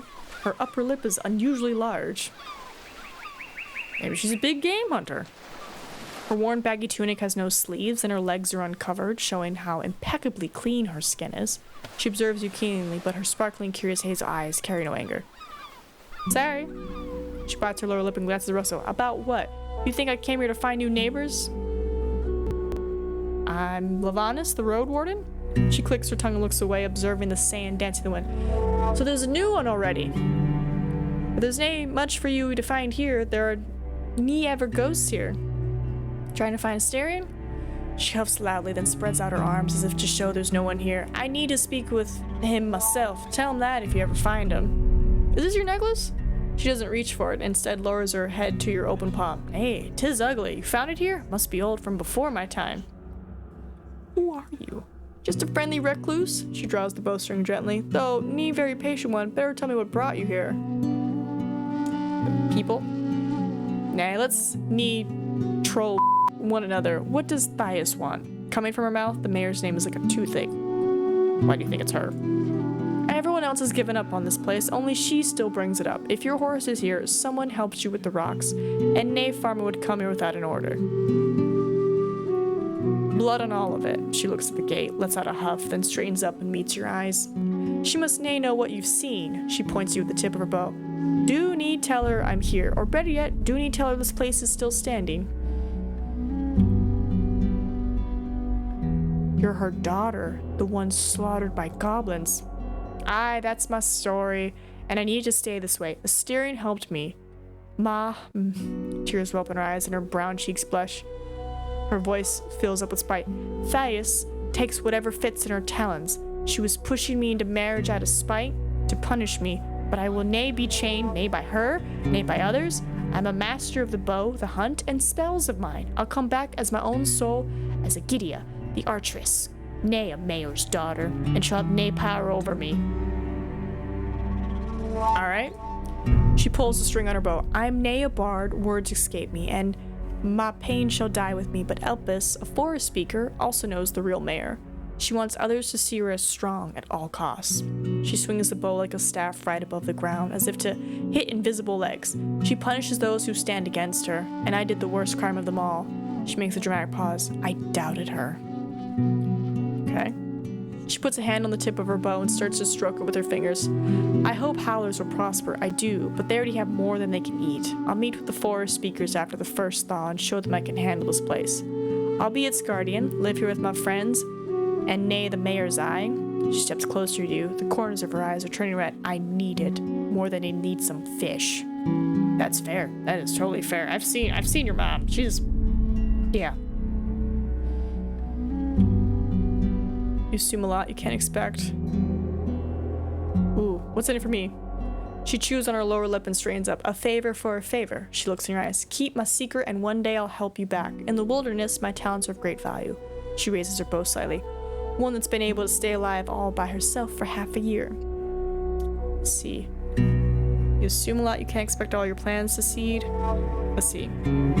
I can and I do. I know these folks, travelers. You sound like the mayor right now. Only she's allowed to take risks. Only she can make mistakes. Only she can be brave. Well, she straightens up, grasping her bow firmly. I carry a brave soul. I'm ready to be wrong and to face consequences if that's the only path to freedom. I'm ready to give you my answer. She observes you in silence, drawing short lines in the sand with her foot. Cover for you. I trust you put the time you have to use. Can't take this place away. I'll cover for you. She closes her eyes, takes a few deep breaths, and starts to walk around. I think that'll be my first lie. With light steps that turn into skipping, like lying to the mayor. Not lying about this. There are tears in her eyes. Thank you, I hug you, but oh well. She waves her hand in front of you, drawing your attention to the rags that she's wearing. Adiga asks you to give her a few minutes and you return to Russell. Once she returns, her hair is combed and she's wearing a brown linen tunic, slightly darker than her skin, with red trim on its neck and sleeves, long enough to reach her knees. It's as good as new, a relic of Thai's luxuries. So tell me about Asterion. She touches her lip with the tip of her bow.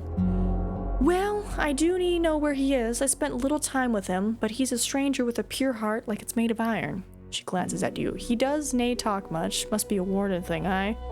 Nay, I'll be nae stay around, he said. She tries awkwardly to imitate a male voice. I ride east. Next? East, I ask. To Howlers?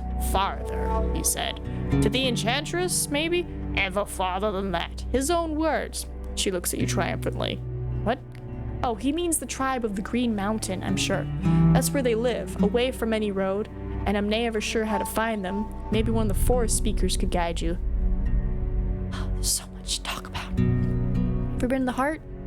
Nay, we do not hunt for beasts beyond the nearest hills and ponds. If I were to enter the deep roads, I'd have some long preparations to do. Good gapes and sharp blade, healthy shell, food in my belly in a sack. She glances at Russell and can't stop her chuckle. And I'd take someone with me, or a group of someone's, but you already have all the help you need, I see. The village? Nay, really, I was still this tall. She raises her open hand, palm down to her chest. I just heard 'tis difficult, and that I should nae ask about it. She then bites her lower lip. I'd nae been thinking about it for years, but maybe I should, knowing it was Thias who told me this. How'd you manage to survive? It was nae so hard, but it will change now with the road cleared for larger beasts. She bites her lower lip. I eat birds, some green leaves from the top of the cliff to keep my hair strong. She touches it with an open palm. Then I learned how to catch the small fish from the stream. The nights are nae much better in the woods, I admit. If nae for my spell, the monsters would have gotten through many times. The door is nae enough. My smell is around, you see. They know I'm but food. You're a spellcaster? You ask, and she playfully touches her cane with the tip of her tongue. I've many talents. Pray to nae learn about them all. Did you tell me about this? Ah, my expertise is required. Her smile turns into a chuckle. Let me take a look. She returns it to you after a few moments. 'Tis Nathan special. Where'd you find it? Wasn't used in a hunt, was it? People from Gale Rocks make those. Orange and black, you see. She pointed at the fletching. Colors for combat. Human arrows, as I was told. 'Tis a spell thing for theirs. Brown feathers are for deer. Green and orange are for goblins, and so on.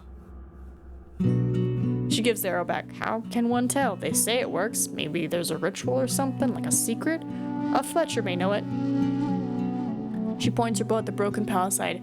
I do nee know. You tell me. I'm nee sharing my shelter with you. Your horse would nae fit through the door anyway. Better turn back to Haller's. Time for people to leave.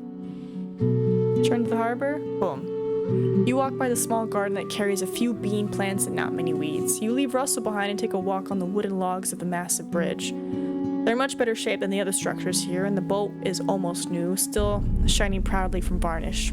You look back at the nearby building. While restoring all the structures to their former functionality will be rough, there's a lot to work with. Thias would be pleased. I go somewhere else. I wash myself in the ocean. I try. Like, it's unpleasant, the sticky salts, and I'm like, I know. I saw your boat. If I was ever in need of borrowing one, would you care? Of course I would care. 'Tis my boat. Kind of. Nay. Wait. She raises her chin. Yes, 'tis my boat. And in 'tis thee treat. She pauses, though. I do owe you a favor. We may figure something out. Okay, so I will probably get my boat from her. It is. I know. Put me to Howler's Den. There goes all my vitality. Okay. So she mentioned what? Green Mountains? Was it Archive?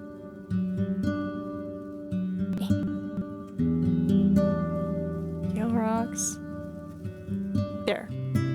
Alright, so I'm also gonna ask Foggy about the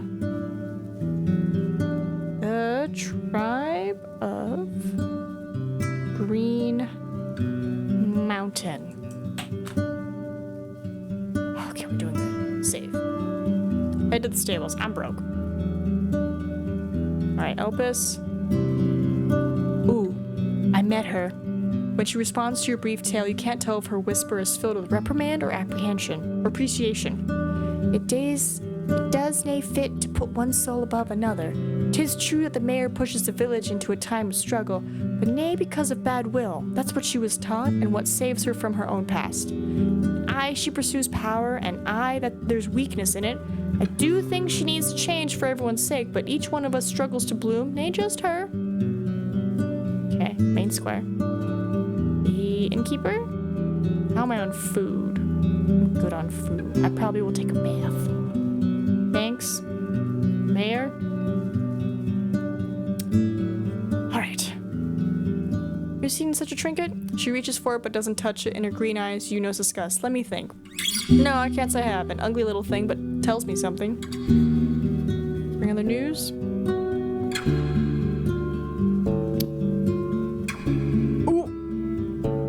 After your brief explanation, she chips in and snaps her fingers a few times. Ah, the lumberjack hamlet. It used to belong to Gale Rocks. Now if Glacia starts causing any trouble, we'll know where to strike.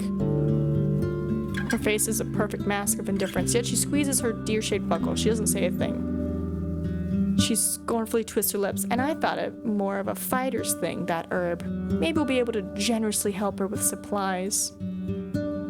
Here's a silly question, Lavanus. What future do you see for the peninsula? Imagine being the chieftain of the north. What would be your order? Creating a trade route? If it were my call, I'd send the news to cut the negotiations. The settlements should work together, share the goals to make place safer, maybe start a new village.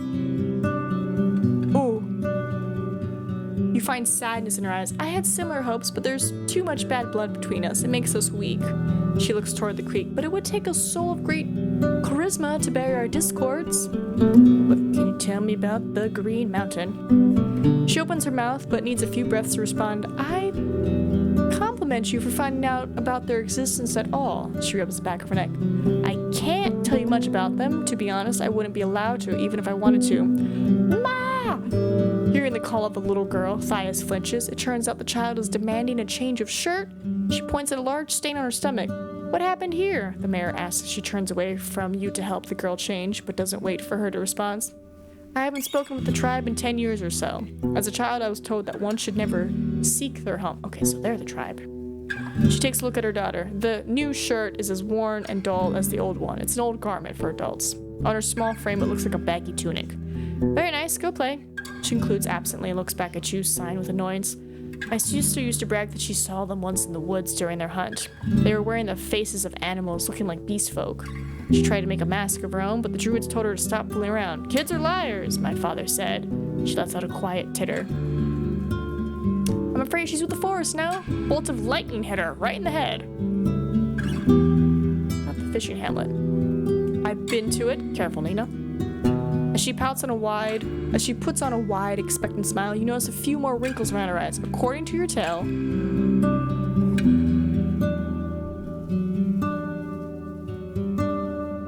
it's gonna be my first lie. I'm doing it to protect her daughter.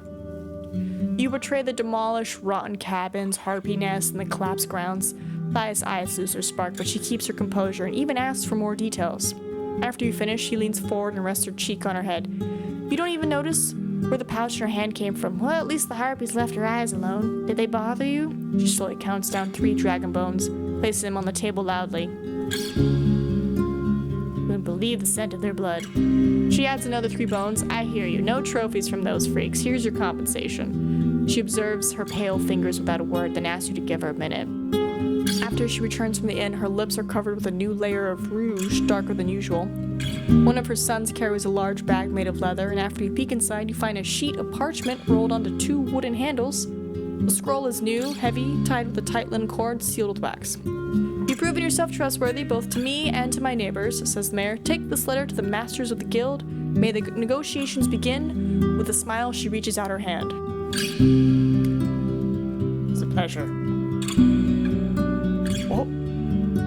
Fantastic, she says with a radiant smile. Her hand is as soft as that of a wealthy merchant. Do you need anything else? Do you need my assistance?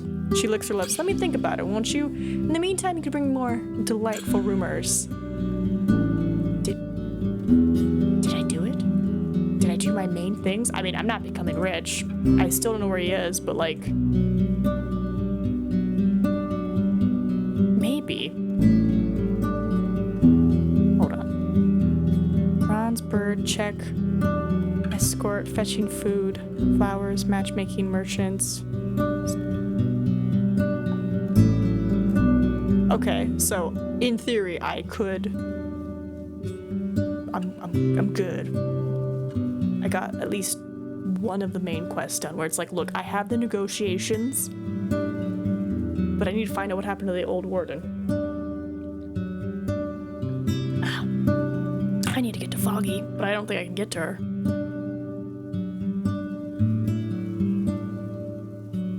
Stay as it is. She smiles gently, then steps back and bows deeply. Seeing this, the nearby druids also lower their heads. The others may need know it yet, but you've chosen their safety over the greed. Your kind heart will be remembered. Thanks. Thanks, Elpis. Right, because I can't travel. It's nighttime. Yeah. Yeah, give me num-nums. Do we end here? I can do a little bit more. How are we on rations? Still good. I don't want work from her. Leave the square. Travel. Okay, okay. Ooh, look, my little middle path is getting better. Alright, let me look at my notes. Alright. Undead, I'm not going to worry about. The old bridge, I believe we've done it. I need to get to Photius. The bone tablet I can discuss with at White Marsh. Creepers block the path. Ugh, again? Ugh. Northern Road. Right, I needed to do something. Alright, we did the ford. And then these are the people to talk to. So generally, let's get to here. Well, I mean, I'm here. Do I want to get to... Do I want to go the other way? Like, stop by the beholder. Yeah. Like, Like, do I want to stop by the beholder, be like, here you go, eat the yummy things. Stop by here. Stop by here. Stop by here. Yeah, maybe I'll have to go around this way. Because I do want to talk to people. I mean, I talk to some people, but like, I know I gotta talk to these guys. Alright, let me go stop by the altar. I only have so much time. Hey, buddy. Approach the altar. I make an offering. What was the little chisel thing? What was it? A letter. Snake bait. Equipment. What's it called? Chisel? It's a chisel. Chisel. As you bring the chisel closer to the altar, its tremblings are much more noticeable. Your hand gets uncomfortably warm. I drop it on the altar. The chisel starts to shake, jumping on the stone like a fish in pain. In less than a minute, it turns orange, then red, and you consider pushing it away with a stick before it covers the altar with melted iron, then turns into dark dust. The tree greets your offering with the sound of moving, stretching branches. Just walk away. Just gonna leave that alone. I'm gonna check on the elder. See if he's got anything new for me. Ooh. What can you tell me about this? He needs only breath to recognize it. Ah, 'tis snakebait. He needs a bit closer. 'Tis nay that rare, and many people need it. You learn that's infamous for its alleged power to lure serpents and saurians. When consumed in moderation, it makes the shell more responsive to stimuli and makes periods of sleepiness easier to bear. Juice from a single leaf was enough to induce hallucinations or addicting sense of dreamlike euphoria. Using a large dose at once or small doses too often leads to frailty or death. Can you tell me about the tribe? He scowls at you, then looks down at the path. There's no reason for anyone to bother them or to leave the safe paths. What sort of weather do you expect? I'm not gonna collect my reward. It's only the one time, so we're just gonna leave that alone. Let's go check on the steep house. Now that I know more about it. Can I wash in the river? No. What is the third item? That's my question. What is the third item to make myself cleanse? Ooh, is it the fabric? It might be the fabric. Alright, approach the guards. Throw some axe. Pipion. That's fine. How much money do I have? I have a decent amount. Alright, tell me. She takes the coins with a smile. We can start wherever you want. Oh, achievement. Oh my god. Oh my god. This is so much knowledge. And there's not that much time. I'm not gonna read all this. I'm just gonna read in my head.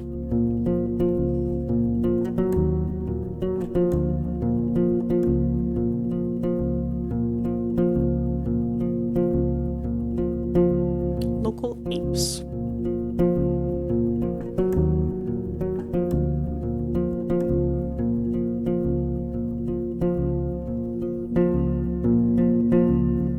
Apes and monkeys.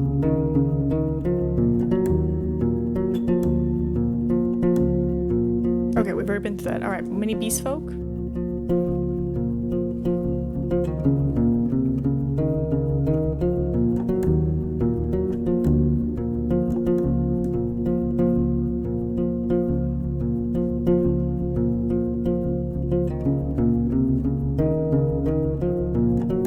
Alright, another beast.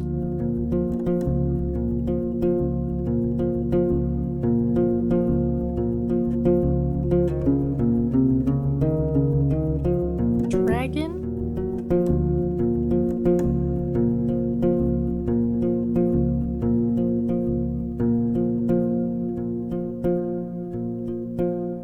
Alright, people.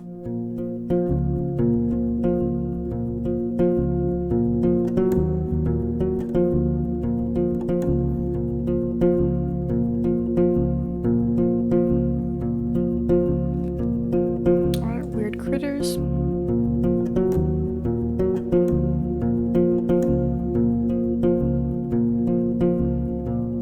Okay, we talked about foxes. Maybe that'll help me with the pack up there. Gargoyles.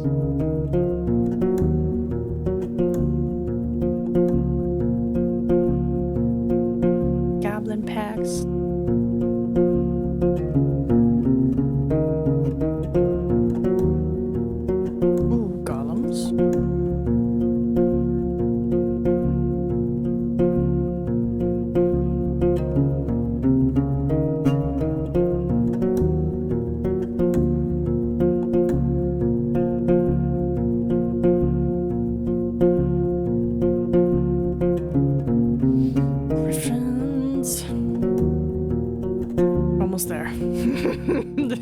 many beasts.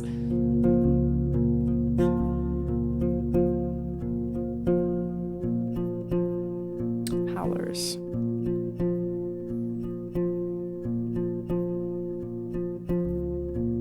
Pretty much most of it's like what we've heard of.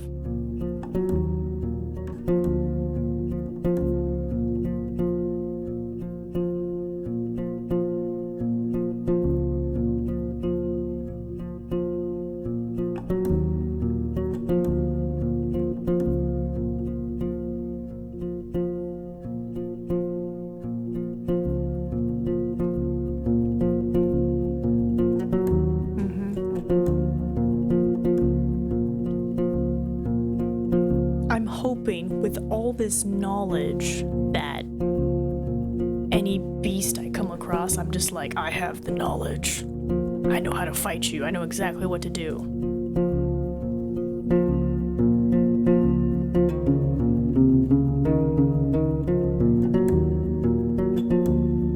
So I'll start going from the bottom just to make it easier.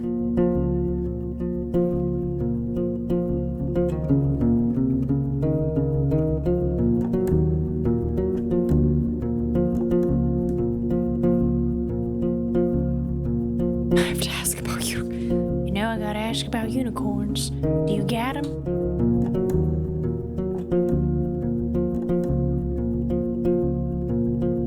Let's see.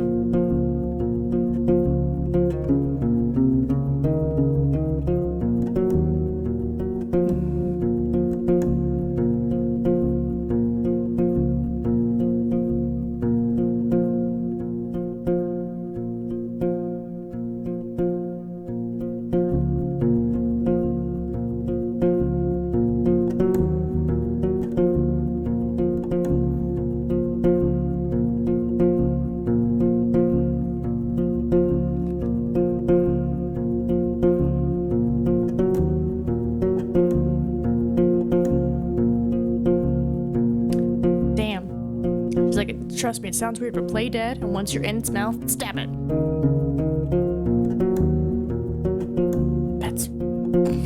I mean, it's a good strategy where it's like, look, it's, you know, it's bark, it's skin, too strong for a blade, but inside it's squishy. Alright, I think that is all the monsters.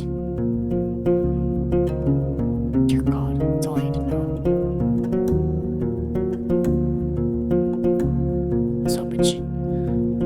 Be nicer with me. Alright, in. Let's check on everybody. Quintus. Pyros. Innkeeper. You have any food? Damn it. Let's talk. You and your group arrived in the peninsula long before the village in the west was ruined. He glances at your weapon, then turns away from you, moving a few jars on the shelf, but without achieving anything specific. No, I don't think so. I may be in need of a Roadwarden service, but not at their nosiness. I'm not dropping it so easily. You start, and the man lets out an unusual loud chuckle. You notice movement at the entrance, and the man gestures suddenly, get more confident.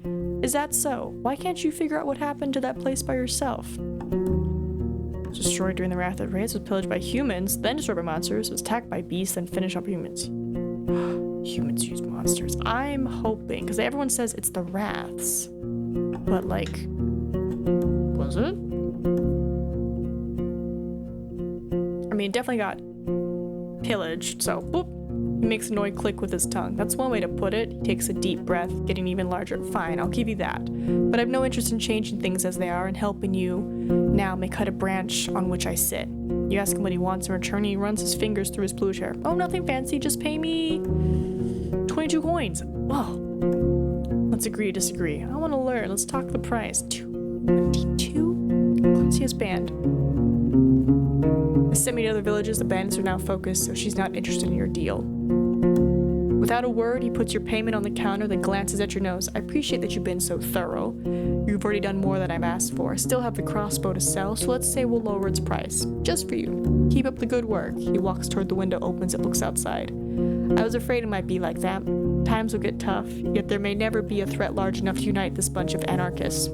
He rests his hand on the windowsill. I have another job if you're interested. I'd pay you 10 coins for finding out what Glacia really wants. Ideally not by a direct question, but if there's no other way.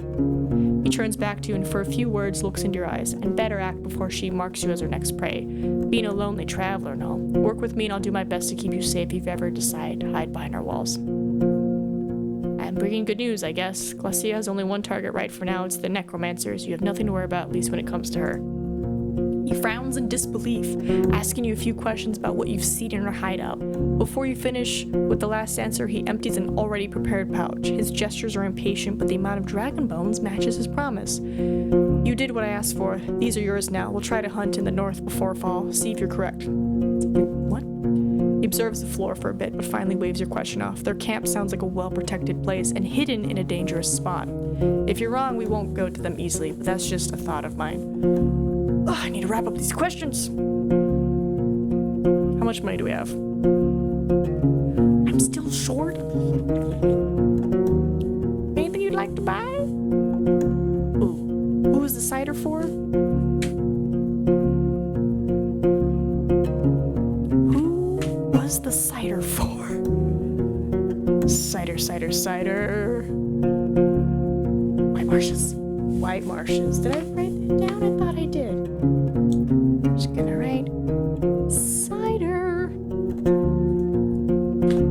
I was like, wait a minute. Okay, I'm gonna sell him one set of scrap. It's not ideal, but like I'm here. Alright. Alright. What happened? We're at 20? Ooh. I'd like to ask about someone. I could ask about Asterion. Right, just to see. How about... I think I asked him about Phoebe. Right, yeah, I did already. Okay. Okay. Show me your wares. Wait, I have 22. Why did I say I had... Oh, that's right, because I sold. I sigh and reach for my pouch. Wait, are you serious? He knocks on the countertop and waits for you to count down the bones. With a nod, he drops them all in a wooden mug, then places them on the shelf. I was half joking. Why would you care about a pile of rotten ashes? But a deal is deal. Without looking at you, he puts a finger on his lips and gathers his thoughts. But once he starts his tale, he sounds confident, even absent, as if he'd plenty of time to memorize everything there's to say.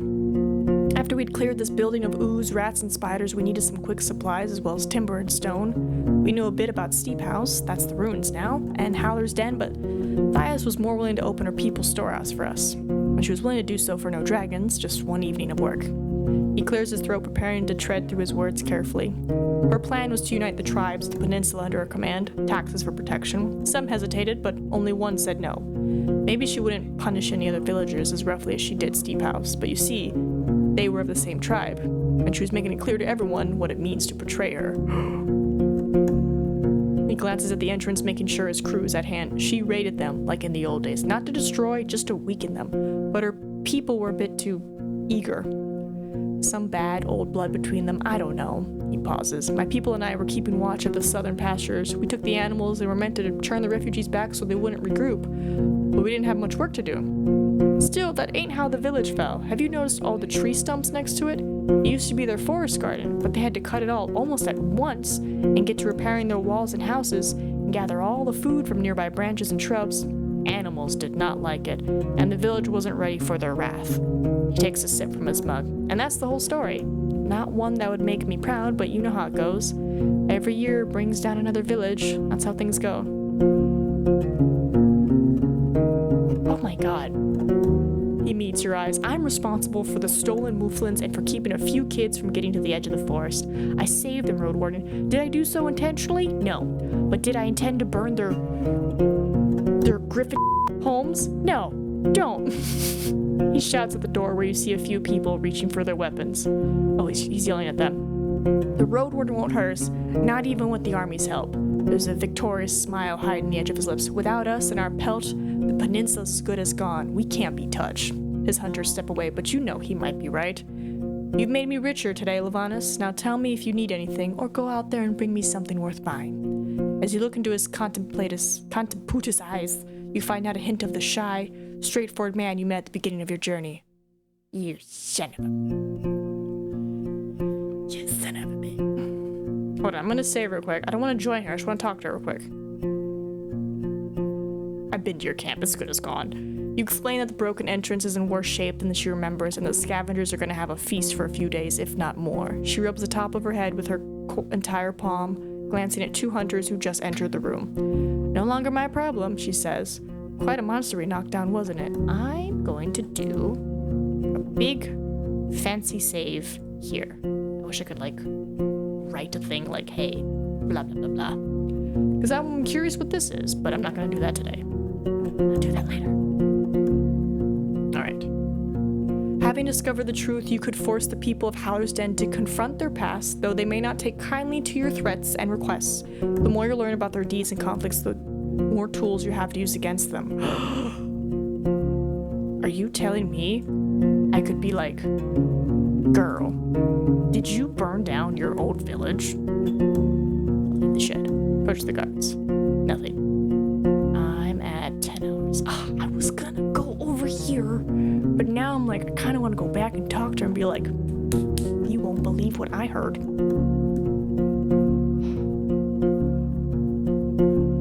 I guess I've just abandoned that hovel to them. All right. We're gonna go here, we're gonna save, and we're gonna end. And I'll just be like, you approach the opening gate, I'm gonna gossip. La la la la, we gossip. I'm broke. Okay. Save here, perfect, love it, beautiful, all about it, ba-bam. And we're gonna go raid to the roomie if he's on. There we go, lovely humans. We did it. Somehow, right?